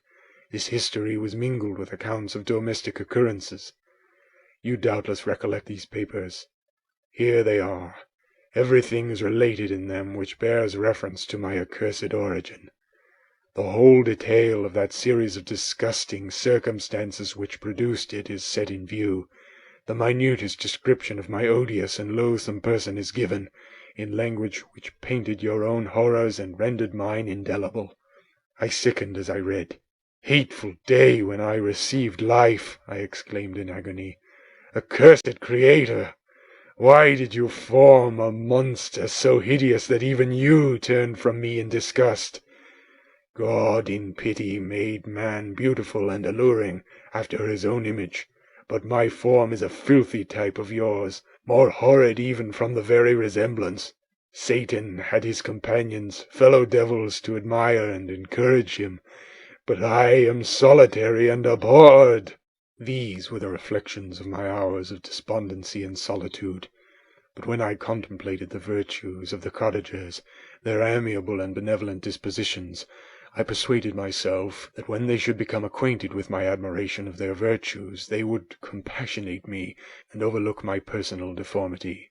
Could they turn from their door one, however monstrous, who solicited their compassion and friendship? I resolved at least not to despair, but in every way to fit myself for an interview with them which would decide my fate. I postponed this attempt for some months longer, for the importance attached to its success inspired me with a dread lest I should fail. Besides, I found that my understanding improved so much with every day's experience that I was unwilling to commence this undertaking until a few more months should have added to my sagacity. Several changes in the meantime took place in the cottage. The presence of Safie diffused happiness among its inhabitants, and I also found that a greater degree of plenty reigned there. Felix and Agatha spent more time in amusement and conversation, and were assisted in their labours by servants. They did not appear rich, but they were contented and happy. Their feelings were serene and peaceful, while mine became every day more tumultuous. Increase of knowledge only discovered to me more clearly what a wretched outcast I was. I cherished hope, it is true, but it vanished when I beheld my person reflected in water, or my shadow in the moonshine, even as that frail image, and that inconstant shade. I endeavoured to crush these fears, and to fortify myself for the trial which in a few months I resolved to undergo, and sometimes I allowed my thoughts, unchecked by reason, to ramble in the fields of paradise, and dared to fancy amiable and lovely creatures sympathizing with my feelings and cheering my gloom. Their angelic countenances breathed smiles of consolation. But it was all a dream. No Eve soothed my sorrows nor shared my thoughts. I was alone. I remembered Adam's supplication to his Creator, but where was mine? He had abandoned me, and in the bitterness of my heart I cursed him. Autumn thus passed.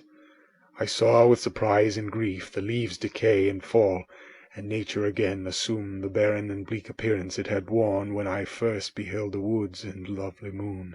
Yet I did not heed the bleakness of the weather. I was better fitted by my conformation for the endurance of cold than heat. But my chief delights were the sight of the flowers, the birds, and all the gay apparel of summer. When those deserted me, I turned with more attention towards the cottagers. Their happiness was not decreased by the absence of summer. They loved and sympathized with one another, and their joys, depending on each other, were not interrupted by the casualties that took place around them. The more I saw them, the greater became my desire to claim their protection and kindness. My heart yearned to be known and loved by these amiable creatures. To see their sweet looks directed towards me with affection was the utmost limit of my ambition. I dared not think that they would turn them from me with disdain and horror. The poor that stopped at the door were never driven away. I asked, it is true, for greater treasures than a little food or rest. I required kindness and sympathy, but I did not believe myself utterly unworthy of it. The winter advanced, and an entire revolution of the seasons had taken place since I awoke into life. My attention at this time was solely directed towards my plan of introducing myself into the cottage of my protectors. I revolved many projects, but that on which I finally fixed was to enter the dwelling when the blind old man should be alone. I had sagacity enough to discover that the unnatural hideousness of my person was the chief object of horror with those who had formerly beheld me. My voice, although harsh, had nothing terrible in it. I thought, therefore, that if in the absence of his children I could gain the good will and mediation of the old de Lacy, I might by his means be tolerated by my younger protectors. One day, when the sun shone on the red leaves that strewed the ground and diffused cheerfulness, although it denied warmth, Sophy, Agatha, and Felix departed on a long country walk, and the old man, at his own desire, was left alone in the cottage. When his children had departed, he took up his guitar and played several mournful but sweet airs, more sweet and mournful than I had ever heard him play before. At first his countenance was illuminated with pleasure, but as he continued, thoughtfulness and sadness succeeded. At length, laying aside the instrument, he sat absorbed in reflection. My heart beat quick. This was the hour and moment of trial which would decide my hopes or realize my fears. The servants were gone to a neighboring fair. All was silent in and around the cottage. It was an excellent opportunity. Yet when I proceeded to execute my plan, my limbs failed me, and I sank to the ground. Again I rose, and exerting all the firmness of which I was master, removed the planks which I had placed before my hovel to conceal my retreat. The fresh air revived me, and with renewed determination I approached the door of the cottage. I knocked.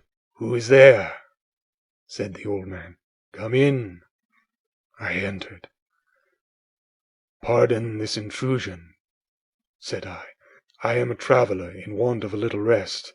You would greatly oblige me if you would allow me to remain a few minutes before the fire." "Enter," said De Lacy, "and I will try in what manner I can to relieve your wants. But unfortunately my children are from home, and as I am blind, I am afraid I shall find it difficult to procure food for you." "Do not trouble yourself, my kind host. I have food. It is warmth and rest only that I need." I sat down, and a silence ensued. I knew that every minute was precious to me, yet I remained irresolute in what manner to commence the interview, when the old man addressed me. "By your language, stranger, I suppose you are my countryman. Are you French?" "No, but I was educated by a French family, and understand that language only. I am now going to claim the protection of some friends, whom I sincerely love, and of whose favor I have some hopes." "Are they Germans?" "No, they are French. But let us change the subject. I am an unfortunate and deserted creature. I look around and have no relation or friend upon the earth. These amiable people to whom I go have never seen me and know little of me. I am full of fears, for if I fail there, I am an outcast in the world forever." "Do not despair. To be friendless is indeed to be unfortunate, but the hearts of men, when unprejudiced by any obvious self-interest, are full of brotherly love and charity. Rely therefore on your hopes, and if these friends are good and amiable, do not despair." "They are kind. They are the most excellent creatures in the world, but unfortunately they are prejudiced against me. I have good dispositions, my life has been hitherto harmless, and in some degree beneficial, but a fatal prejudice clouds their eyes, and where they ought to see a feeling and a kind friend, they behold only a detestable monster." "That is indeed unfortunate, but if you are really blameless, cannot you undeceive them?"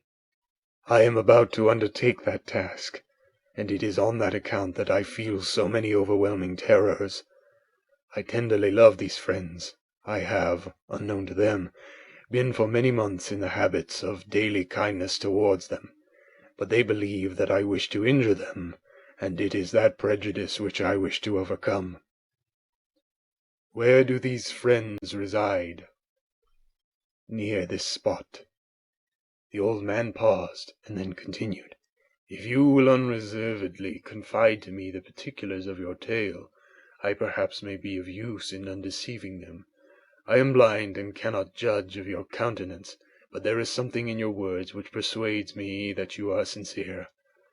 I am poor and an exile, but it will afford me true pleasure to be in any way serviceable to a human creature."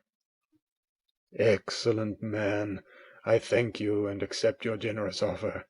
You raise me from the dust by this kindness, and I trust that, by your aid, I shall not be driven from the society and sympathy of your fellow creatures." Heaven forbid, even if you were really criminal, for that can only drive you to desperation, and not instigate you to virtue. I also am unfortunate. I and my family have been condemned, although innocent. Judge, therefore, if I do not feel for your misfortunes. How can I thank you, my best and only benefactor? From your lips first have I heard the voice of kindness directed towards me. I shall be forever grateful, and your present humanity assures me of success with those friends whom I am on the point of meeting. May I know the names and residence of those friends? I paused. This, I thought, was the moment of decision, which was to rob me of or bestow happiness on me forever. I struggled vainly for firmness sufficient to answer him, but the effort destroyed all my remaining strength. I sank on the chair and sobbed aloud. At that moment I heard the steps of my younger protectors. I had not a moment to lose, but seizing the hand of the old man, I cried, "Now is the time! Save and protect me. You and your family are the friends whom I seek. Do not you desert me in the hour of trial." "Great God!" exclaimed the old man. "Who are you?" At that instant the cottage door was opened, and Felix, Safie, and Agatha entered. Who can describe their horror and consternation on beholding me? Agatha fainted, and Safie, unable to attend her friend, rushed out of the cottage. Felix darted forward, and with supernatural force tore me from his father, to whose knees I clung, in a transport of fury. He dashed me to the ground, and struck me violently with a stick. I could have torn him limb from limb, as the lion rends the antelope, but my heart sank with me as with bitter sickness, and I refrained.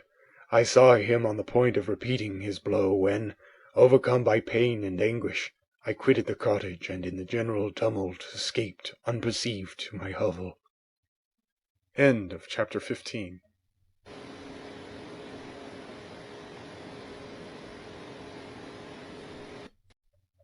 Chapter 16. Cursed Creator!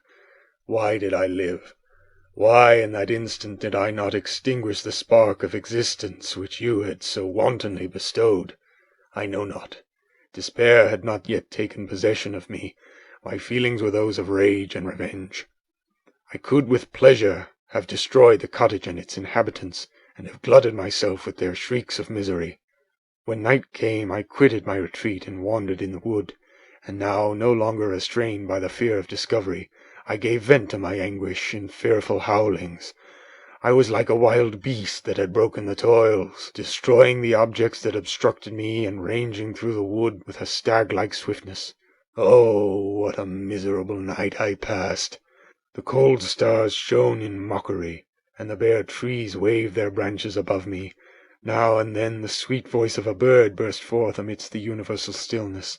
All save I were at rest or in enjoyment. I, like the arch-fiend, bore a hell within me, and finding myself unsympathized with, wished to tear up the trees, spread havoc and destruction around me, and then to have sat down and enjoyed the ruin. But this was a luxury of sensation that could not endure. I became fatigued with excess of bodily exertion, and sank on the damp grass in the sick impotence of despair. There was none among the myriads of men that existed who could pity or assist me, and should I feel kindness towards my enemies? No! From that moment I declared everlasting war against the species, and more than all, against him who had formed me and sent me forth to this unsupportable misery. The sun rose. I heard the voices of men, and knew that it was impossible to return to my retreat during that day. Accordingly I hid myself in some thick underwood, determining to devote the ensuing hours to reflection on my situation. The pleasant sunshine and the pure air of day restored me to some degree of tranquillity, and when I considered what I had passed at the cottage, I could not help believing that I had been too hasty in my conclusions. I had certainly acted imprudently. It was apparent that my conversation had interested the father in my behalf, and I was a fool in having exposed my person to the horror of his children. I ought to have familiarized the old de Lacy to me, and by degrees to have discovered myself to the rest of his family, when they should have been prepared for my approach. But I did not believe my errors to be irretrievable, and after much consideration I resolved to return to the cottage, seek the old man, and by my representations win him to my party. These thoughts calmed me, and in the afternoon I sank into a profound sleep. But the fever of my blood did not allow me to be visited by peaceful dreams. The horrible scene of the preceding day was forever acting before my eyes. The females were flying, and the enraged Felix tearing me from his father's feet. I awoke exhausted, and finding that it was already night, I crept forth from my hiding-place and went in search of food. When my hunger was appeased, I directed my steps toward the well-known path that conducted to the cottage. All there was at peace. I crept into my hovel and remained in silent expectation of the accustomed hour when the family arose. That hour passed, the sun mounted high in the heavens, but the cottagers did not appear. I trembled violently, apprehending some dreadful misfortune. The inside of the cottage was dark, and I heard no motion. I cannot describe the agony of this suspense. Presently 2 countrymen passed, but pausing near the cottage they entered into conversation, using violent gesticulations, but I could not understand what they said, as they spoke the language of the country, which differed from that of my protectors. Soon after, however, Felix approached with another man. I was surprised, as I knew that he had not quitted the cottage that morning, and waited anxiously to discover from his discourse the meaning of these unusual appearances. "Do you consider," said his companions to him, "that you will be obliged to pay 3 months' rent and to lose the produce of your garden? I do not wish to take any unfair advantage, and I beg, therefore, that you will take some days to consider of your determination." "It is utterly useless," replied Felix. "We can never again inhabit your cottage. The life of my father is in the greatest danger, owing to the dreadful circumstance that I have related. My wife and my sister will never recover from their horror. I entreat you not to reason with me any more. Take possession of your tenement, and let me fly from this place." Felix trembled violently as he said this. He and his companion entered the cottage, in which they remained for a few minutes and then departed. I never saw any of the family of de Lacy more. I continued for the remainder of the day in my hovel in a state of utter and stupid despair. My protectors had departed and had broken the only link that held me to the world. For the first time the feelings of revenge and hatred filled my bosom, and I did not strive to control them, but allowing myself to be borne away by the stream, I bent my mind toward injury and death. When I thought of my friends, of the mild voice of de Lacy, the gentle eyes of Agatha, and the exquisite beauty of the Arabian, these thoughts vanished, and a gush of tears somewhat soothed me. But again, when I reflected that they had spurned and deserted me, anger returned, a rage of anger, and unable to injure anything human, I turned my fury towards inanimate objects. As night advanced, I placed a variety of combustibles around the cottage, and after having destroyed every vestige of cultivation in the garden, I waited with forced impatience until the moon had sunk to commence my operations. As the night advanced, a fierce wind arose from the woods, and quickly dispersed the clouds that had loitered in the heavens.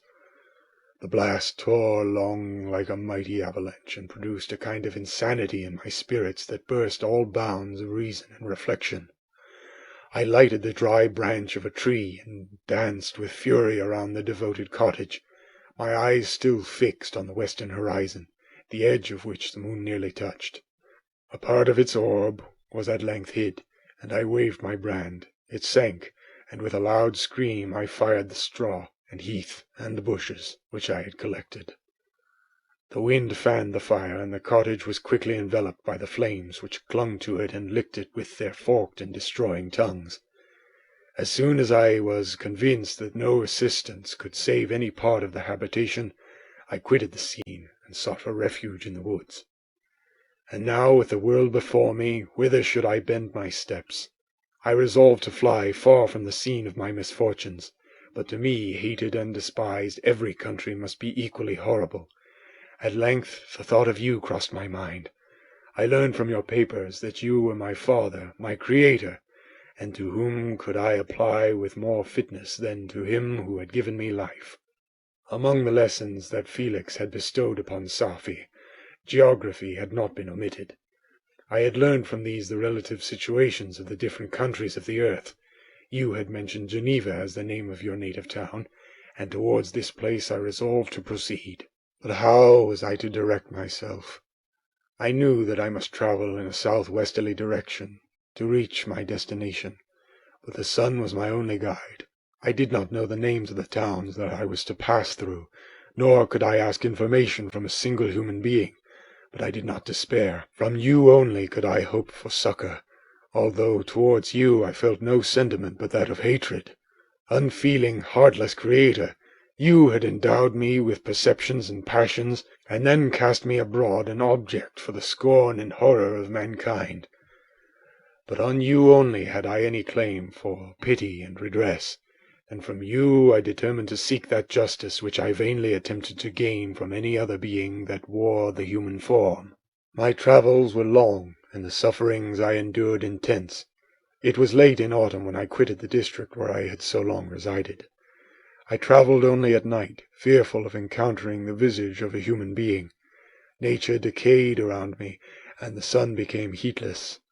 Rain and snow poured around me. Mighty rivers were frozen. The surface of the earth was hard and chill and bare, and I found no shelter. O earth! How often did I imprecate curses on the cause of my being! The mildness of my nature had fled, and all within me was turned to gall and bitterness. The nearer I approached to your habitation, the more deeply did I feel the spirit of revenge enkindled in my heart. Snow fell, and the waters were hardened, but I rested not. A few incidents now and then directed me, and I possessed a map of the country. But I often wandered wide from my path. The agony of my feelings allowed me no respite. No incident occurred from which my rage and misery could not extract its food.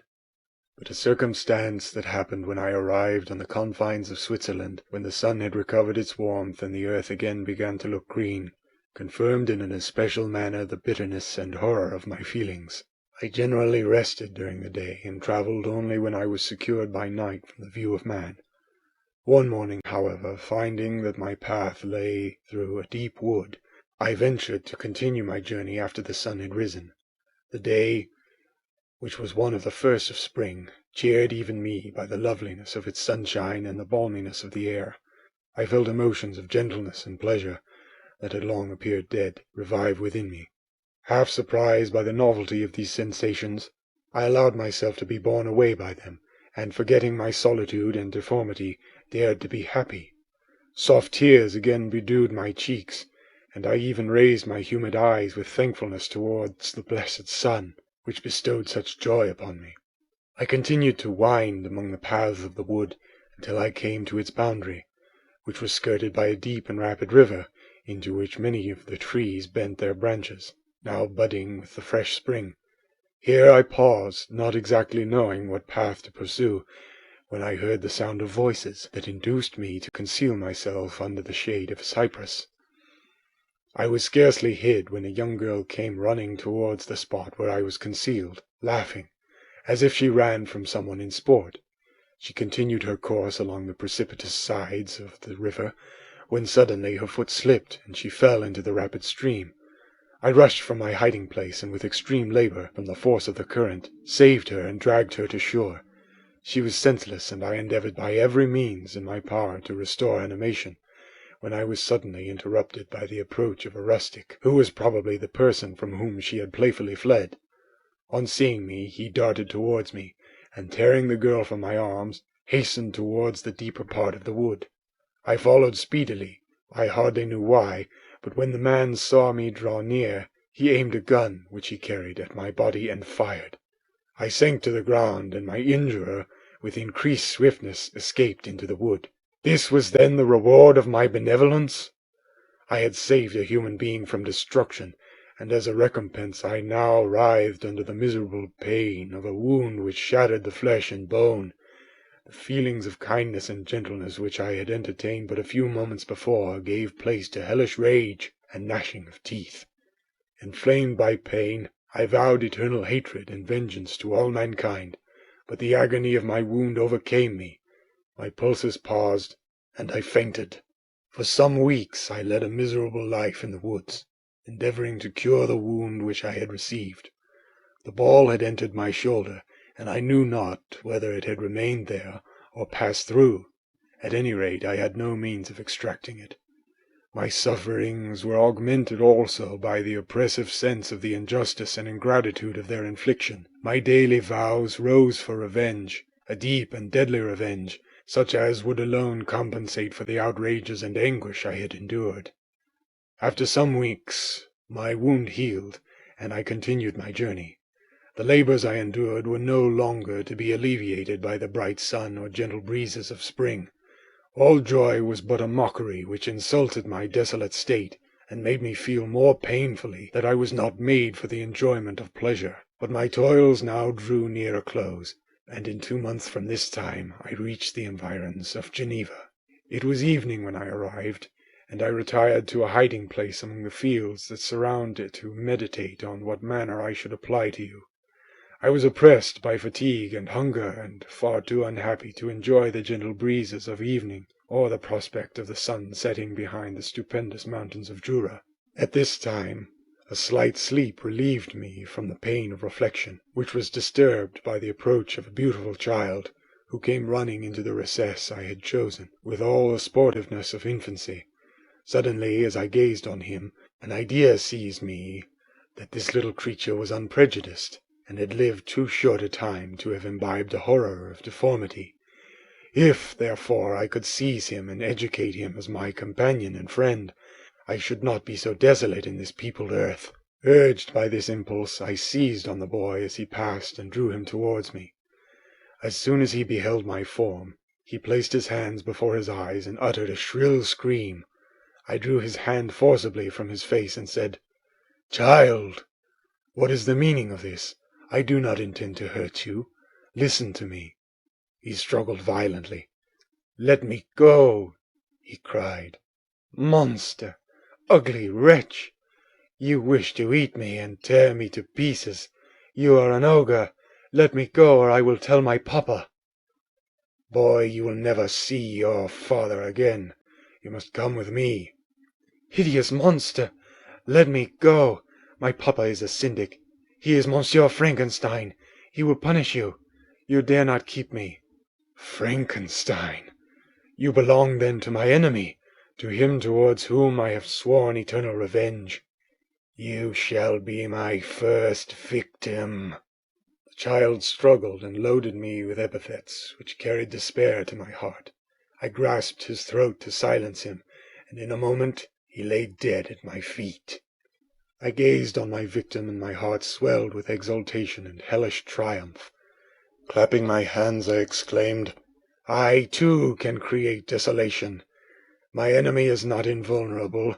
This death will carry despair to him, and 1,000 other miseries shall torment and destroy him." As I fixed my eyes on the child, I saw something glittering on his breast. I took it. It was a portrait of a most lovely woman. In spite of my malignity, it softened and attracted me. For a few moments I gazed with delight on her dark eyes, fringed by deep lashes, and her lovely lips. But presently my rage returned. I remembered that I was forever deprived of the delights that such beautiful creatures could bestow, and that she whose resemblance I contemplated would, in regarding me, have changed that air of divine benignity to one expressive of disgust and affright. Can you wonder that such thoughts transported me with rage? I only wonder that at that moment, instead of venting my sensations in exclamations and agony, I did not rush among mankind and perish in the attempt to destroy them. While I was overcome by these feelings, I left the spot where I had committed the murder, and seeking a more secluded hiding place, I entered a barn which had appeared to me to be empty. A woman was sleeping on some straw. She was young, not indeed so beautiful as her whose portrait I held, but of an agreeable aspect, and blooming in the loveliness of youth and health. Here, I thought, is one of those whose joy-imparting smiles are bestowed on all but me, and then I bent over her and whispered, "Awake, fairest, thy lover is near, he who would give his life but to obtain one look of affection from thine eyes.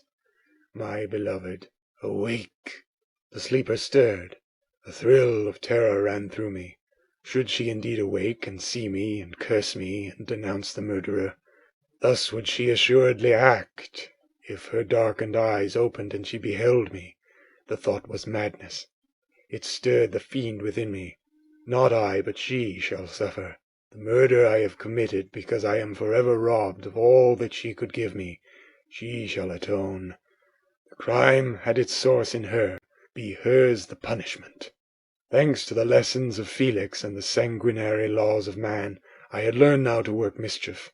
I bent over her and placed the portrait securely in one of the folds of her dress. She moved again, and I fled. For some days I haunted the spot where these scenes had taken place, sometimes wishing to see you, sometimes resolved to quit the world and its miseries forever. At length I wandered towards these mountains, and have ranged through their immense recesses, consumed by a burning passion which you alone can gratify. We may not part until you have promised to comply with my requisition. I am alone and miserable. Man will not associate with me, but one as deformed and horrible as myself would not deny herself to me. My companion must be of the same species and have the same defects.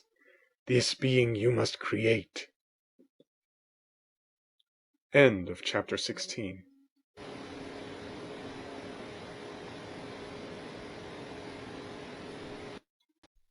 Chapter 17. The being finished speaking, and fixed his looks upon me in the expectation of a reply, but I was bewildered, perplexed, and unable to arrange my ideas sufficiently to understand the full extent of his proposition. He continued, You must create a female for me with whom I can live in the interchange of those sympathies necessary for my being. This you alone can do, and I demand it of you as a right which you must not refuse to concede. The latter part of his tale had kindled anew in me the anger that had died away while he narrated his peaceful life among the cottagers, and as he said this I could no longer suppress the rage that burned within me. "I do refuse it," I replied, "and no torture shall ever extort a consent from me. You may render me the most miserable of men, but you shall never make me base in my own eyes. Shall I create another like yourself, whose joint wickedness might desolate the world? Begone! I have answered you. You may torture me, but I will never consent." You are in the wrong, replied the fiend, and instead of threatening, I am content to reason with you. I am malicious because I am miserable. Am I not shunned and hated by all mankind? You, my Creator, would tear me to pieces and triumph. Remember that, and tell me why I should pity man more than he pities me. You would not call it murder if you could precipitate me into one of those ice rifts and destroy my frame, the work of your own hands. Shall I respect man when he condemns me? Let him live with me in the interchange of kindness, and instead of injury, I would bestow every benefit upon him with tears of gratitude at his acceptance. But that cannot be. The human senses are insurmountable barriers to our union, yet mine shall not be the submission of abject slavery. I will revenge my injuries. If I cannot inspire love, I will cause fear, and chiefly towards you, my arch-enemy, because, my Creator, do I swear inextinguishable hatred. Have a care. I will work at your destruction, nor finish until I desolate your heart, so that you shall curse the hour of your birth. A fiendish rage animated him as he said this. His face was wrinkled into contortions too horrible for human eyes to behold, but presently he calmed himself and proceeded. I intended to reason. This passion is detrimental to me, for you do not reflect that you are the cause of its excess. If any being felt emotions of benevolence toward me, I should return them 100 and 100-fold. For that one creature's sake I would make peace with the whole kind, but I now indulge in dreams of bliss that cannot be realized. What I ask of you is reasonable and moderate. I demand a creature of another sex, but as hideous as myself. The gratification is small, but it is all that I can receive, and it shall content me.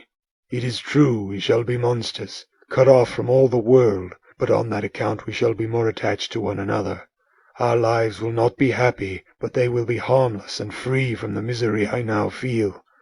Oh, my Creator, make me happy. Let me feel gratitude towards you for one benefit. Let me see that I excite the sympathy of some existing thing. Do not deny me my request." I was moved. I shuddered when I thought of the possible consequences of my consent, but I felt that there was some justice in his argument. His tale and the feelings he now expressed proved him to be a creature of fine sensations, and did I not, as his Maker, owe him all the portion of happiness that it was in my power to bestow? He saw my change of feeling and continued, "If you consent, neither you nor any other human being shall ever see us again. I will go to the vast wilds of South America. My food is not that of man. I do not destroy the lamb and the kid to glut my appetite. Acorns and berries afford me sufficient nourishment. My companion will be of the same nature as myself, and will be content with the same fare. We shall make our bed of dried leaves. The sun will shine on us as on man, and will ripen our food. The picture I present to you is peaceful and human, and you must feel that you could deny it only in the wantonness of power and cruelty. Pitiless as you have been towards me, I now see compassion in your eyes. Let me seize the favourable moment, and persuade you to promise what I so ardently desire." "You propose," replied I, "to fly from the habitations of man, to dwell in those wilds where the beasts of the field will be your only companions. How can you, who long for the love and sympathy of man, persevere in this exile? You will return and again seek their kindness, and you will meet with their detestation. Your evil passions will be renewed, and you will then have a companion to aid you in the task of destruction. This may not be. Cease to argue the point, for I cannot consent." "How inconsistent are your feelings! But a moment ago you were moved by my representations, and why do you again harden yourself to my complaints?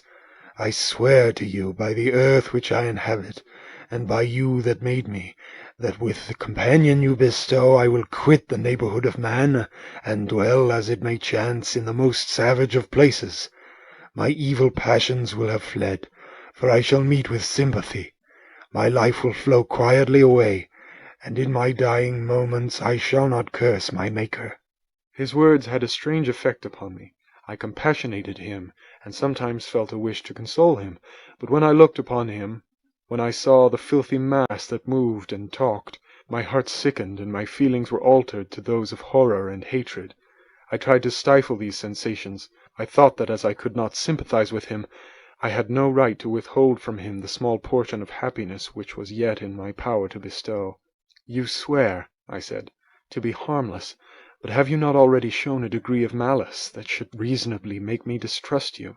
May not even this be a feint that will increase your triumph by affording a wider scope for your revenge?" "How is this? I must not be trifled with, and I demand an answer. If I have no ties and no affections, hatred and vice must be my portion. The love of another will destroy the cause of my crimes, and I shall become a thing of whose existence everyone will be ignorant. My vices are the children of a forced solitude that I abhor, and my virtues will necessarily arise when I live in communion with an equal. I shall feel the affections of a sensitive being, and become linked to the chain of existence and events from which I am now excluded." I paused some time to reflect on all he had related and the various arguments which he had employed. I thought of the promise of virtues which he had displayed on the opening of his existence, and the subsequent blight of all kindly feelings by the loathing and scorn which his protectors had manifested towards him. His power and threats were not omitted in my calculations. A creature who could exist in the ice caves of the glaciers and hide himself from pursuit among the ridges of inaccessible precipices was a being possessing faculties it would be vain to cope with. After a long pause of reflection, I concluded that the justice due both to him and my fellow creatures demanded of me that I should comply with his request. Turning to him, therefore, I said, "I consent to your demand, on your solemn oath to quit Europe forever, and every other place in the neighbourhood of man, as soon as I shall deliver into your hands a female who will accompany you in your exile." "I swear," he cried, "by the sun, and by the blue sky of heaven, and by the fire of love that burns my heart, that if you grant my prayer, While they exist, you shall never behold me again. Depart to your home and commence your labors. I shall watch their progress with unutterable anxiety, and fear not but that when you are ready I shall appear." Saying this, he suddenly quitted me, fearful perhaps of any change in my sentiments. I saw him descend the mountain with greater speed than the flight of an eagle, and quickly lost among the undulations of the sea of ice. His tale had occupied the whole day, and the sun was upon the verge of the horizon when he departed. I knew that I ought to hasten my descent towards the valley, as I should soon be encompassed in darkness, but my heart was heavy and my steps slow.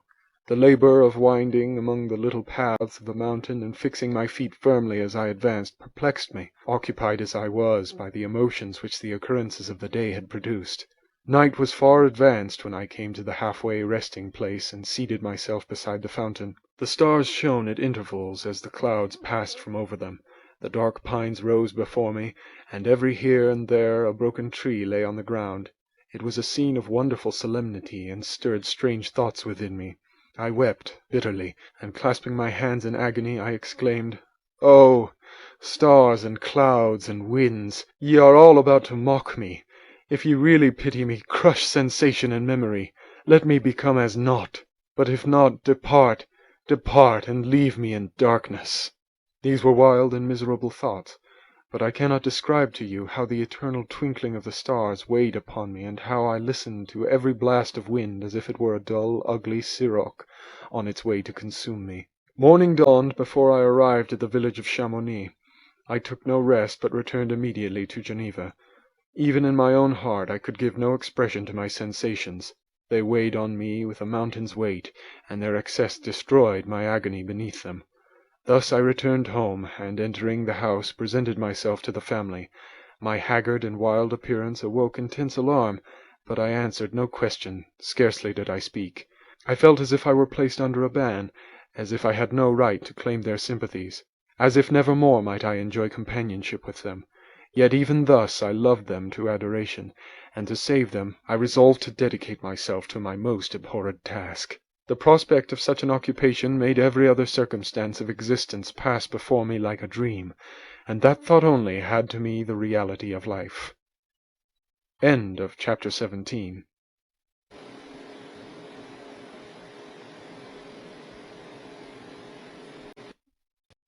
Chapter 18. Day after day, week after week, passed away on my return to Geneva, and I could not collect the courage to recommence my work.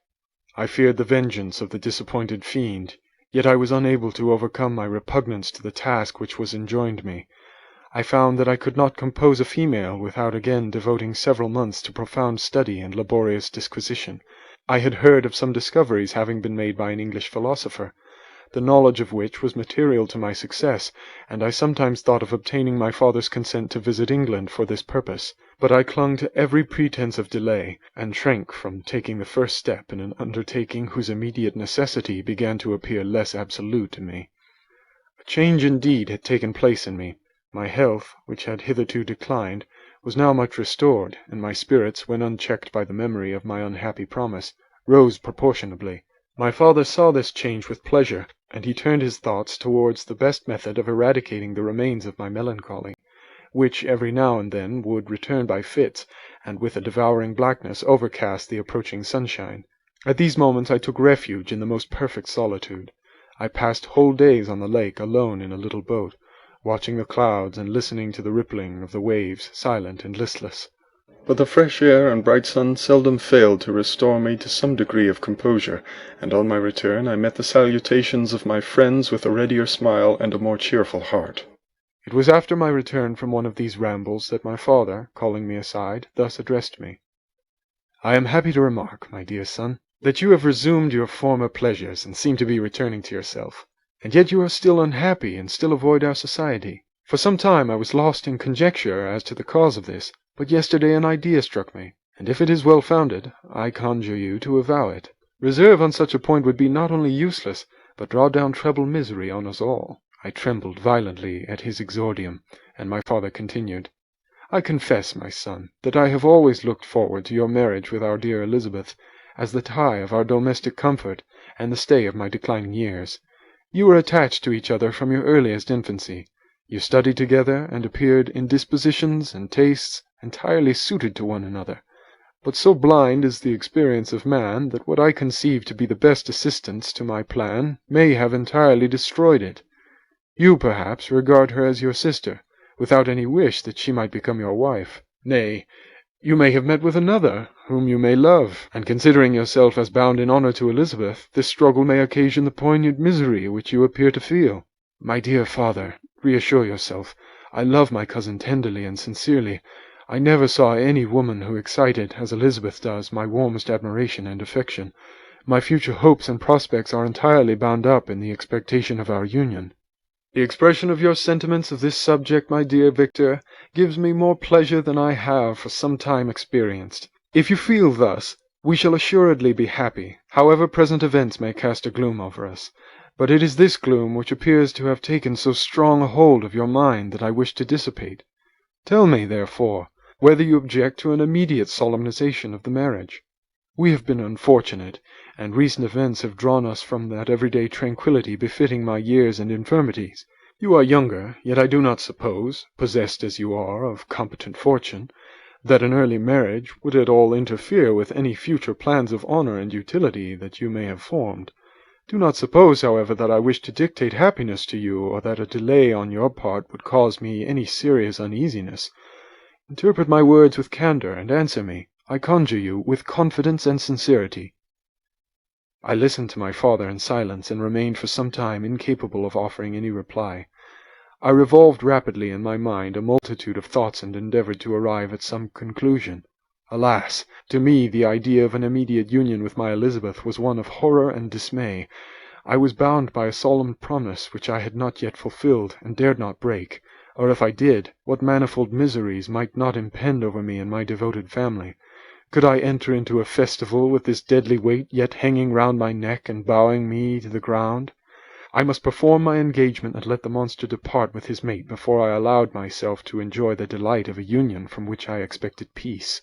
I remembered also the necessity imposed upon me of either journeying to England or entering into a long correspondence with those philosophers of that country whose knowledge and discoveries were of indispensable use to me in my present undertaking. The latter method of obtaining the desired intelligence was dilatory and unsatisfactory. Besides, I had an insurmountable aversion to the idea of engaging myself in my loathsome task in my father's house, while in habits of familiar intercourse with those I loved. I knew that 1,000 fearful accidents might occur, the slightest of which could disclose a tale to thrill all connected with me with horror. I was aware also that I should often lose all self-command, all capacity of hiding the harrowing sensations that would possess me during the progress of my unearthly occupation. I must absent myself from all I loved while thus employed.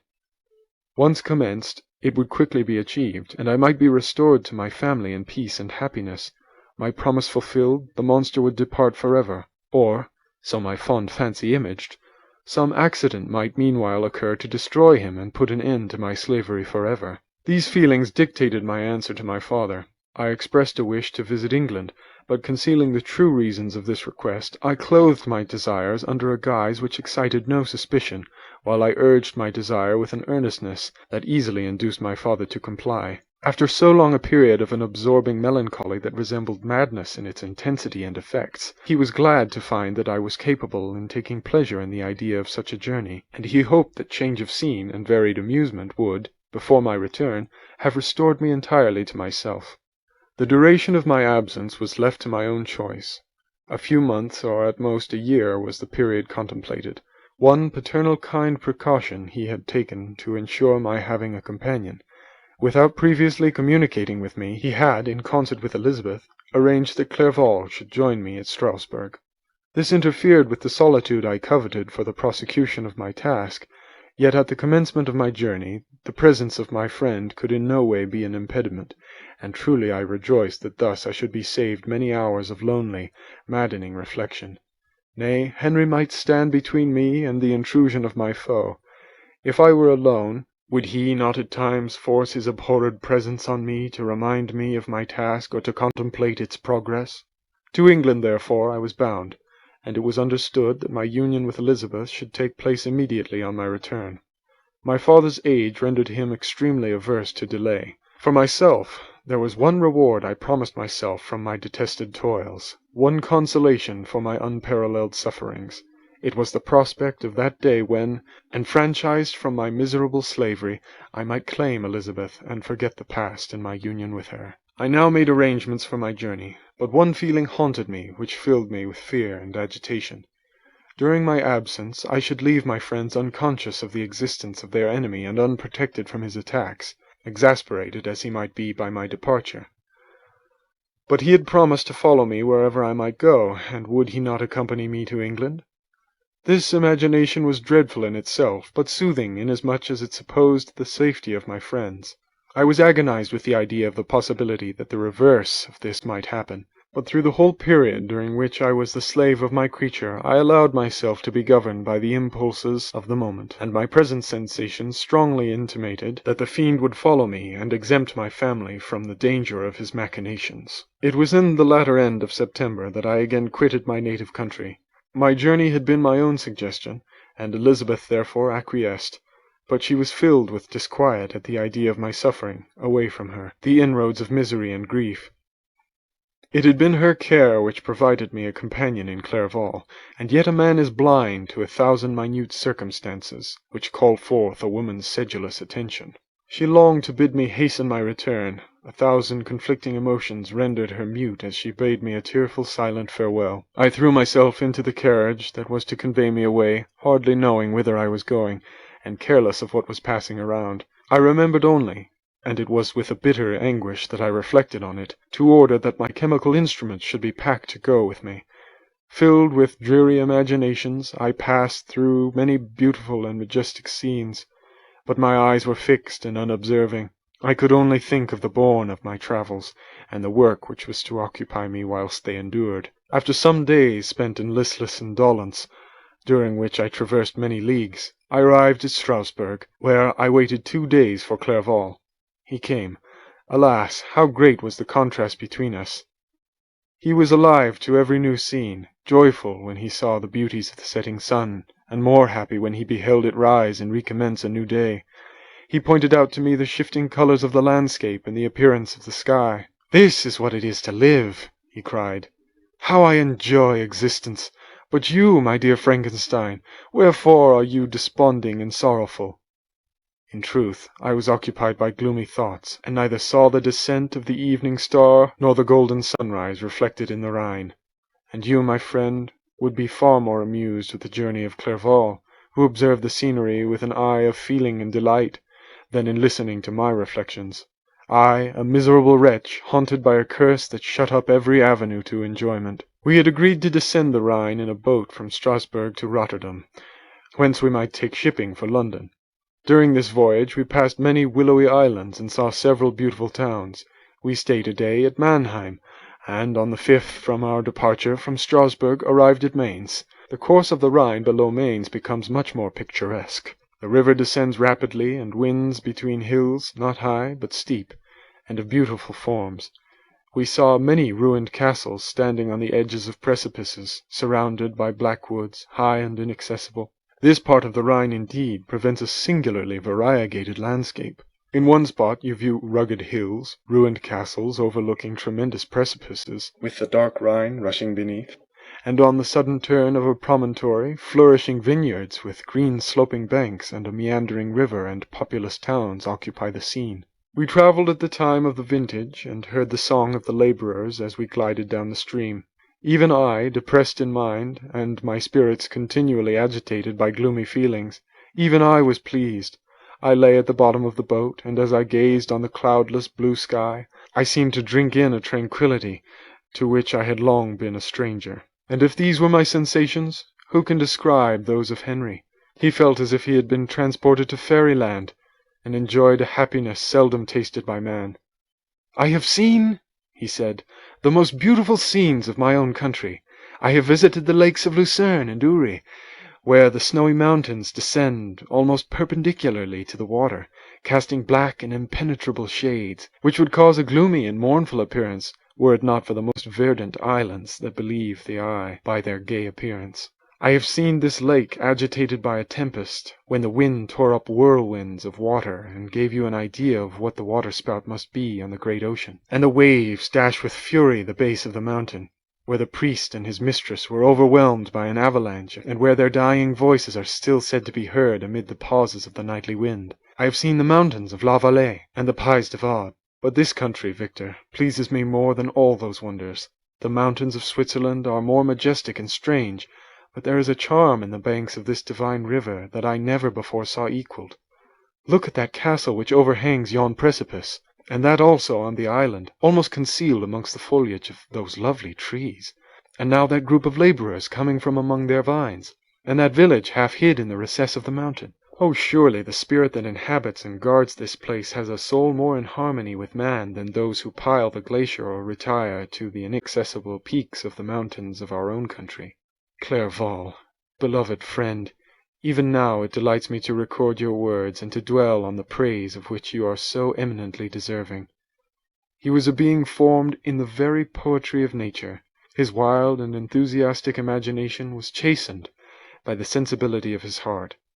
His soul overflowed with ardent affections, and his friendship was of that devoted and wondrous nature that the world-minded teach us to look for only in the imagination. But even human sympathies were not sufficient to satisfy his eager mind. The scenery of external nature, which others regard only with admiration, he loved with ardour. The sounding cataract haunted him like a passion, the tall rock, the mountain, and the deep and gloomy wood. Their colours and their forms were then to him an appetite, a feeling, and a love, that had no need of a remoter charm, by thought supplied or any interest, unborrowed from the eye. And where does he now exist? Is this gentle and lovely being lost forever? Has his mind, so replete with ideas, imaginations, fanciful and magnificent, which formed a world whose existence depended on the life of its creator, has this mind perished? Does it now only exist in my memory? No, it is not thus. Your form, so divinely wrought and beaming with beauty, has decayed, but your spirit still visits and consoles your unhappy friend. Pardon this gush of sorrow. These ineffectual words are but a slight tribute to the unexampled worth of Henry, but they soothe my heart. Overflowing with the anguish which his remembrance creates, I will proceed with my tale. Beyond Cologne we descended to the plains of Holland, and we resolved to post the remainder of our way, for the wind was contrary, and the stream of the river was too gentle to aid us. Our journey here lost the interest arising from beautiful scenery, but we arrived in a few days at Rotterdam, whence we proceeded by sea to England. It was on a clear morning, in the latter days of December, that I first saw the white cliffs of Britain. The banks of the Thames presented a new scene. They were flat but fertile, and almost every town was marked by the remembrance of some story. We saw Tilbury Fort, and remembered the Spanish Armada, Gravesend, Woolwich, and Greenwich, places which I had heard of even in my country. At length we saw the numerous steeples of London, St. Paul's towering above all, and the tower famed in English history. End of chapter 18.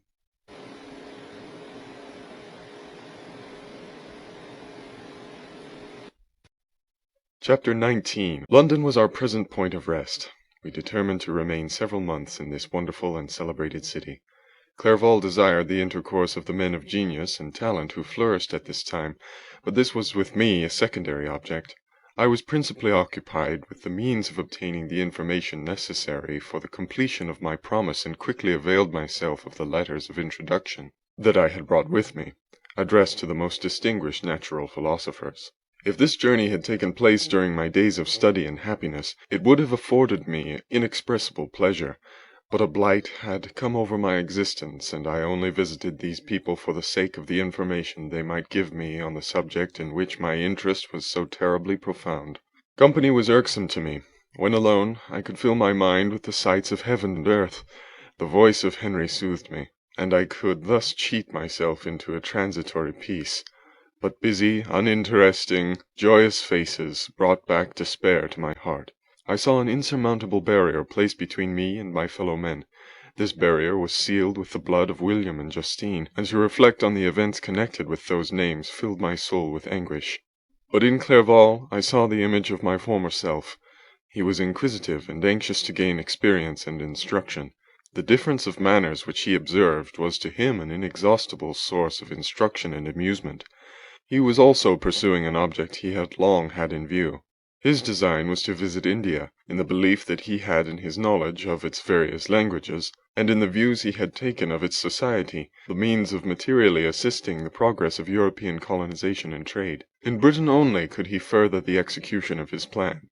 He was forever busy, and the only check to his enjoyment was my sorrowful and dejected mind. I tried to conceal this as much as possible, that I might not debar him from the pleasures natural to one who was entering on a new scene of life, undisturbed by any care or bitter recollection. I often refused to accompany him, alleging another engagement, that I might remain alone. I now also began to collect the materials necessary for my new creation, and this was to me like the torture of single drops of water continually falling on the head, and every word that I spoke in allusion to it caused my lips to quiver and my heart to palpitate. After passing some months in London, we received a letter from a person in Scotland who had formerly been our visitor at Geneva. He mentioned the beauties of his native country, and asked us if those were not sufficient allurements to induce us to prolong our journey as far north as Perth, where he resided. Clerval eagerly desired to accept his invitation, and I, although I abhorred society, wished to view again mountains and streams, and all the wondrous works with which nature adorns her chosen dwelling-places. We had arrived in England at the beginning of October, and it was now February. We accordingly determined to commence our journey towards the north at the expiration of another month. In this expedition we did not intend to follow the great road to Edinburgh, but to visit Windsor, Oxford, Matlock, and the Cumberland Lakes. Resolving to arrive at the completion of this tour about the end of July, I packed up my chemical instruments and the materials I had collected, resolving to finish my labours in some obscure nook in the northern highlands of Scotland. We quitted London on the 27th of March, and remained a few days at Windsor, rambling in its beautiful forest. This was a new scene to us mountaineers. The majestic oaks, the quantity of game, and the herds of stately deer were all novelties to us. From thence we proceeded to Oxford. As we entered this city, our minds were filled with the remembrance of the events that had transacted there more than a century and a half before. It was here that Charles I had collected his forces. This city had remained faithful to him, after the whole nation had forsaken his cause to join the standard of Parliament and liberty. The memory of that unfortunate king and his companions, the amiable Falkland, the insolent Goring, his queen, and son, gave a peculiar interest to every part of the city which they might be supposed to have inhabited. The spirit of elder days found a dwelling here, and we delighted to trace its footsteps. If these feelings had not found an imaginary gratification, the appearance of the city had yet in itself sufficient beauty to obtain our admiration. The colleges are ancient and picturesque, the streets are almost magnificent, and the lovely Isis, which flows beside it through meadows of exquisite verdure, is spread forth into a placid expanse of waters, which reflects its majestic assemblage of flowers and spires and domes, embosomed among aged trees. I enjoyed this scene, and yet my enjoyment was embittered both by the memory of the past and the anticipation of the future. I was formed for peaceful happiness. During my youthful days, discontent never visited my mind, and if I was ever overcome by ennui, the sight of what is beautiful in nature, or the study of what is excellent and sublime in the productions of man, could always interest my heart and communicate elasticity to my spirits. But I am a blasted tree. The bolt has entered my soul, and I felt then that I should survive to exhibit what I shall soon cease to be, a miserable spectacle of wretched humanity, pitiable to others and intolerable to myself. We passed a considerable period at Oxford, rambling among its environs and endeavouring to identify every spot which might relate to the most animating epoch of English history. Our little voyages of discovery were often prolonged by the successive objects that presented themselves. We visited the tomb of the illustrious Hampden, and the field on which that patriot fell.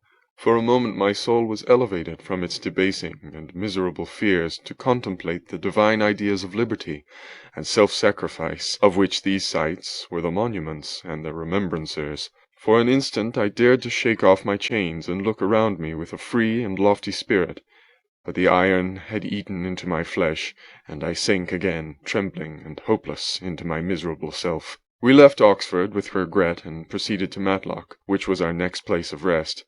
The country in the neighbourhood of this village resembled, to a greater degree, the scenery of Switzerland, but everything is on a lower scale, and the green hills want the crown of distant white Alps, which always attend on the piny mountains of my native country. We visited the wondrous cave and the little cabinets of natural history, where the curiosities are disposed in the same manner as in the collections of Sauveur and Chamonix. The latter name made me tremble when pronounced by Henry, and I hastened to quit Matlock, with which that terrible scene was thus associated. From Derby, still journeying northwards, we passed 2 months in Cumberland and Westmoreland. I could now almost fancy myself among the Swiss mountains. The little patches of snow which yet lingered in the northern sides of the mountains, the lakes, and the dashing of the rocky streams were all familiar and dear sights to me. Here also we made some acquaintances, who almost contrived to cheat me into happiness. The delight of Clerval was proportionably greater than mine. His mind expanded in the company of men of talent, and he found in his own nature greater capacities and resources than he could have imagined himself to have possessed while he associated with his inferiors. "I could pass my life here," he said to me, "and among these mountains I should scarcely regret Switzerland and the Rhine."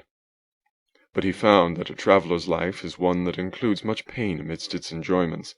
His feelings are forever on the stretch, and when he begins to sink into repose, he finds himself obliged to quit that on which he rests in pleasure for something new, which again engages his attention, and which also he forsakes for other novelties.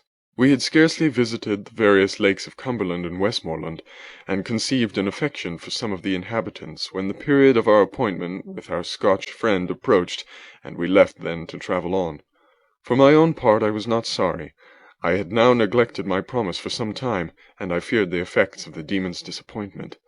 He might remain in Switzerland and wreak his vengeance on my relatives. This idea pursued me and tormented me at every moment from which I might otherwise have snatched repose and peace. I waited for my letters with feverish impatience. If they were delayed, I was miserable, and overcome by 1,000 fears. And when they arrived, and I saw the superscription of Elizabeth or my father, I hardly dared to read and ascertain my fate. Sometimes I thought that the fiend followed me and might expedite my remissness by murdering my companion. When these thoughts possessed me, I would not quit Henry for a moment, but followed him as his shadow, to protect him from the fancied rage of his destroyer. I felt as if I had committed some great crime, the consciousness of which haunted me. I was guiltless, but I had indeed drawn down a horrible curse upon my head, as mortal as that of crime. I visited Edinburgh with languid eyes and mind, and yet that city might have interested the most unfortunate being. Clerval did not like it so well as Oxford, for the antiquity of the latter city was more pleasing to him, but the beauty and regularity of the new town of Edinburgh, its romantic castle and its environs, the most delightful in the world, Arthur's Seat, St. Bernard's Well, and the Pentland Hills compensated him for the change and filled him with cheerfulness and admiration. But I was impatient to arrive at the termination of my journey. We left Edinburgh in a week, passing through Coupar, St. Andrews, and along the banks of the Tay, to Perth, where our friend expected us.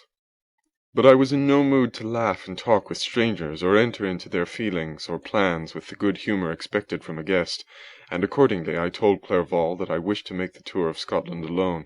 "Do you," said I, "enjoy yourself, and let this be our rendezvous.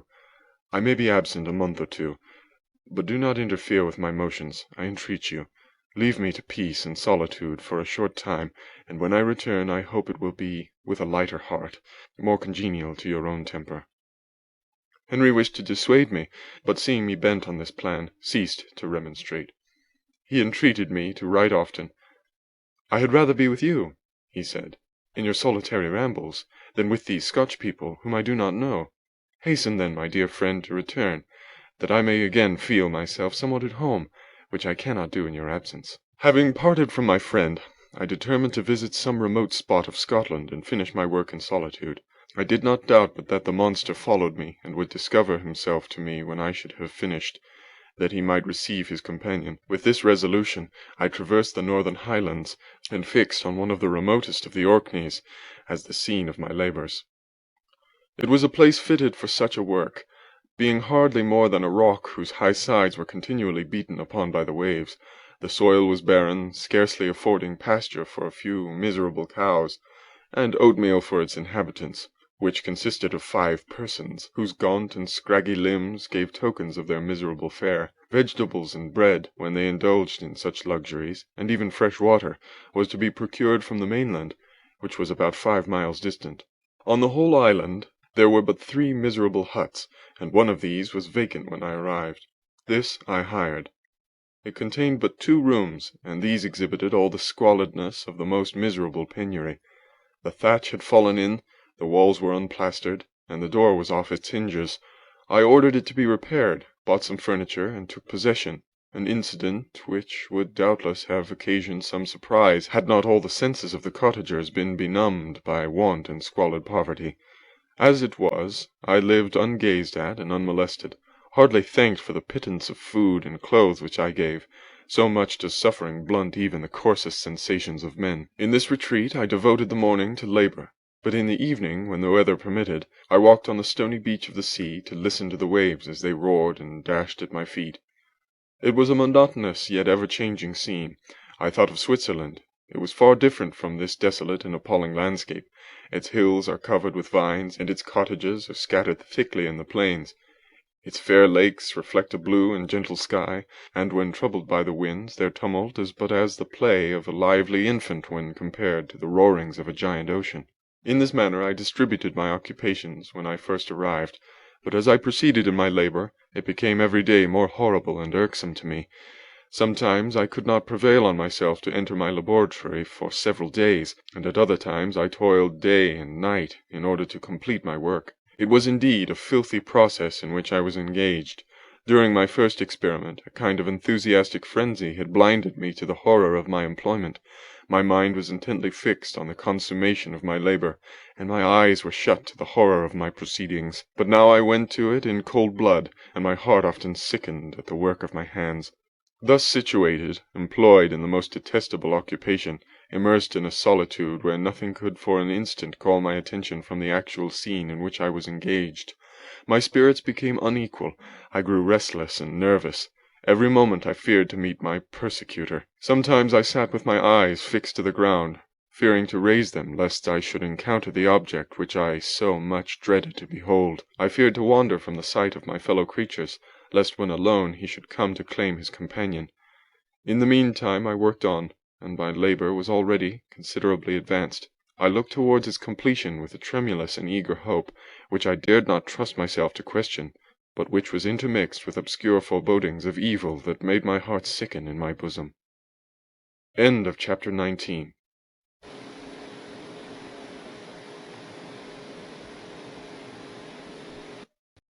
Chapter 20. I sat one evening in my laboratory. The sun had set, and the moon was just rising from the sea.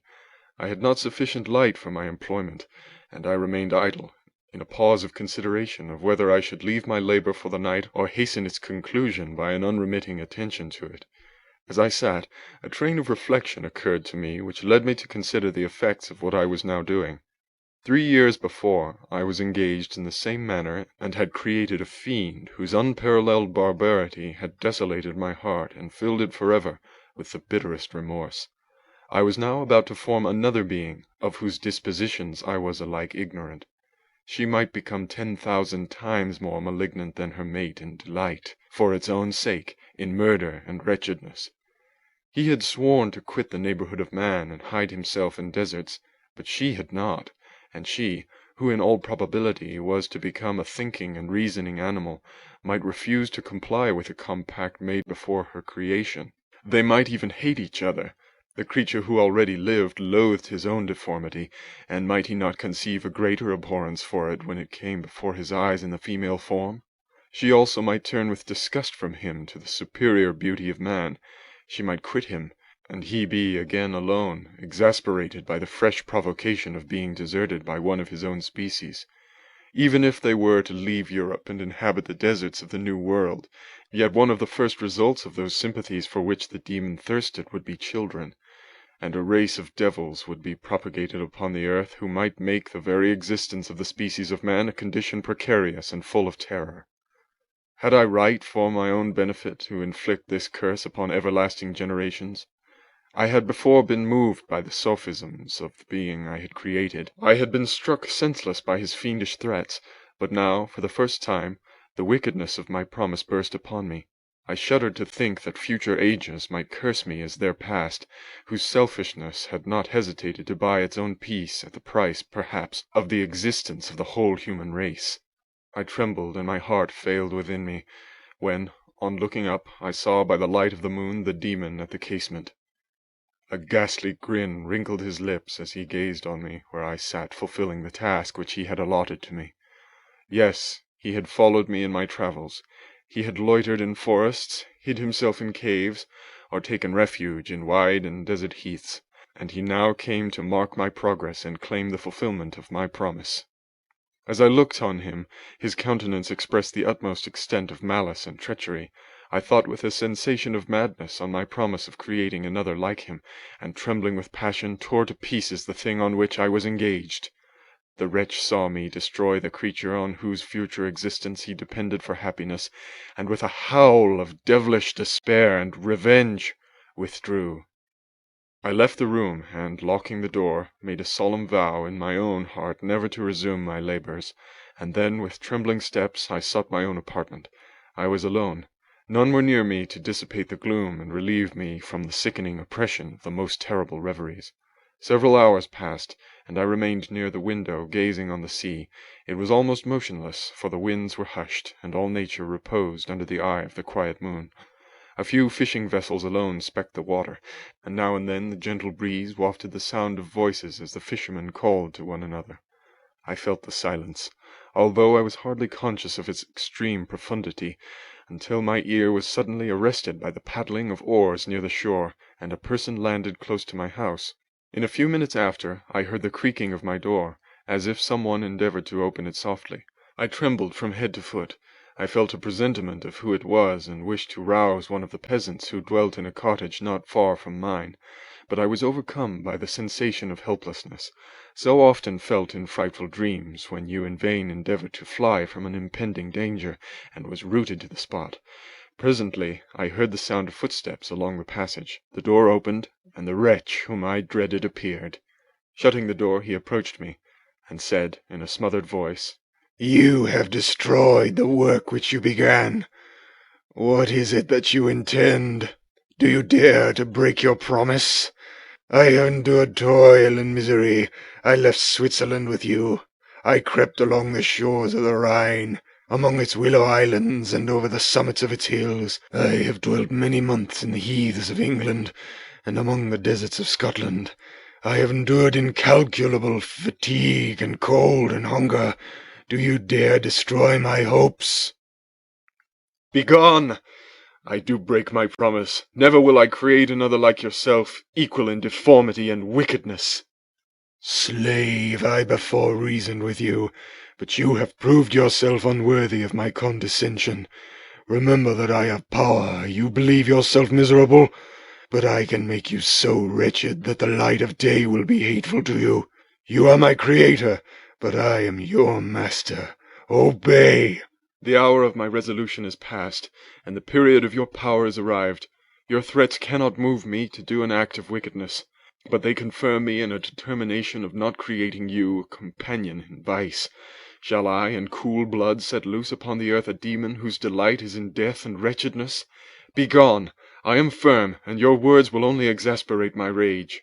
The monster saw my determination in my face, and gnashed his teeth in the impotence of anger.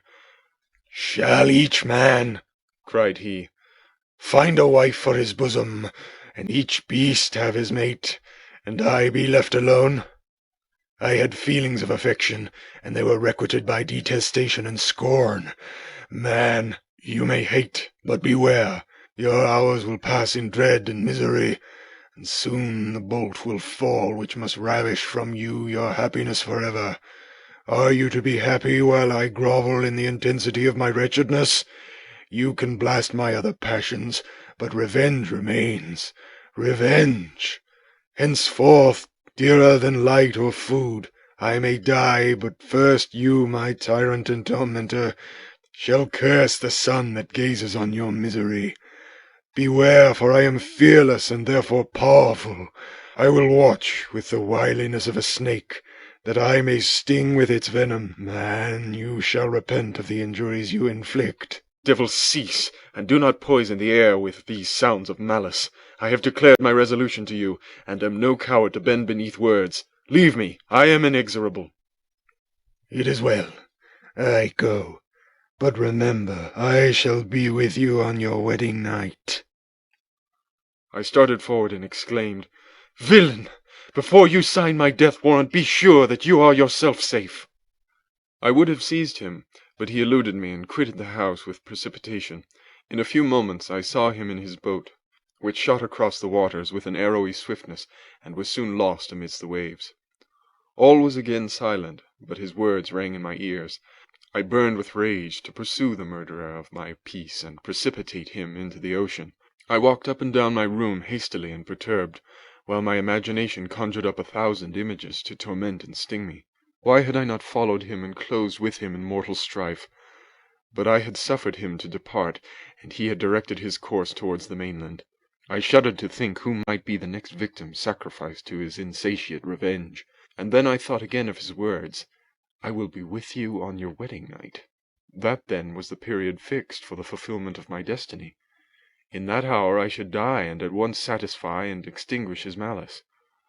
The prospect did not move me to fear, yet when I thought of my beloved Elizabeth, of her tears and endless sorrow when she should find her lover so barbarously snatched from her, tears, the first I had shed for many months, streamed from my eyes, and I resolved not to fall before my enemy without a bitter struggle. The night passed away, and the sun rose from the ocean. My feelings became calmer, if it may be called calmness when the violence of rage sinks into the depths of despair. I left the house, the horrid scene of the last night's contention, and walked on the beach of the sea, which I almost regarded as an insuperable barrier between me and my fellow creatures. Nay, a wish that such should prove the fact stole across me. I desired that I might pass my life on that barren rock, wearily, it is true, but uninterrupted by any sudden shock of misery. If I returned, it was to be sacrificed, or to see those whom I most loved die under the grasp of a demon whom I had myself created. I walked about the isle like a restless spectre, separated from all it loved and miserable in the separation. When it became noon, and the sun rose higher, I lay down on the grass and was overpowered by a deep sleep. I had been awake the whole of the preceding night. My nerves were agitated, and my eyes inflamed by watching and misery. The sleep into which I now sank refreshed me, and when I awoke, I again felt as if I belonged to a race of human beings like myself, and I began to reflect upon what had passed with greater composure. Yet still the words of the fiend rang in my ears like a death knell. They appeared like a dream, yet distinct and oppressive as a reality.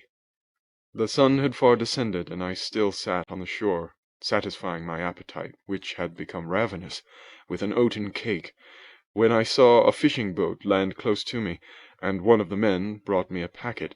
It contained letters from Geneva, and one from Clerval entreating me to join him. He said that he was wearing away his time fruitlessly where he was, that letters from the friends he had formed in London desired his return to complete the negotiation they had entered into for his Indian enterprise. He could not any longer delay his departure, but as his journey to London might be followed even sooner than he now conjectured by his longer voyage, he entreated me to bestow as much of my society on him as I could spare. He besought me, therefore, to leave my solitary isle and to meet him at Perth, that we might proceed southwards together. This letter in a degree recalled me to life, and I determined to quit my island at the expiration of 2 days. Yet, before I departed, there was a task to perform, on which I shuddered to reflect. I must pack up my chemical instruments, and for that purpose I must enter the room which had been the scene of my odious work, and I must handle those utensils, the sight of which was sickening to me. The next morning, at daybreak, I summoned sufficient courage and unlocked the door of my laboratory. The remains of the half-finished creature whom I had destroyed lay scattered on the floor, and I almost felt as if I had mangled the living flesh of a human being. I paused to collect myself, and then entered the chamber. With trembling hand I conveyed the instruments out of the room, but I reflected that I ought not to leave the relics of my work to excite the horror and suspicion of the peasants, and I accordingly put them into a basket, with a great quantity of stones, and laying them up, determined to throw them into the sea that very night. And in the meantime I sat upon the beach, employed in cleaning and arranging my chemical apparatus. Nothing could be more complete than the alteration that had taken place in my feelings since the night of the appearance of the demon. I had before regarded my promise with a gloomy despair as a thing that, with whatever consequences, must be fulfilled, but I now felt as if a film had been taken from before my eyes, and that I for the first time saw clearly. The idea of renewing my labors did not for one instant occur to me. The threat I had heard weighed on my thoughts, but I did not reflect that a voluntary act of mine could avert it. I had resolved in my own mind that to create another like the fiend I had first made would be an act of the basest and most atrocious selfishness, and I banished from my mind every thought that could lead to a different conclusion. Between 2 and 3 in the morning the moon rose, and I then, putting my basket aboard a little skiff, sailed out about 4 miles from the shore. The scene was perfectly solitary. A few boats were returning towards land, but I sailed away from them. I felt as if I was about the commission of a dreadful crime, and avoided with shuddering anxiety any encounter with my fellow creatures. At one time the moon, which had before been clear, was suddenly overspread by a thick cloud, and I took advantage of the moment of darkness and cast my basket into the sea. I listened to the gurgling sound as it sank, and then sailed away from the spot. The sky had become clouded, but the air was pure, although chilled by the northeast breeze that was then rising. But it refreshed me and filled me with such agreeable sensations that I resolved to prolong my stay on the water, and fixing the rudder in a direct position, stretched myself at the bottom of the boat. Clouds hid the moon, everything was obscure, and I heard only the sound of the boat as its keel cut through the waves. The murmur lulled me, and in a short time I slept soundly. I do not know how long I remained in this situation, but when I awoke I found that the sun had already mounted considerably. The wind was high, and the waves continually threatened the safety of my little skiff. I found that the wind was northeast, and must have driven me far from the coast from which I had embarked.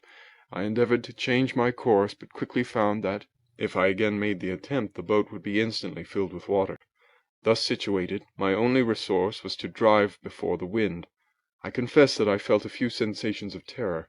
I had no compass with me, and was so slenderly acquainted with the geography of this part of the world that the sun was of little benefit to me. I might be driven into the wide Atlantic, and feel all the tortures of starvation, or be swallowed up in the immeasurable waters that roared and buffeted around me.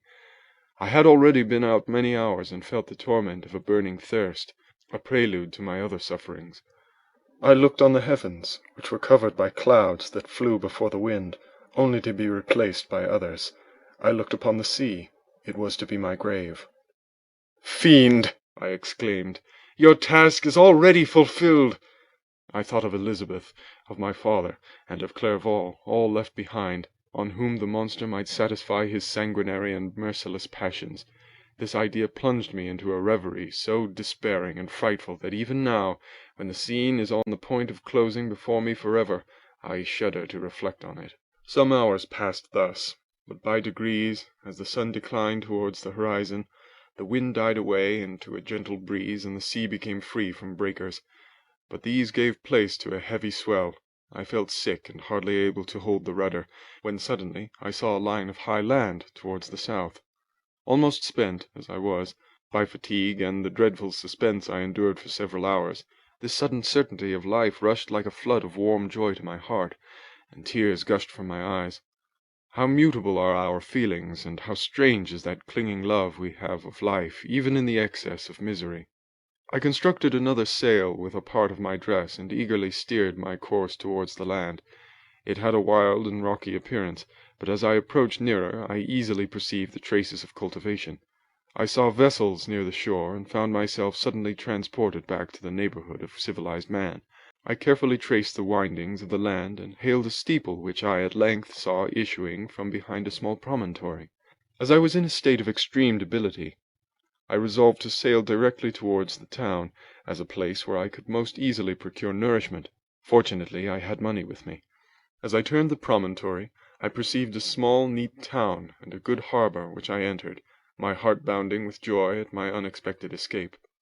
As I was occupied in fixing the boat and arranging the sails, several people crowded towards the spot. They seemed much surprised at my appearance, but instead of offering me any assistance, whispered together with gestures that at any other time might have produced in me a slight sensation of alarm. As it was, I merely remarked that they spoke English, and I therefore addressed them in that language. "My good friends," said I, "will you be so kind as to tell me the name of this town and inform me where I am?" "You will know that soon enough," replied a man with a hoarse voice. "Maybe you are come to a place that will not prove much to your taste, but you will not be consulted as to your quarters, I promise you." I was exceedingly surprised on receiving so rude an answer from a stranger, and was also disconcerted on perceiving the frowning and angry countenances of his companions. "Why do you answer me so roughly?" I replied. "Surely it is not the custom of Englishmen to receive strangers so inhospitably." "I do not know," said the man, "what the custom of the English may be, but it is the custom of the Irish to hate villains." While this strange dialogue continued, I perceived the crowd rapidly increase. Their faces expressed a mixture of curiosity and anger, which annoyed and in some degree alarmed me. I inquired the way to the inn, but no one replied. I then moved forward, and a murmuring sound arose from the crowd as they followed and surrounded me, when an ill-looking man approached, tapped me on the shoulder, and said, "Come, sir, you must follow me to Mr. Kirwin's to give an account of yourself." "Who is Mr. Kirwin? Why am I to give an account of myself? Is not this a free country?" "Ay, sir, free enough for honest folks. Mr. Kirwin is the magistrate, and you are to give an account of the death of a gentleman who was found murdered here last night." This answer startled me, but I presently recovered myself. I was innocent. That could easily be proved. Accordingly, I followed my conductor in silence, and was led to one of the best houses in the town. I was ready to sink from fatigue and hunger, but being surrounded by a crowd, I thought it politic to rouse all my strength, that no physical debility might be construed into apprehension or conscious guilt. Little did I expect the calamity that was in a few moments to overwhelm me and extinguish in horror and despair all fear of ignominy or death. I must pause here, for it requires all my fortitude to recall the memory of the frightful events which I am about to relate, in proper detail, to my recollection. End of chapter 20.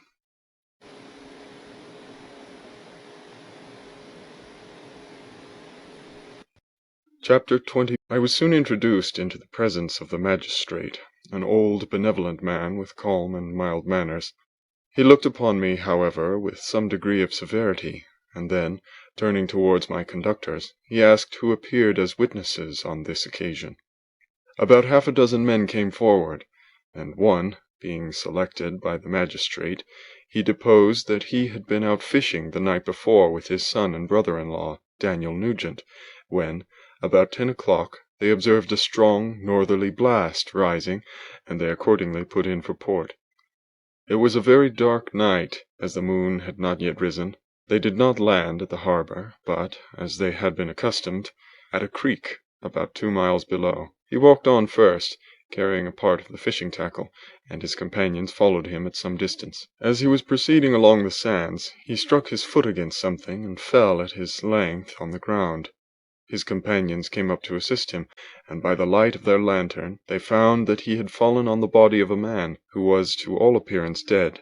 Their first supposition was that it was the corpse of some person who had been drowned and was thrown on shore by the waves, but on examination they found that the clothes were not wet, and even that the body was not then cold. They instantly carried it to the cottage of an old woman near the spot, and endeavoured, but in vain, to restore it to life. It appeared to be a handsome young man, about 25 years of age. He had apparently been strangled, for there was no sign of any violence except the black mark of fingers on his neck. The first part of this deposition did not in the least interest me, but when the mark of the fingers was mentioned, I remembered the murder of my brother, and felt myself extremely agitated. My limbs trembled, and a mist came over my eyes, which obliged me to lean on a chair for support. The magistrate observed me with a keen eye, and of course drew an unfavourable augury from my manner. The son confirmed his father's account, but when Daniel Nugent was called, he swore positively that just before the fall of his companion, he saw a boat with a single man in it, at a short distance from the shore, and as far as he could judge by the light of a few stars, it was the same boat in which I had just landed. A woman deposed that she lived near the beach, and was standing at the door of her cottage, waiting for the return of the fishermen, about an hour before she heard of the discovery of the body, when she saw a boat with only one man in it push off from that part of the shore where the corpse was afterwards found. Another woman confirmed the account of the fishermen, having brought the body into her house. It was not cold. They put it into a bed and rubbed it, and Daniel went to the town for an apothecary, but life was quite gone. Several other men were examined concerning my landing, and they agreed that, with the strong north wind that had arisen during the night, it was very probable that I had beaten about for many hours and had been obliged to return nearly to the same spot from which I had departed.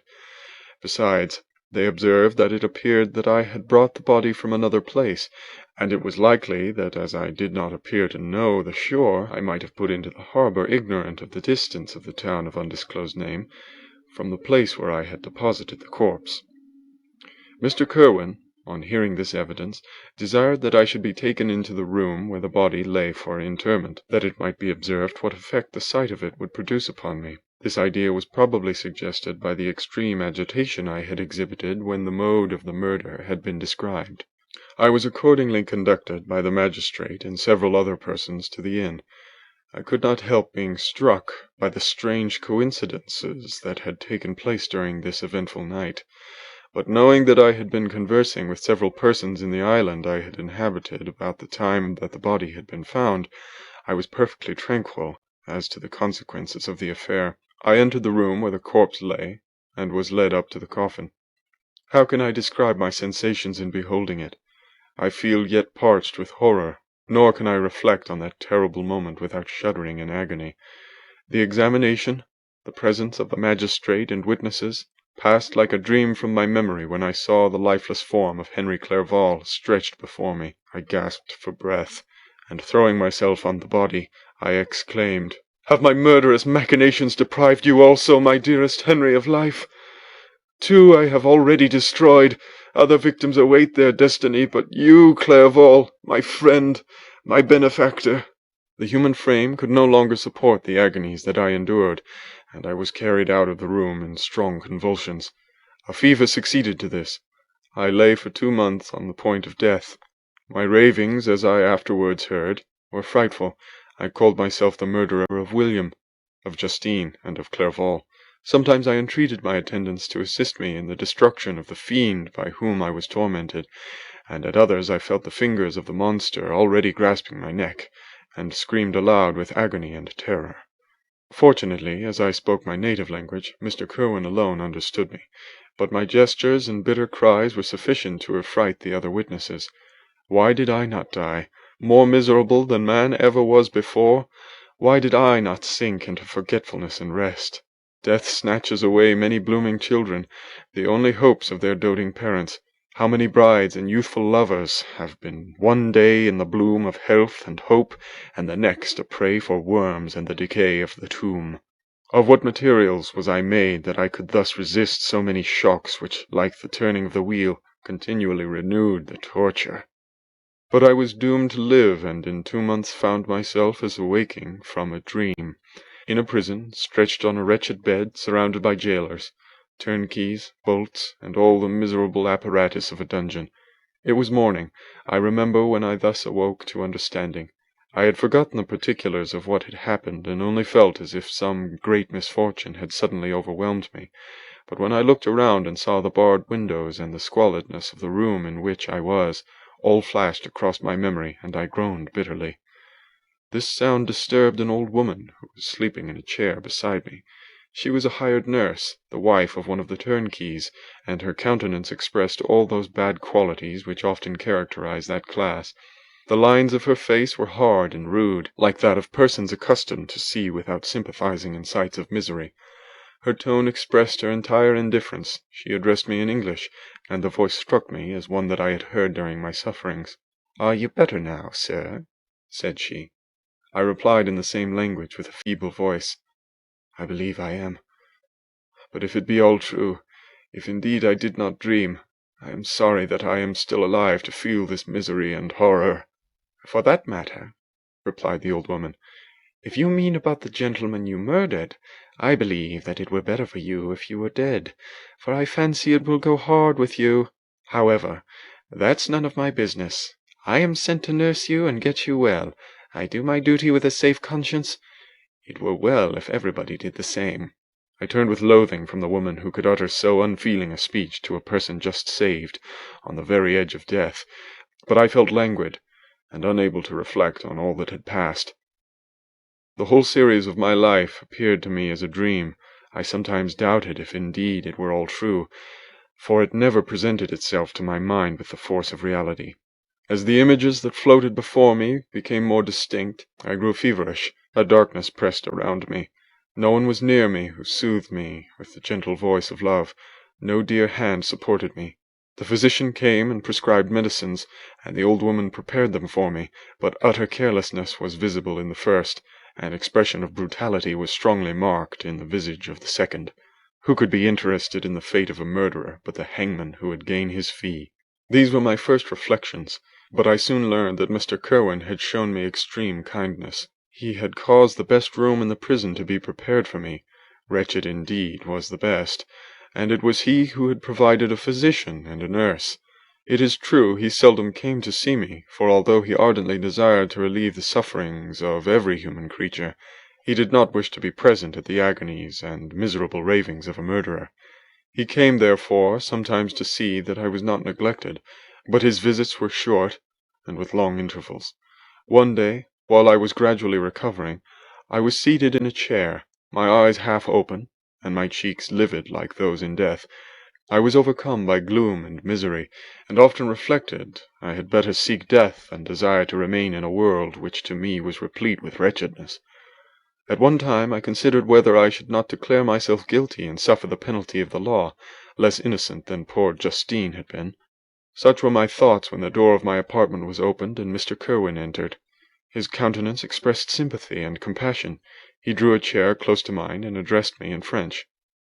"I fear that this place is very shocking to you. Can I do anything to make you more comfortable?"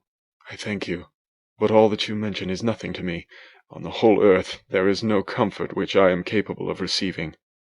I know that the sympathy of a stranger can be but of little relief to one borne down as you are by so strange a misfortune, but you will, I hope, soon quit this melancholy abode, for doubtless evidence can easily be brought to free you from the criminal charge." That is my least concern. I am, by a course of strange events, become the most miserable of mortals. Persecuted and tortured as I am and have been, can death be any evil to me? Nothing indeed could be more fortunate and agonizing than the strange chances that have lately occurred. You were thrown, by some surprising accident, on this shore, renowned for its hospitality, seized immediately, and charged with murder. The first sight that was presented to your eyes was the body of your friend, murdered in so unaccountable a manner, and placed, as it were, by some fiend across your path. As Mr. Kirwin said this, notwithstanding the agitation I endured on this retrospect of my sufferings, I also felt considerable surprise at the knowledge he seemed to possess concerning me. I suppose some astonishment was exhibited in my countenance, for Mr. Kirwin hastened to say, "Immediately upon your being taken ill, all the papers that were on your person were brought me, and I examined them that I might discover some trace by which I could send to your relations on account of your misfortune and illness. I found several letters, and among others, one which I discovered from its commencement to be from your father. I instantly wrote to Geneva. Nearly 2 months have elapsed since the departure of my letter, but you are ill. Even now you tremble. You are unfit for agitation of any kind. This suspense is 1,000 times worse than the most horrible event. Tell me what new scene of death has been acted, and whose murder I am now to lament." "Your family is perfectly well," said Kirwin with gentleness, "and someone, a friend, is come to visit you." I know not by what chain of thought the idea presented itself, but it instantly darted into my mind that the murderer had come to mock at my misery, and taunt me with the death of Clerval, as a new incitement for me to comply with his hellish desires. I put my hand before my eyes, and cried out in agony, "Oh, take him away! I cannot see him. For God's sake, do not let him enter." Mr. Kirwin regarded me with a troubled countenance. He could not help regarding my exclamation as a presumption of my guilt, and said in rather a severe tone, "I should have thought, young man, that the presence of your father would have been welcome instead of inspiring such violent repugnance." "My father!" cried I, while every feature and every muscle was relaxed from anguish to pleasure. Is my father indeed come? How kind, how very kind! But where is he? Why does he not hasten to me?" My change of manner surprised and pleased the magistrate. Perhaps he thought that my former exclamation was a momentary return of delirium, and now he instantly resumed his former benevolence. He rose and quitted the room with my nurse, and in a moment my father entered it. Nothing at this moment could have given me greater pleasure than the arrival of my father. I stretched out my hand to him and cried, "Are you then safe? And Elizabeth and Ernest?" My father calmed me with assurances of their welfare, and endeavoured, by dwelling on these subjects so interesting to my heart, to raise my desponding spirits. But he soon felt that a prison cannot be the abode of cheerfulness. "What place is this that you inhabit, my son?" said he, looking mournfully at the barred windows and wretched appearance of the room. "You travel to seek happiness, but a fatality seems to pursue you. And poor Clerval!" The name of my unfortunate and murdered friend was an agitation too great to be endured in my weak state. I shed tears.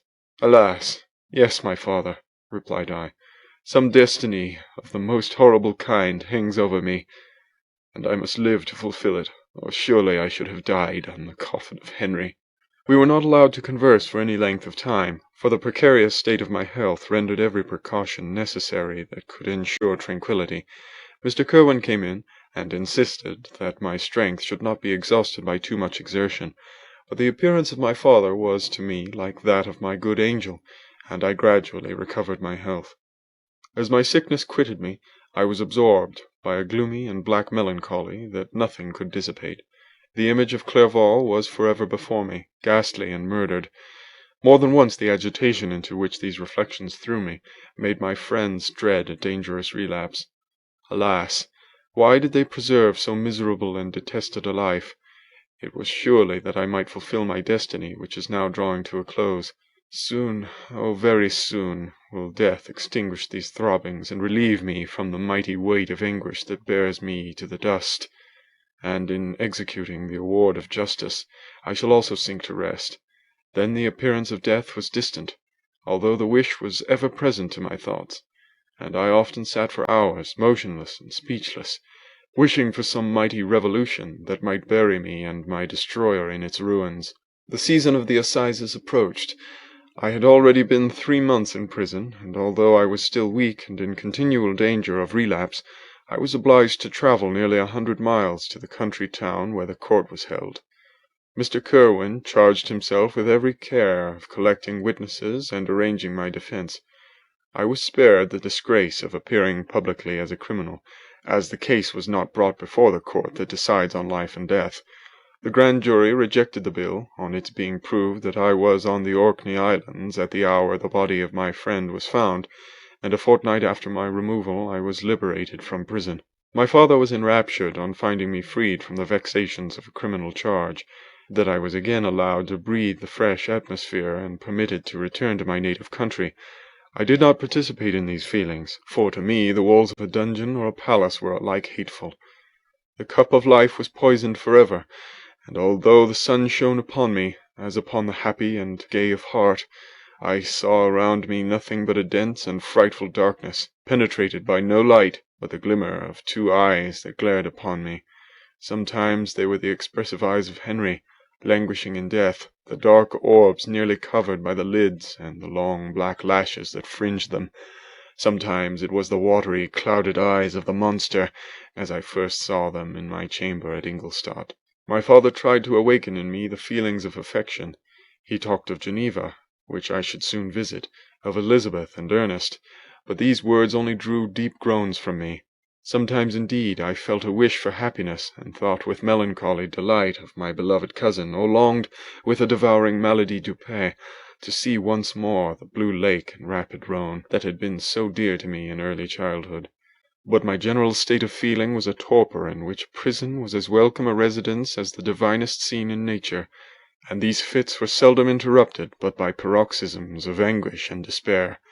At these moments I often endeavoured to put an end to the existence I loathed, and it required unceasing attendance and vigilance to restrain me from committing some dreadful act of violence. Yet one duty remained to me, the recollection of which finally triumphed over my selfish despair. It was necessary that I should return without delay to Geneva, there to watch over the lives of those I so fondly loved, and to lie in wait for the murderer, that if any chance led me to the place of his concealment, or if he dared again to blast me by his presence, I might, with unfailing aim, put an end to the existence of the monstrous image which I had endued with the mockery of a soul still more monstrous.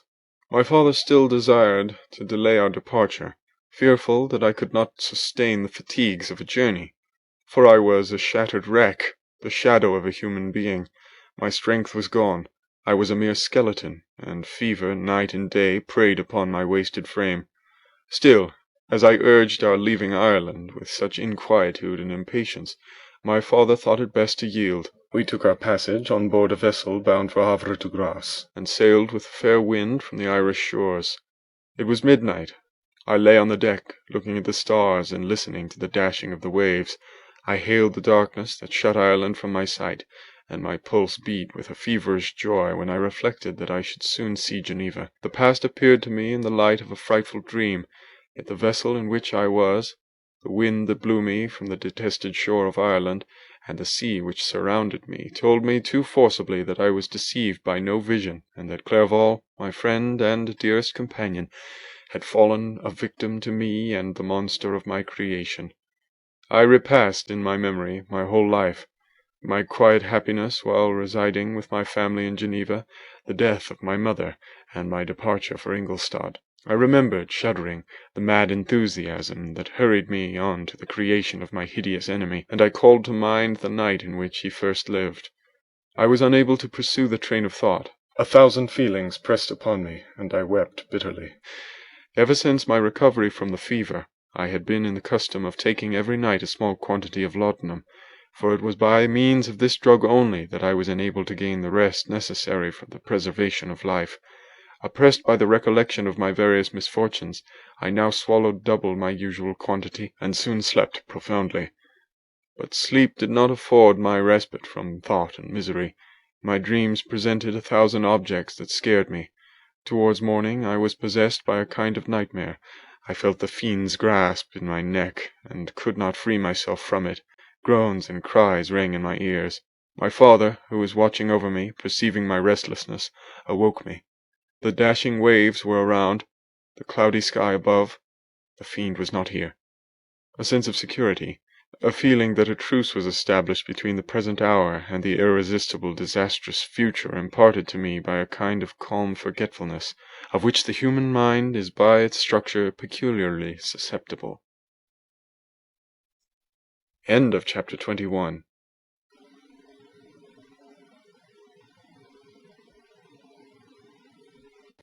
Chapter 22.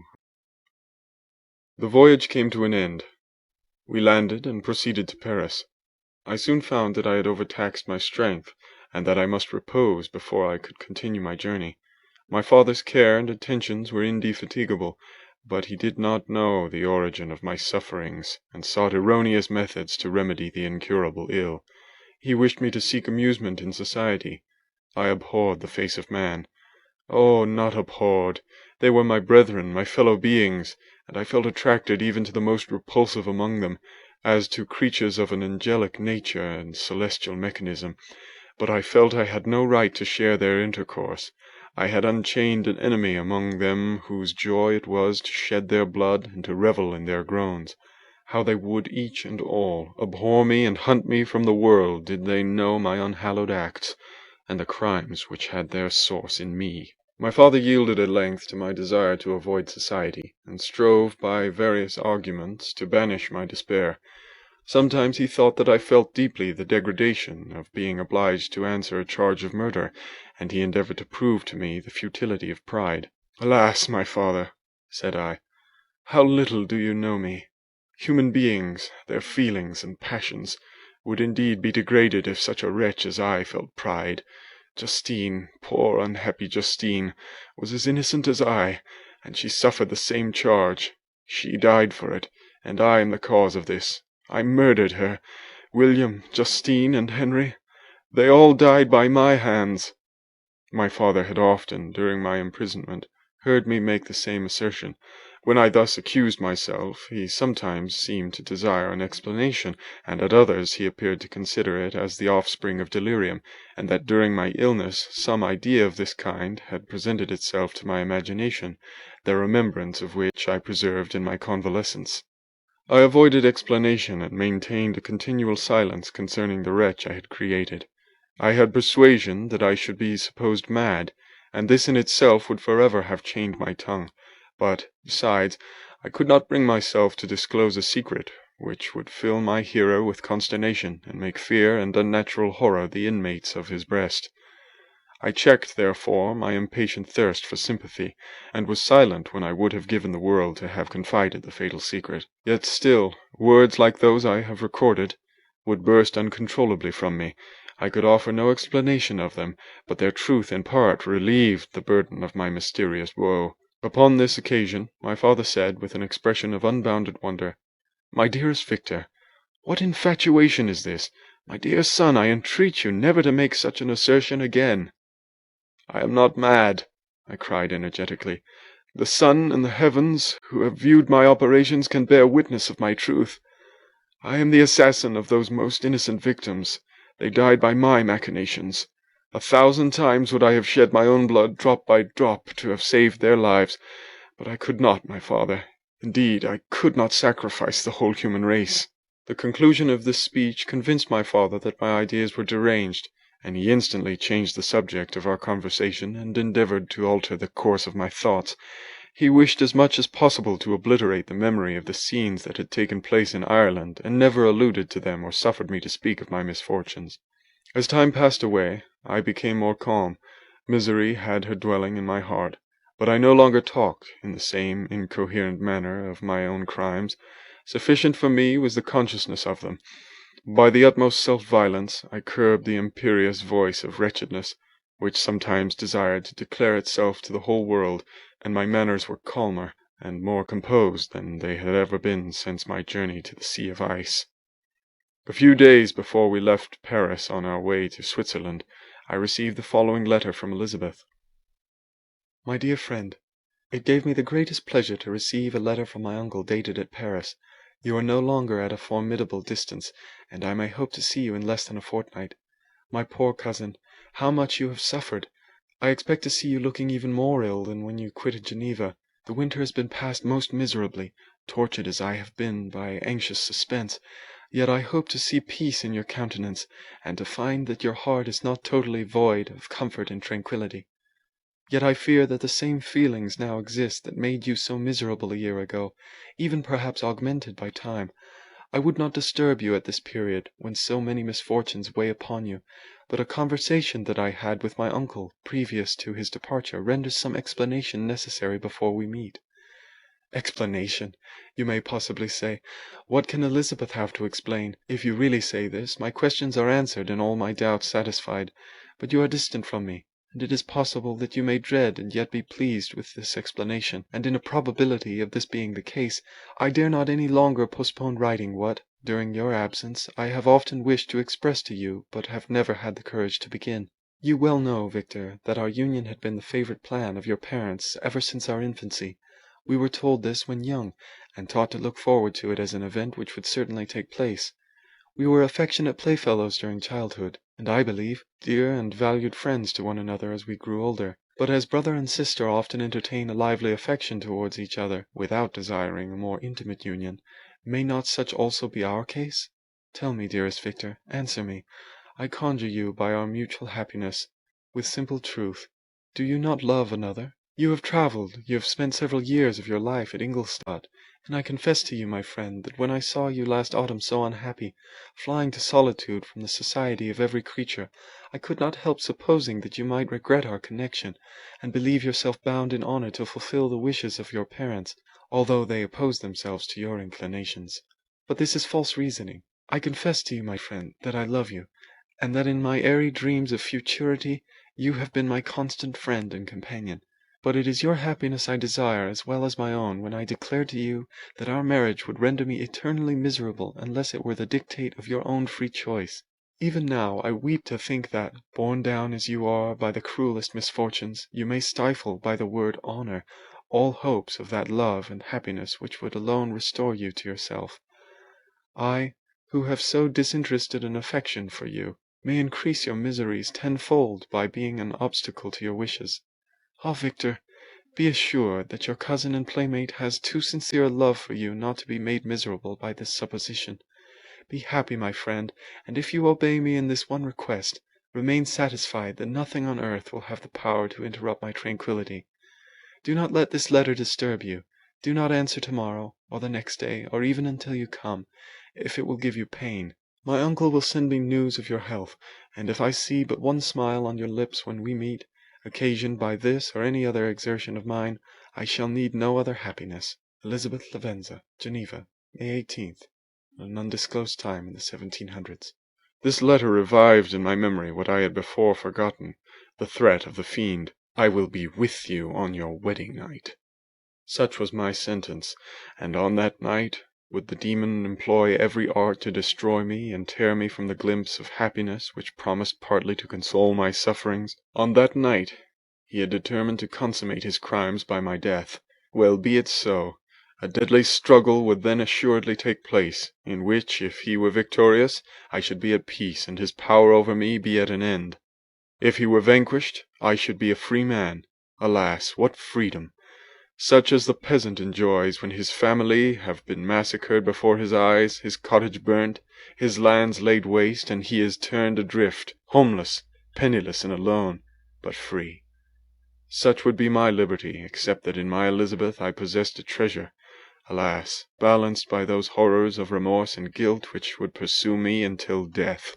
Sweet and beloved Elizabeth! I read and reread her letter, and some softened feeling stole into my heart, and dared to whisper paradisiacal dreams of love and joy. But the apple was already eaten, and the angel's arm bared to drive me from all hope. Yet I would die to make her happy. If the monster executed his threat, death was inevitable. Yet, again, I considered whether my marriage would hasten my fate. My destruction might indeed arrive a few months sooner, but if my torturer should suspect that I postponed it, influenced by his menaces, he would surely find other and perhaps more dreadful means of revenge. He had vowed to be with me on my wedding night, yet he did not consider that threat as binding him to peace in the meantime, for as if to show me that he was not yet satiated with blood, he had murdered Clerval immediately after the enunciation of his threats. I resolved, therefore, that if my immediate union with my cousin would conduce either to hers or my father's happiness, my adversary's designs against my life should not retard it a single hour. In this state of mind, I wrote to Elizabeth. My letter was calm and affectionate. I fear, my beloved girl, I said, little happiness remains for us on earth, yet all that I may one day enjoy is centered in you. Chase away your idle fears. To you alone do I consecrate my life and my endeavors for contentment. I have one secret, Elizabeth, a dreadful one. When revealed to you, it will chill your frame with horror, and then, far from being surprised at my misery, you will only wonder that I survive what I have endured. I will confide this tale of misery and terror to you the day after our marriage shall take place, for, my sweet cousin, there must be perfect confidence between us, but until then, I conjure you, do not mention or allude to it. This I most earnestly entreat, and I know you will comply. In about a week after the arrival of Elizabeth's letter, we returned to Geneva. The sweet girl welcomed me with warm affection, yet tears were in her eyes as she beheld my emaciated frame and feverish cheeks. I saw a change in her also. She was thinner, and had lost much of that heavenly vivacity that had before charmed me, but her gentleness and soft looks of compassion made her a more fit companion for one blasted and miserable as I was. The tranquillity which I now enjoyed did not endure. Memory brought madness with it, and when I thought of what had passed, a real insanity possessed me. Sometimes I was furious and burnt with rage, sometimes low and despondent. I neither spoke nor looked at anyone, but sat motionless, bewildered by the multitude of miseries that overcame me. Elizabeth alone had the power to draw me from these fits. Her gentle voice would soothe me when transported by passion, and inspire me with human feelings when sunk in torpor. She wept with me and for me. When reason returned, she would remonstrate and endeavour to inspire me with resignation. Ah, it is well for the unfortunate to be resigned, but for the guilty there is no peace. The agonies of remorse poison the luxury there is otherwise sometimes found in indulging the excess of grief. Soon after my arrival, my father spoke of my immediate marriage with Elizabeth. I remained silent. "Have you, then, some other attachment?" "None on earth. I love Elizabeth, and I look forward to our union with delight. Let the day therefore be fixed, and on it I will consecrate myself, in life or death, to the happiness of my cousin." "My dear Victor, do not speak thus. Heavy misfortunes have befallen us, but let us only cling closer to what remains and transfer our love for those whom we have lost to those who yet live. Our circle will be small, but bound close by the ties of affection and mutual misfortune. And when time shall have softened your despair, new and dear objects of care will be born to replace those of whom we have been so cruelly deprived." Such were the lessons of my father, but to me the remembrance of the threat returned. Nor can you wonder that, omnipotent as the fiend had yet been in his deeds of blood, I should almost regard him as invincible, and that when he had pronounced the words, "I shall be with you on your wedding night," I should regret the threatened fate as unavoidable. But death was no evil to me if the loss of Elizabeth were balanced with it, and I therefore, with a contented and even cheerful countenance, agreed with my father that if my cousin would consent, the ceremony should take place in 10 days, and thus put, as I imagined, the seal to my fate. Great God!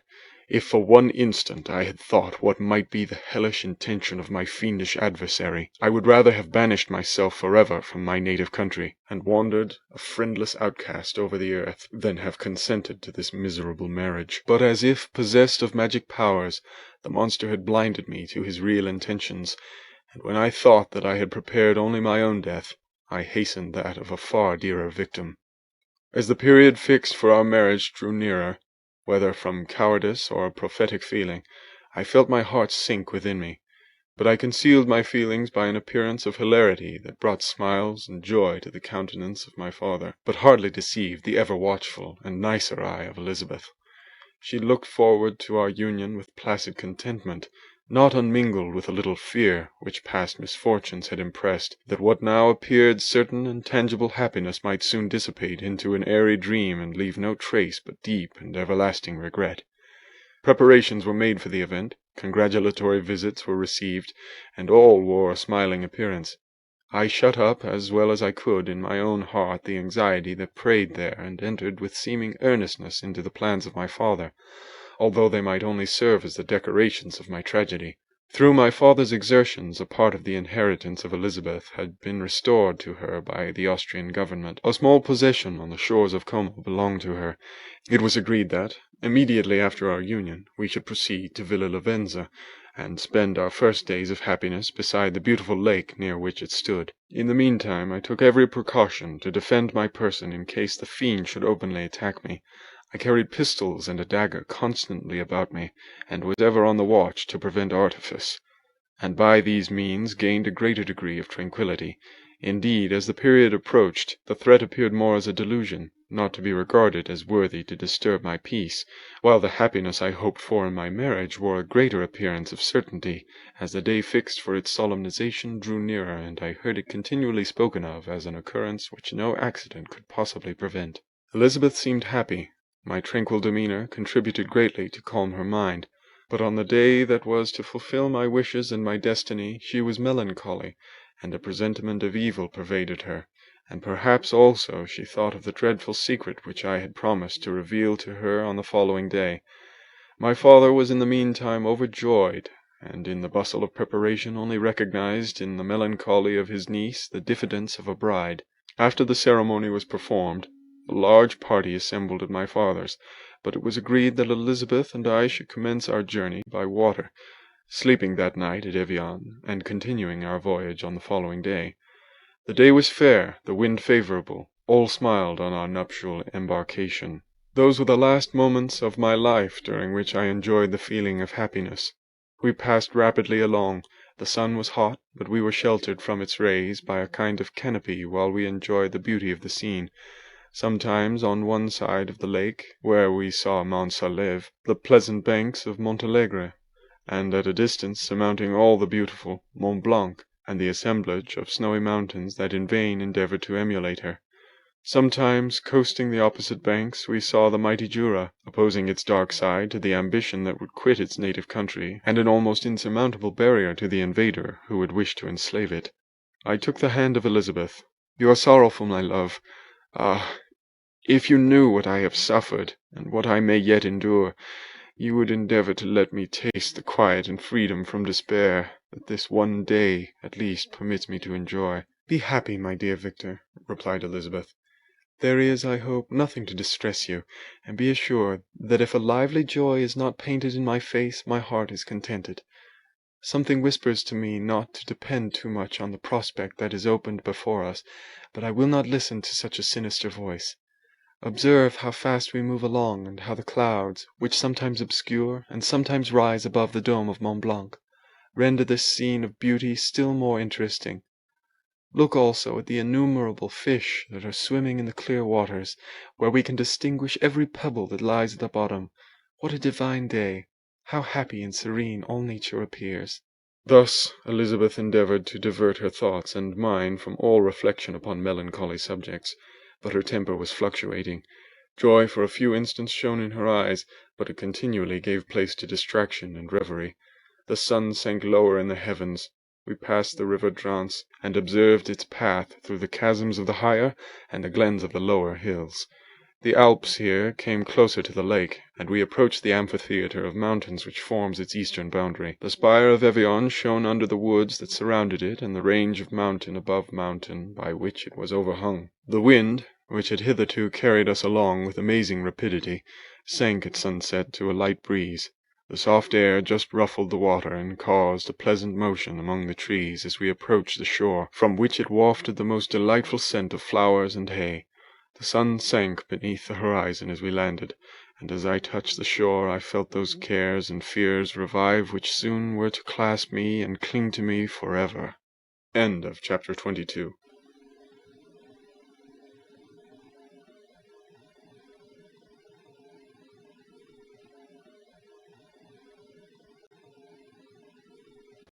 Chapter 23. It was 8 o'clock when we landed. We walked for a short time on the shore, enjoying the transitory light, and then retired to the inn, and contemplated the lovely scene of waters, woods, and mountains obscured in darkness, yet still displaying their black outlines. The wind, which had fallen in the south, now rose with great violence in the west. The moon had reached her summit in the heavens, and was beginning to descend. The clouds swept across it swifter than the flight of the vulture, and dimmed her rays, while the lake reflected the scene of the busy heavens, rendered still busier by the restless waves that were beginning to rise. Suddenly a heavy storm of rain descended. I had been calm during the day, but so soon as night obscured the shapes of objects, 1,000 fears arose in my mind. I was anxious and watchful, while my right hand grasped a pistol which was hidden in my bosom. Every sound terrified me, but I resolved that I would sell my life dearly, and not shrink from the conflict until my own life or that of my adversary was extinguished. Elizabeth observed my agitation for some time in timid and fearful silence, but there was something in my glance which communicated terror to her, and trembling she asked, "What is it that agitates you, my dear Victor? What is it you fear?" "Oh, peace, peace, my love," replied I. "This night, and all will be safe, but this night is dreadful, very dreadful." I passed an hour in this state of mind, when suddenly I reflected how fearful the combat which I momentarily expected would be to my wife, and I earnestly entreated her to retire, resolving not to join her until I had obtained some knowledge as to the situation of my enemy. She left me, and I continued some time walking up and down the passages of the house, and inspecting every corner that might afford a retreat to my adversary. But I discovered no trace of him, and was beginning to conjecture that some fortunate chance had intervened to prevent the execution of his menaces, when suddenly I heard a shrill and dreadful scream. It came from the room into which Elizabeth had retired. As I heard it, the whole truth rushed into my mind. My arms dropped. The motion of every muscle and fibre was suspended. I could feel the blood trickling in my veins and tingling in the extremities of my limbs. This state lasted but for an instant. The scream was repeated, and I rushed into the room. Great God, why did I not then expire? Why am I here to relate the destruction of the best hope and the purest creature on earth? She was there, lifeless and inanimate, thrown across the bed, her head hanging down and her pale and distorted features half covered by her hair. Everywhere I turn I see the same figure, her bloodless arms and her relaxed form flung by the murderer on its bridal bier. Could I behold this and live? Alas! Life is obstinate and clings closest where it is most hated. For a moment only did I lose recollection. I fell senseless on the ground.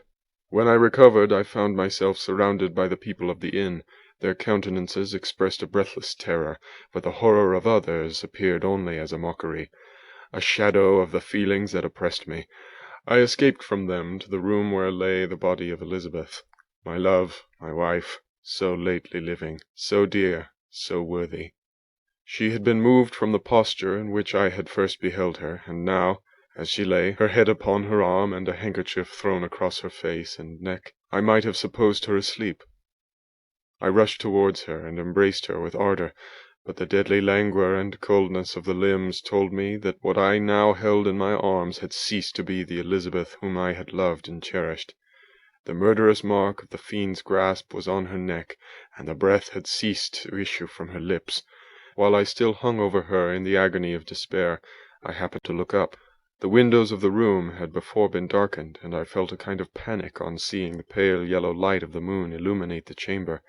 The shutters had been thrown back, and with a sensation of horror not to be described, I saw at the open window a figure the most hideous and abhorred. A grin was on the face of the monster. He seemed to jeer, as with his fiendish finger he pointed towards the corpse of my wife. I rushed towards the window, and drawing a pistol from my bosom, fired, but he eluded me, leaped from his station, and running with the swiftness of lightning, plunged into the lake. The report of the pistol brought a crowd into the room.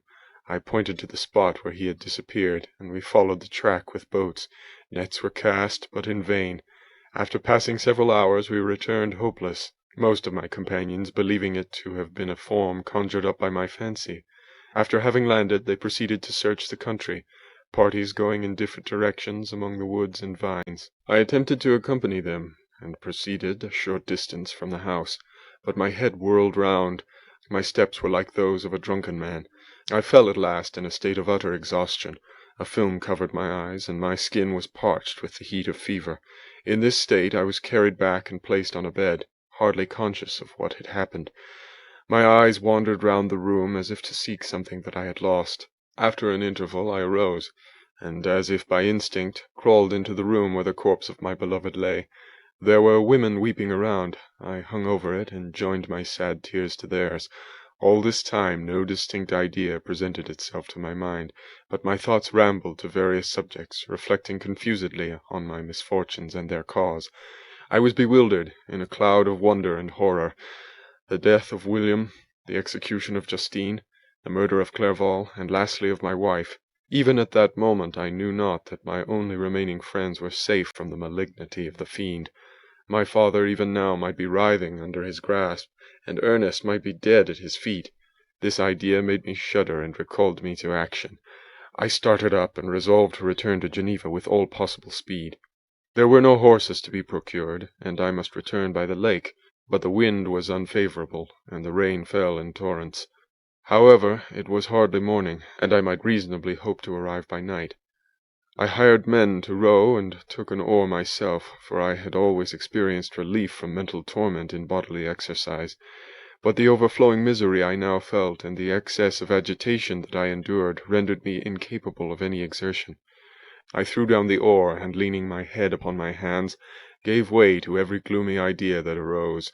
If I looked up, I saw scenes which were familiar to me in my happier time, and which I had contemplated but the day before in the company of her who was now but a shadow and a recollection. Tears streamed from my eyes. The rain had ceased for a moment, and I saw the fish play in the waters as they had done a few hours before. They had then been observed by Elizabeth. Nothing is so painful to the human mind as a great and sudden change. The sun might shine or the clouds might lower, but nothing could appear to me as it had done the day before. A fiend had snatched from me every hope of future happiness. No creature had ever been so miserable as I was. So frightful an event is single in the history of man. But why should I dwell upon the incidents that followed this last overwhelming event?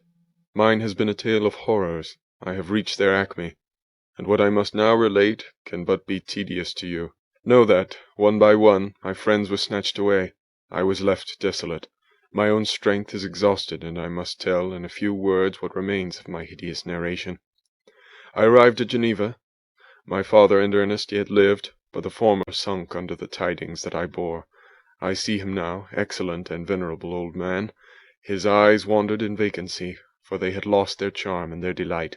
His Elizabeth, his more than daughter, whom he doted on with all that affection which a man feels, who in the decline of life, having few affections, clings more earnestly to those that remain. Cursed, cursed be the fiend that brought misery on his grey hairs and doomed him to waste in wretchedness. He could not live under the horrors that were accumulated around him. The springs of existence suddenly gave way. He was unable to rise from his bed, and in a few days he died in my arms. What then became of me? I know not. I lost sensation, and chains and darkness were the only objects that pressed upon me. Sometimes, indeed, I dreamt that I wandered in flowery meadows and pleasant vales with the friends of my youth, but I awoke and found myself in a dungeon. Melancholy followed, but by degrees I gained a clear conception of my miseries and situation, and was then released from my prison, for they had called me mad, and during many months, as I understood, a solitary cell had been my habitation. Liberty, however, had been a useless gift to me, had I not, as I awakened to reason, at the same time awakened to revenge. As the memory of past misfortunes pressed upon me, I began to reflect on their cause, the monster whom I had created, the miserable demon whom I had sent abroad into the world for my destruction. I was possessed by a maddening rage when I thought of him, and desired and ardently prayed that I might have him within my grasp to wreak a great and signal revenge on his cursed head. Nor did my hate long confine itself to useless wishes. I began to reflect on the best means of securing him, and for this purpose, about a month after my release, I repaired to the criminal judge in the town, and told him that I had an accusation to make, that I knew the destroyer of my family, and that I required him to exert his whole authority for the apprehension of the murderer. The magistrate listened to me with attention and kindness. "Be assured, sir," said he, "no pains or exertions on my part shall be spared to discover the villain." "I thank you," replied I. "Listen, therefore, to the deposition that I have to make. It is indeed a tale so strange that I should fear you would not credit it, were there not something in truth which, however wonderful, forces conviction. The story is too connected to be mistaken for a dream, and I have no motive for falsehood." My manner, as I thus addressed him, was impressive but calm. I had formed in my own heart a resolution to pursue my destroyer to death, and this purpose quieted my agony and for an interval reconciled me to life. I now related my history briefly, but with firmness and precision, marking the dates with accuracy and never deviating into invective or exclamation. The magistrate appeared at first perfectly incredulous, but as I continued he became more attentive and interested. I saw him sometimes shudder with horror, at others a lively surprise, unmingled with disbelief, was painted on his countenance. When I had concluded my narration, I said, "This is the being whom I accuse, and for whose seizure and punishment I call upon you to exert your whole power. It is your duty as a magistrate, and I believe and hope that your feelings as a man will not revolt from the execution of those functions on this occasion." This address caused a considerable change in the physiognomy of my own auditor. He had heard my story with that half kind of belief that is given to a tale of spirits and supernatural events, but when he was called upon to act officially in consequence, the whole tide of his incredulity returned. He, however, answered mildly, "I would willingly afford you every aid in your pursuit, but the creature of whom you speak appears to have powers which would put all my exertions to defiance. Who can follow an animal which can traverse the sea of ice, and inhabit caves and dens where no man would venture to intrude? Besides, some months have elapsed since the commission of his crimes, and no one can conjecture to what place he has wandered, or what region he may now inhabit. I do not doubt that he hovers near the spot which I inhabit, and if he has indeed taken refuge in the Alps, he may be hunted like the chamois, and destroyed as a beast of prey. But I perceive your thoughts. You do not credit my narrative, and do not intend to pursue my enemy with the punishment which is his desert." As I spoke, rage sparkled in my eyes. The magistrate was intimidated. "You are mistaken," said he. "I will exert myself, and if it is in my power to seize the monster, be assured that he shall suffer punishment proportionate to his crimes. But I fear, from what you have yourself described to be his properties, that this will prove impracticable, and thus, while every proper measure is pursued, you should make up your mind to disappointment." "That cannot be, but all that I can say will be of little avail. My revenge is of no moment to you. Yet, while I allow it to be a vice, I confess that it is the devouring and only passion of my soul. My rage is unspeakable when I reflect that the murderer, whom I have turned loose upon society, still exists. You refuse my just demand. I have but one resource, and I devote myself, either in my life or death, to his destruction." I trembled with excess of agitation as I said this. There was a frenzy in my manner, and something, I doubt not, of that haughty fierceness which the martyrs of old are said to have possessed. But to a Genevan magistrate, whose mind was occupied by far other ideas than those of devotion and heroism, this elevation of mind had much the appearance of madness. He endeavored to soothe me as a nurse does a child, and reverted to my tale as the effects of delirium. "Man," I cried, "how ignorant art thou in thy pride of wisdom! Cease! You know not what it is you say." I broke from the house, angry and disturbed, and retired to meditate on some other mode of action. End of chapter 23.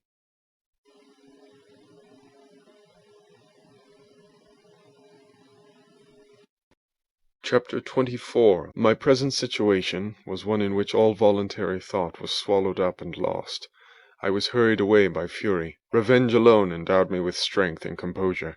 It molded my feelings and allowed me to be calculating and calm at periods when otherwise delirium or death would have been my portion. My first resolution was to quit Geneva forever, my country, which, when I was happy and beloved, was dear to me, now, in my adversity, became hateful. I provided myself with a sum of money, together with a few jewels which had belonged to my mother, and departed. And now my wanderings began, which are to cease but with life. I have traversed vast portions of the earth, and have endured all the hardships which travellers in deserts and barbarous countries are wont to meet. How I have lived, I hardly know. Many times have I stretched my failing limbs upon the sandy plain and prayed for death, but revenge kept me alive. I dared not die and leave my adversary in being. When I quitted Geneva, my first labour was to gain some clue by which I might trace the steps of my fiendish enemy, but my plan was unsettled, and I wandered many hours round the confines of the town, uncertain what path I should pursue. As night approached, I found myself at the entrance of the cemetery where William, Elizabeth, and my father reposed. I entered it and approached the tomb which marked their graves. Everything was silent except the leaves of the trees, which were gently agitated by the wind. The night was nearly dark, and the scene would have been solemn and affecting, even to an uninterested observer. The spirits of the departed seemed to flit around and to cast a shadow, which was felt but not seen, around the head of the mourner. The deep grief which this scene had at first excited quickly gave way to rage and despair. They were dead, and I lived. Their murderer also lived, and to destroy him I must drag out my weary existence. I knelt on the grass and kissed the earth, and with quivering lips exclaimed, "By the sacred earth on which I kneel, by the shades that wander near me, by the deep and eternal grief that I feel, I swear, and by thee, O night, and the spirits that preside over thee, to pursue the demon who caused this misery, until he or I shall perish in mortal conflict. For this purpose I will preserve my life. To execute this dear revenge will I again behold the sun and tread the green herbage of the earth, which otherwise should vanish from my eyes forever. And I call on you, spirits of the dead, and on you, wandering ministers of vengeance, to aid and conduct me in my work. Let the cursed and hellish monster drink deep of agony. Let him feel the despair that now torments me." I had begun my adjuration with solemnity and an awe which almost assured me that the shades of my murdered friends heard and approved my devotion. But the furies possessed me as I concluded, and rage choked my utterance. I was answered through the stillness of night by a loud and fiendish laugh. It rang on my ears long and heavily. The mountains re-echoed it, and I felt as if all hell surrounded me with mockery and laughter.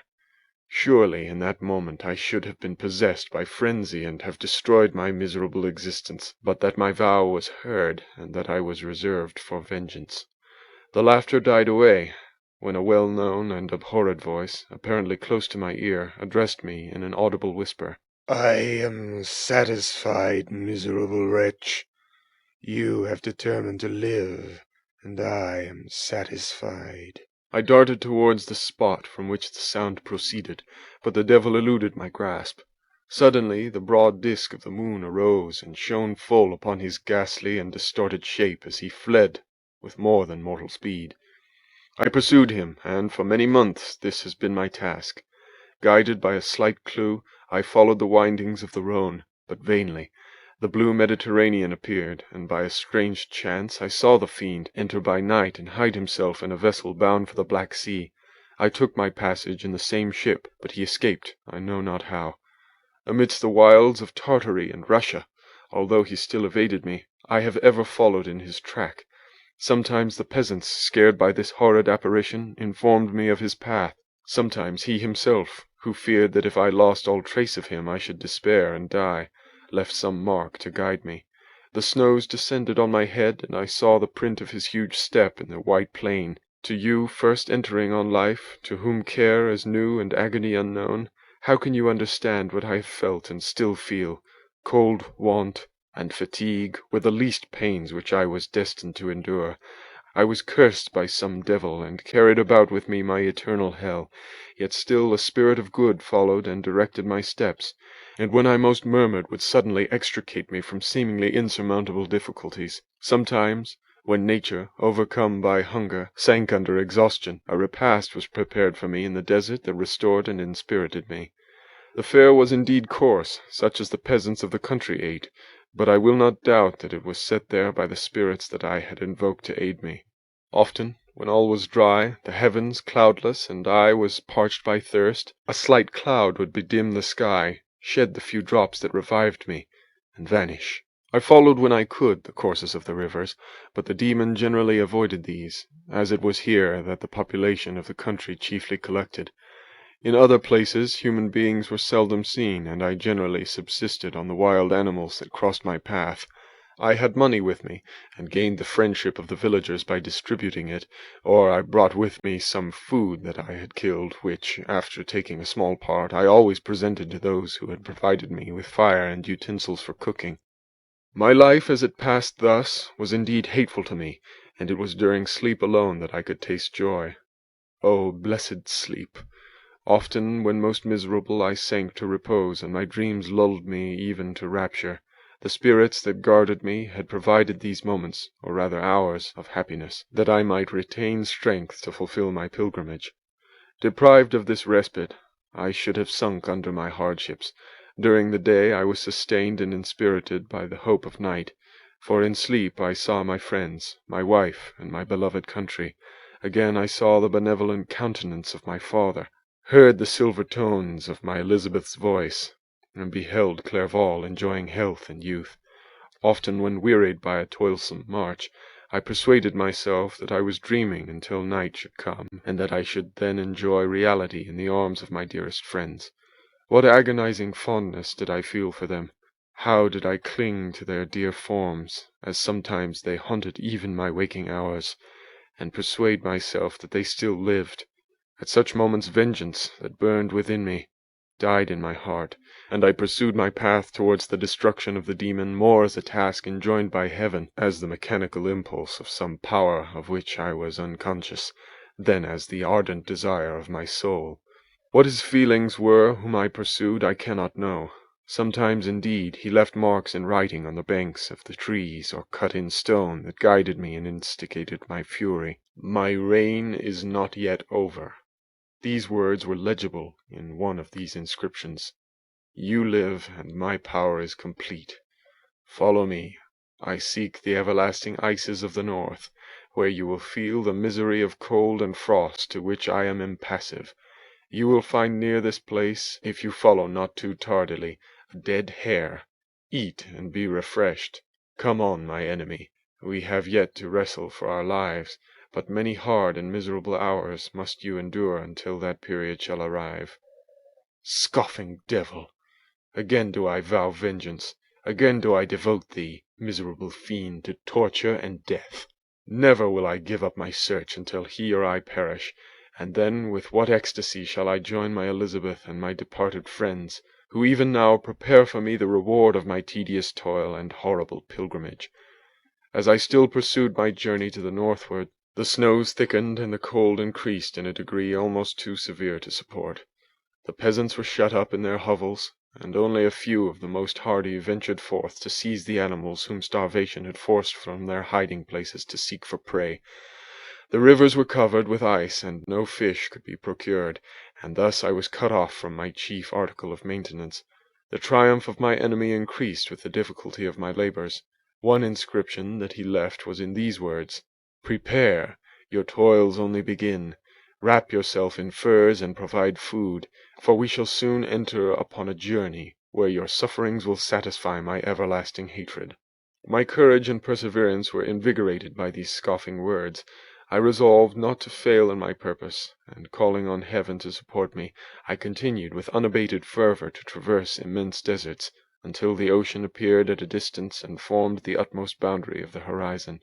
Oh, how unlike it was to the blue seasons of the south! Covered with ice, it was only to be distinguished from land by its superior wildness and ruggedness. The Greeks wept for joy when they beheld the Mediterranean from the hills of Asia, and hailed with rapture the boundary of their toils. I did not weep, but I knelt down and with a full heart thanked my guiding spirit for conducting me in safety to the place where I hoped, notwithstanding my adversary's gibe, to meet and grapple with him. Some weeks before this period I had procured a sledge and dogs, and thus traversed the snows with inconceivable speed. I know not whether the fiend possessed the same advantages, but I found that, as before I had daily lost ground in the pursuit, I now gained on him, so much so that when I first saw the ocean he was but 1 day's journey in advance, and I hoped to intercept him before he could reach the beach.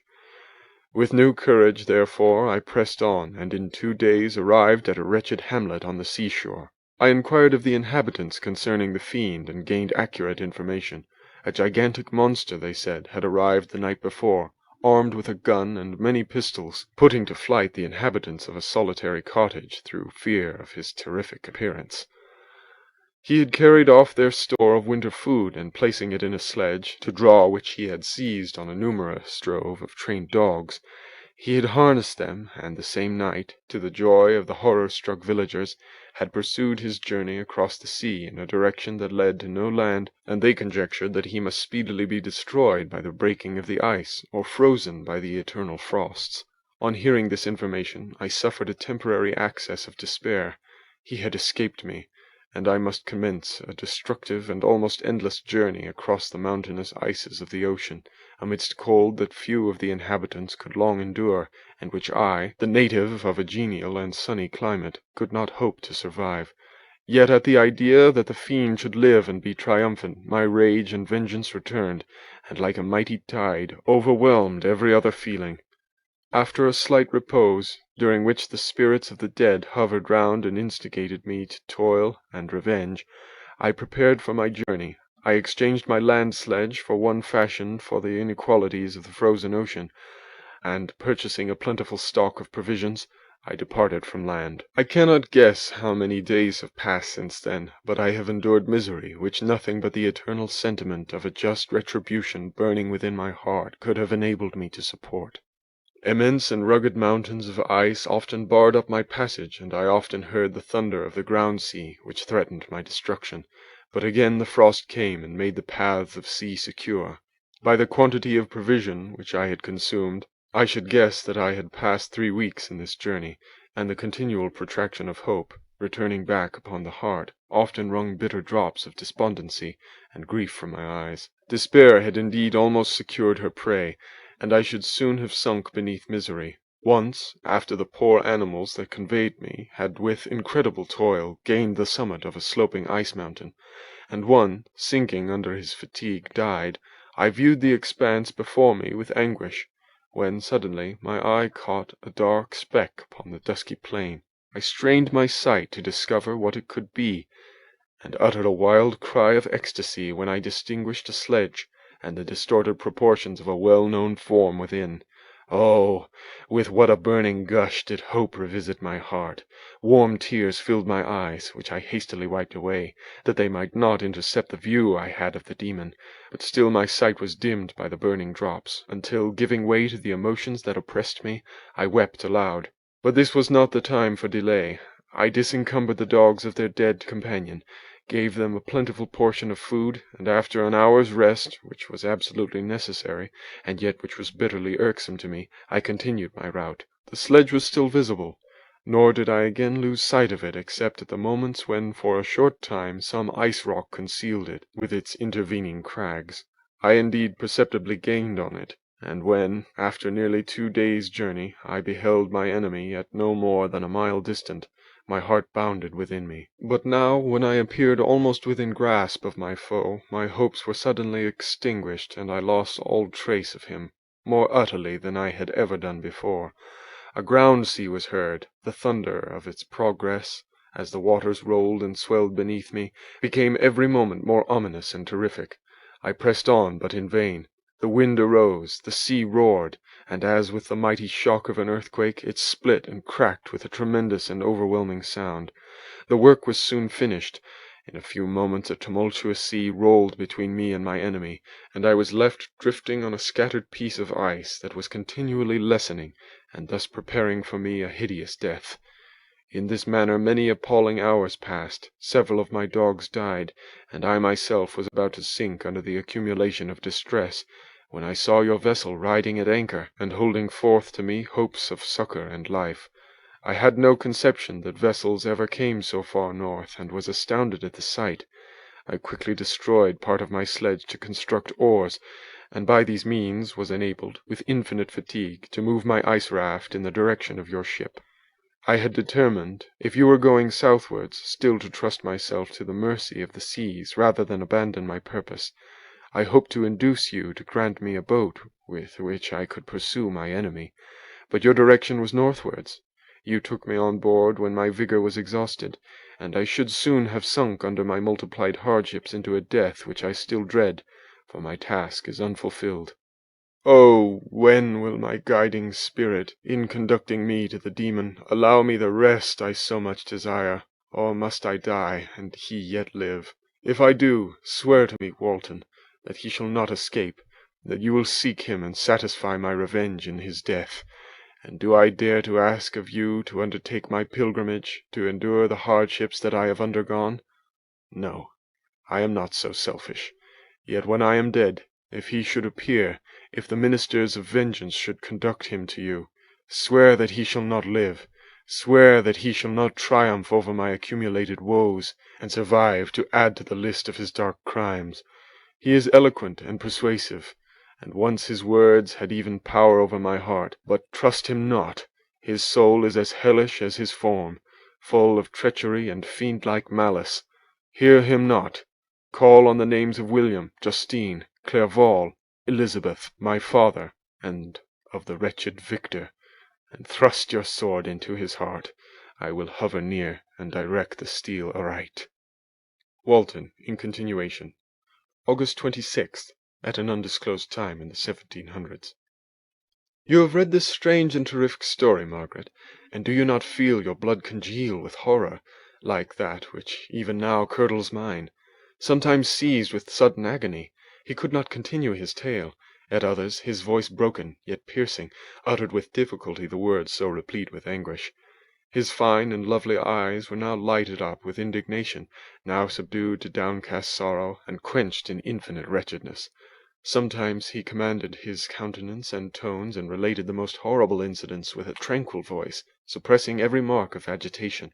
Then, like a volcano bursting forth, his face would suddenly change to an expression of the wildest rage, as he shrieked out imprecations on his persecutor. His tale is connected, and told with an appearance of the simplest truth, yet I own to you that the letters of Felix and Safie, which he showed me, and the apparition of the monster seen from our ship, brought to me a greater conviction of the truth of his narrative than his asseverations, however earnest and connected. Such a monster has, then, really existence. I cannot doubt it, yet I am lost in surprise and admiration. Sometimes I endeavored to gain from Frankenstein the particulars of his creature's formation, but on this point he was impenetrable. "Are you mad, my friend?" said he. "Or whither does your senseless curiosity lead you? Would you also create for yourself in the world a demoniacal enemy? Peace, peace. Learn my miseries, and do not seek to increase your own." Frankenstein discovered that I made notes concerning his history.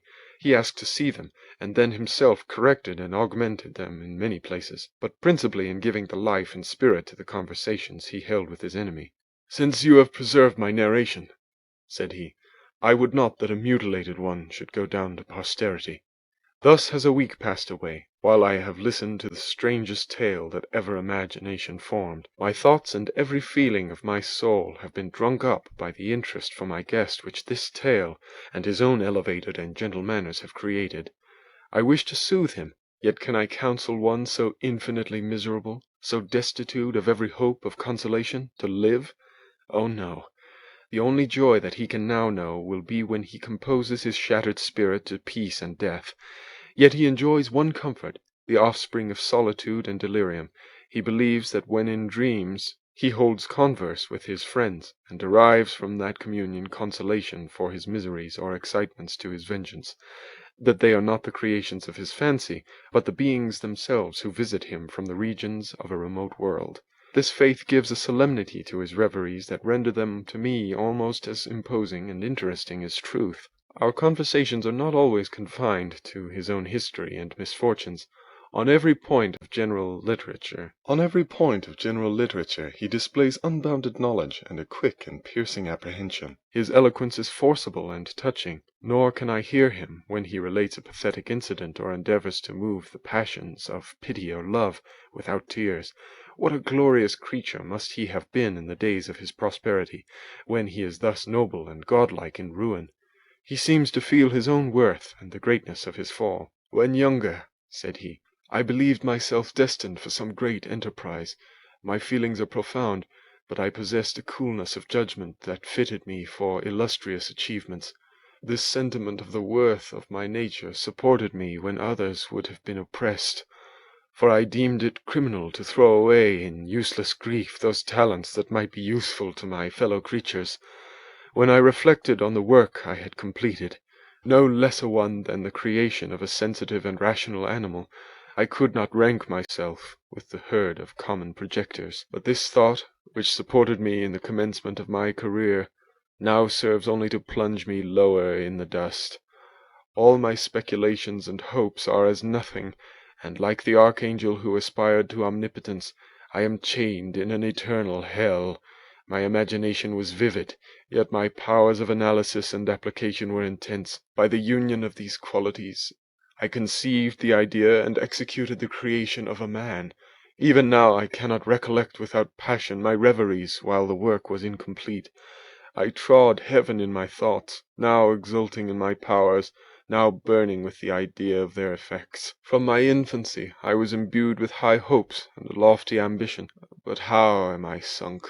Oh, my friend, if you had known me as I once was, you would not recognize me in this state of degradation. Despondency rarely visited my heart. A high destiny seemed to bear me on until I fell, never, never again to rise. Must I then lose this admirable being? I have longed for a friend. I have sought one who would sympathize with and love me. Behold, on these desert seas I have found such a one, but I fear I have gained him only to know his value and lose him. I would reconcile him to life, but he repulses the idea. "I thank you, Walton," he said, for your kind intentions towards so miserable a wretch. But when you speak of new ties and fresh affections, think you that any can replace those who are gone? Can any man be to me as Clerval was, or any woman another Elizabeth? Even where the affections are not strongly moved by any superior excellence, the companions of our childhood always possess a certain power over our minds which hardly any later friend can obtain. They know our infantine dispositions, which, however they may be afterwards modified, are never eradicated, and they can judge of our actions with more certain conclusions as to the integrity of our motives. A sister or a brother can never, unless indeed such symptoms have been shown early, suspect the other of fraud or false dealing, when another friend, however strongly he may be attached, may, in spite of himself, be contemplated with suspicion. But I enjoyed friends, dear not only through habit and association, but from their own merits, and wherever I am, the soothing voice of my Elizabeth and the conversations of Clerval will be ever whispered in my ear. They are dead, and but one feeling in such a solitude can persuade me to preserve my life. If I were engaged in any high undertaking or design, fraught with extensive utility to my fellow creatures, then could I live to fulfil it. But such is not my destiny. I must pursue and destroy the being to whom I gave existence. Then my lot on earth will be fulfilled, and I may die. September 2nd. My beloved sister, I write to you, encompassed by peril, and ignorant whether I am ever doomed to see again dear England and the dearer friends that inhabit it. I am surrounded by mountains of ice, which admit of no escape, and threaten every moment to crush my vessel. The brave fellows whom I have persuaded to be my companions look towards me for aid, but I have none to bestow. There is something terribly appalling in our situation, yet my courage and hopes do not desert me. Yet it is terrible to reflect that the lives of all these men are endangered through me. If we are lost, my mad schemes are the cause. And what, Margaret, will be the state of your mind? You will not hear of my destruction, and you will anxiously await my return. Years will pass, and you will have visitings of despair, and yet be tortured by hope. Oh, my beloved sister, the sickening failing of your heartfelt expectations is, in prospect, more terrible to me than my own death. But you have a husband and lovely children.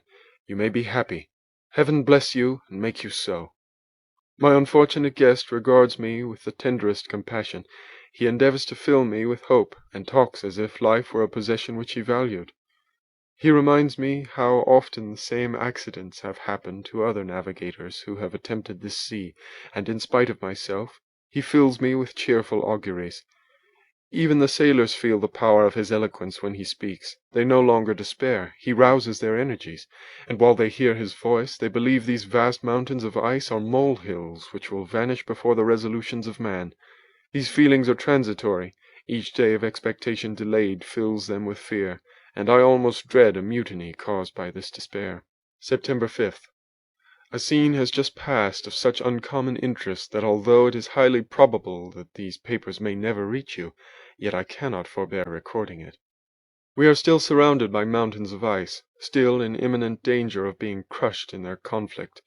The cold is excessive, and many of my unfortunate comrades have already found a grave amidst the scene of desolation. Frankenstein has daily declined in health.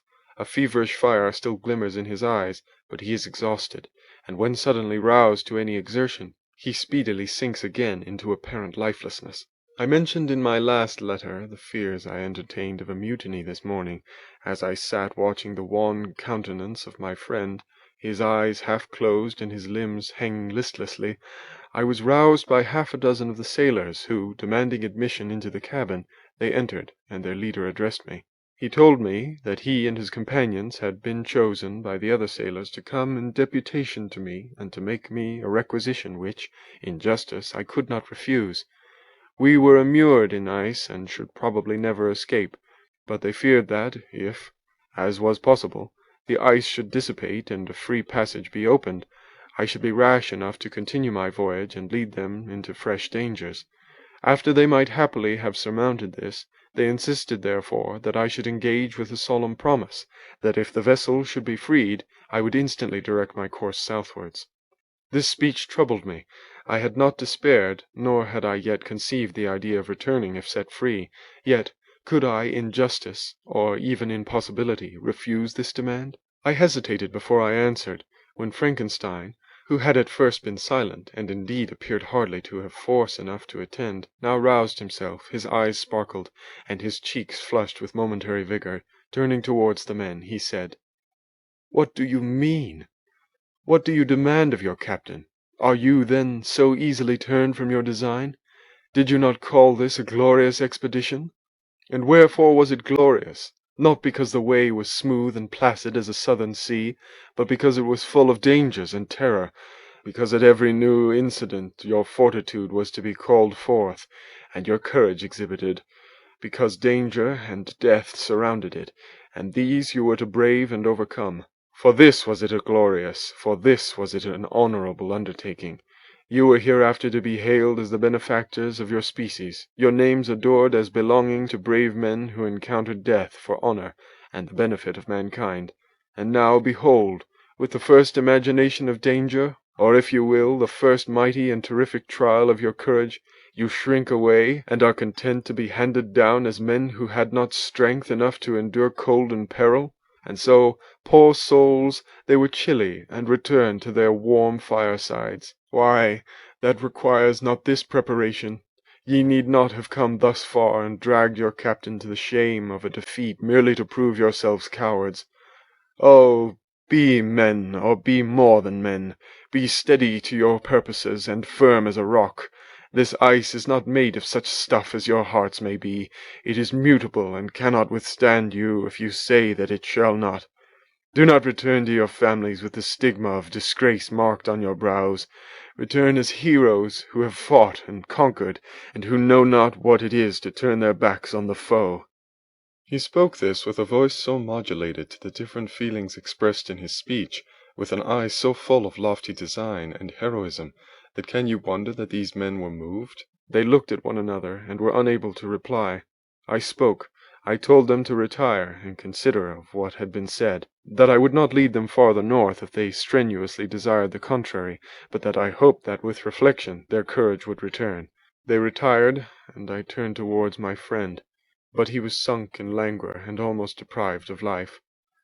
How all this will terminate I know not, but I had rather die than return shamefully, my purpose unfulfilled. Yet I fear such will be my fate. The men, unsupported by ideas of glory and honor, can never willingly continue to endure their present hardships. September 7th. The die is cast. I have consented to return if we are not destroyed. Thus are my hopes blasted by cowardice and indecision. I come back ignorant and disappointed. It requires more philosophy than I possess to bear this injustice with patience. September 12th. It is past. I am returning to England. I have lost my hopes of utility and glory.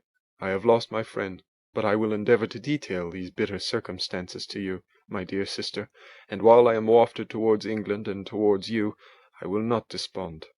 September 9th.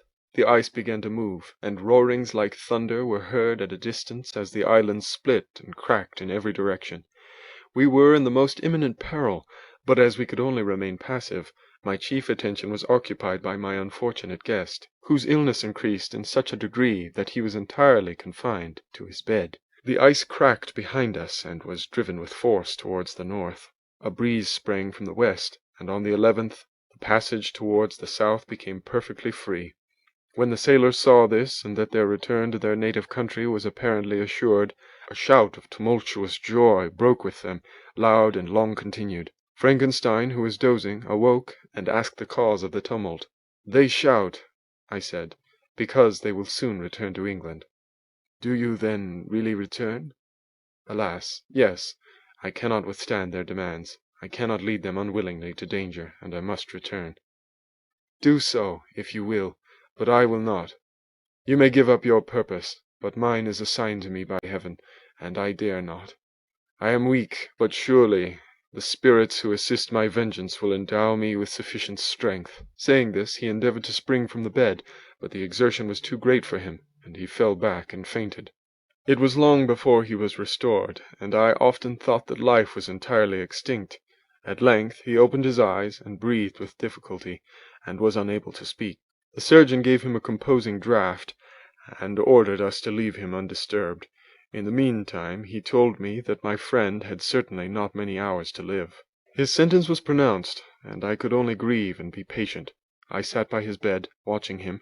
His eyes were closed, and I thought he slept. But presently he called to me in a feeble voice, and bidding me come near, said, "Alas! The strength I relied on is gone. I feel that I shall soon die, and he, my enemy and persecutor, may still be in being. Think not, Walton, that in the last moments of my existence I feel that burning hatred and ardent desire of revenge I once expressed, but I feel myself justified in desiring the death of my adversary. During these last days I have been occupied in examining my past conduct, nor do I find it blamable. In a fit of enthusiastic madness I created a rational creature, and was bound towards him to assure, as far as was in my power, his happiness and well-being. This was my duty, but there was another still paramount to that. My duties towards the beings of my own species had greater claims to my attention because they included a greater proportion of happiness or misery. Urged by this view, I refused, and I did right in refusing, to create a companion for the first creature. He showed unparalleled malignity and selfishness in evil. He destroyed my friends. He devoted to destruction beings who possessed exquisite sensations, happiness, and wisdom. Nor do I know where this thirst for vengeance may end. Miserable himself, that he may render no other wretched, he ought to die. The task of this destruction was mine, but I have failed. When actuated by selfish and vicious motives, I asked you to undertake my unfinished work, and I renew this request now, when I am only induced by reason and virtue. Yet I cannot ask you to renounce your country and friends to fulfill this task, and now that you are returning to England, you will have little chance of meeting with him. But the consideration of these points, and the well-balancing of what you may esteem your duties, I leave to you. My judgment and ideas are already disturbed by the near approach of death. I dare not ask you to do what I think right, for I may still be misled by passion. That he should live to be an instrument of mischief disturbs me. In other respects, this hour, when I momentarily expect my release, is the only happy one which I have enjoyed for several years. The forms of the beloved dead flit before me, and I hasten to their arms. Farewell, Walton. Seek happiness in tranquillity, and avoid ambition, even if it be only the apparently innocent one of distinguishing yourself in science and discoveries. Yet why do I say this? I have myself been blasted in these hopes, yet another may succeed." His voice became fainter as he spoke, and at length, exhausted by his effort, he sank into silence. About half an hour afterwards he attempted again to speak, but was unable.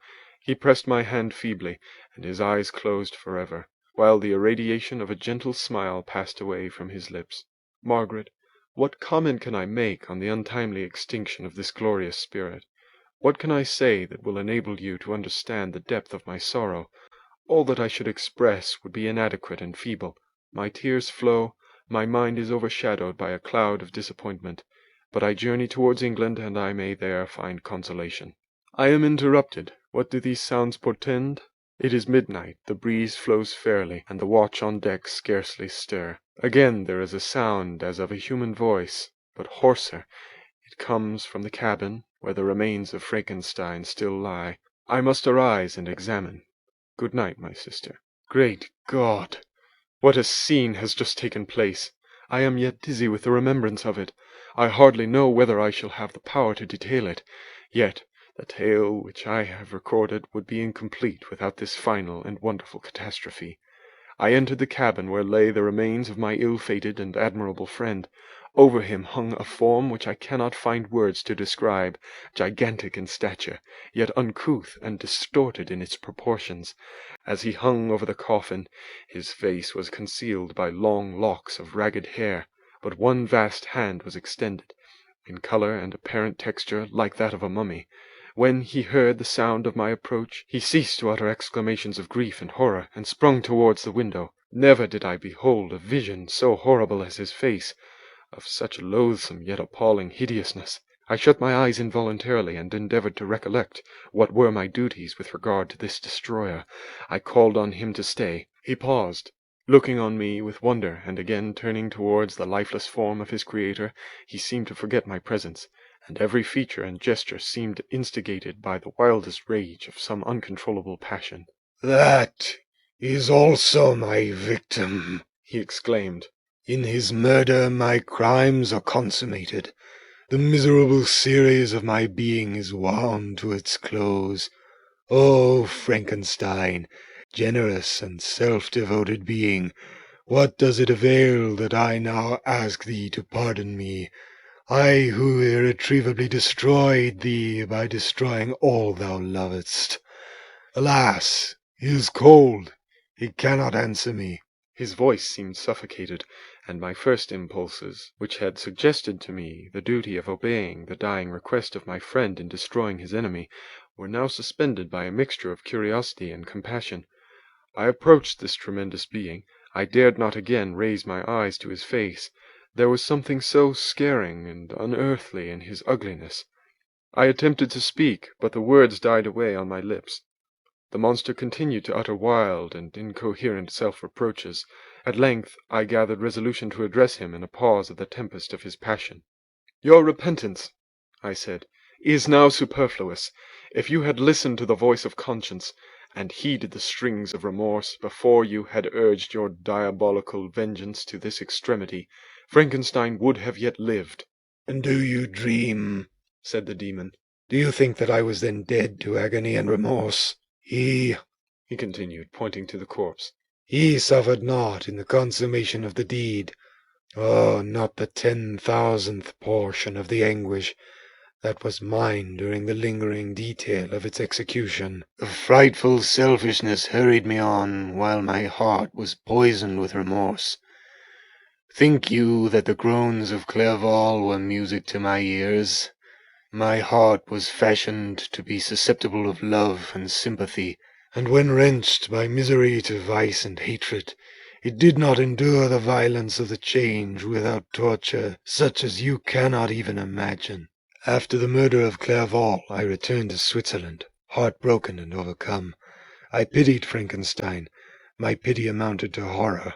I abhorred myself, but when I discovered that he, the author at once of my existence and of its unspeakable torments, dared to hope for happiness, that while he accumulated wretchedness and despair upon me, he sought his own enjoyment in feelings and passions from the indulgence of which I was forever barred, then impotent envy and bitter indignation filled me with an insatiable thirst for vengeance. I recollected my threat and resolved that it should be accomplished. I knew that I was preparing myself for a deadly torture, but I was the slave, not the master, of an impulse which I detested, yet could not disobey. Yet when she died, nay, when I was not miserable, I had cast off all feeling, subdued all anguish, to riot in the excess of my despair. Evil thenceforth became my good. Urged thus far, I had no choice but to adapt my nature to an element which I had willingly chosen. The completion of my demoniacal design became an insatiable passion, and now it is ended. There is my last victim." I was at first touched by the expression of his misery, yet when I called to mind what Frankenstein had said of his powers of eloquence and persuasion, and when I again cast my eyes on the lifeless form of my friend, indignation was rekindled within me. "Wretch!" I said, "it is well that you have come here to whine over the desolation that you have made. You throw a torch into a pile of buildings, and when they are consumed you sit among the ruins and lament the fall. Hypocritical fiend! If he whom you mourn still lived, still would he be the object, again would he become the prey, of your accursed vengeance. It is not pity that you feel, you lament only because the victim of your malignity is withdrawn from your power." "Oh, it is not thus, not thus," interrupted the being. "Yet such must be the impression conveyed to you by what appears to be the purport of my actions. Yet I seek not a fellow feeling in my misery. No sympathy may I ever find. When I first sought it, it was the love of virtue, the feelings of happiness and affections with which my whole being overflowed, that I wished to be participated. But now that virtue has become to me a shadow, and that happiness and affection are turned into bitter and loathing despair. In what should I seek for sympathy? I am content to suffer alone while my sufferings shall endure. When I die, I am well satisfied that abhorrence and opprobrium should load my memory. Once my fancy was soothed with dreams of virtue, of fame, and of enjoyment. Once I falsely hoped to meet with beings who, pardoning my outward form, would love me for the excellent qualities which I was capable of unfolding. I was nourished with high thoughts of honor and devotion. But now crime has degraded me beneath the meanest animal. No guilt, no mischief, no malignity, no misery can be found comparable to mine. When I run over the frightful catalogue of my sins, I cannot believe that I am the same creature whose thoughts were once filled with sublime and transcendent visions of the beauty and the majesty of goodness. But it is even so. The fallen angel becomes a malignant devil. Yet even that enemy of God and man had friends and associates in his desolation. I am alone. You, who call Frankenstein your friend, seem to have a knowledge of my crimes and his misfortunes, but in the detail which he gave you of them, he could not sum up the hours and months of misery which I endured wasting in impotent passions. For a while I destroyed his hopes. I did not satisfy my own desires. They were forever ardent and craving. Still I desired love and fellowship, and I was still spurned. Was there no injustice in this? Am I to be thought the only criminal, when all humankind sinned against me? Why do you not hate Felix, who drove his friend from his door with contumely? Why do you not execrate the rustic, who sought to destroy the savour of his child? Nay, these are virtuous and immaculate beings. I, the miserable and abandoned, am an abortion, to be spurned at, and kicked and trampled on. Even now my blood boils at the recollection of this injustice. But it is true that I am a wretch. I have murdered the lovely and the helpless. I have strangled the innocent as they slept, and grasped to death his throat who never injured me, or any other living thing. I have devoted my Creator, the select specimen of all that is worthy of love and admiration among men, to misery. I have pursued him even to that irremediable ruin. There he lies, white and cold in death. You hate me, but your abhorrence cannot equal that with which I regard myself. I look on the hands which executed the deed. I think on the heart in which the imagination of it was conceived, and long for the moment when these hands will meet my eyes, when that imagination will haunt my thoughts no more. Fear not that I shall be the instrument of future mischief. My work is nearly complete. Neither yours nor any man's death is needed to consummate the series of my being and accomplish that which must be done, but it requires my own. Do not think that I shall be slow to perform this sacrifice. I shall quit your vessel on the ice raft which brought me thither, and shall seek the most northern extremity of the globe. I shall collect my funeral pile, and consume to ashes this miserable frame, that its remains may afford no light to any curious and unhallowed wretch who would create such another as I have been. I shall die.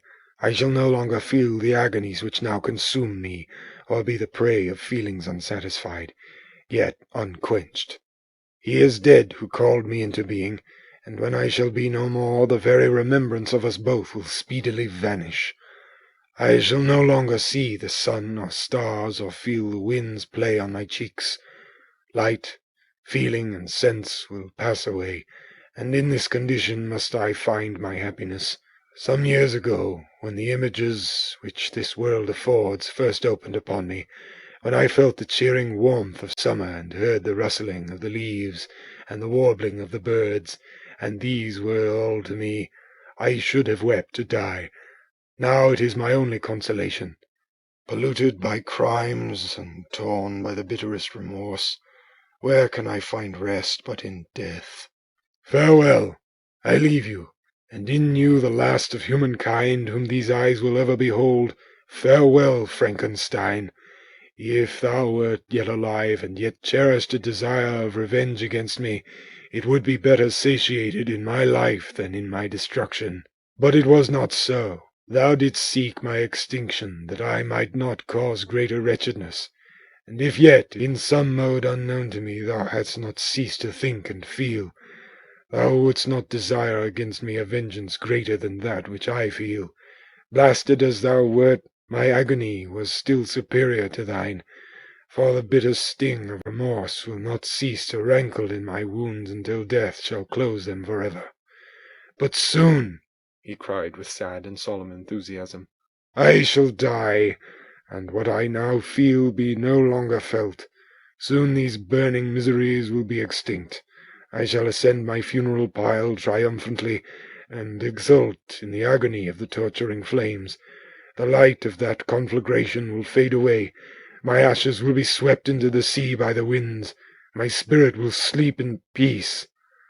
Or if it thinks, it will not surely think thus. Farewell. He sprang from the cabin window as he said this, upon the ice raft which lay close to the vessel. He was soon borne away by the waves and lost in darkness and distance. End of Frankenstein, or the Modern Prometheus.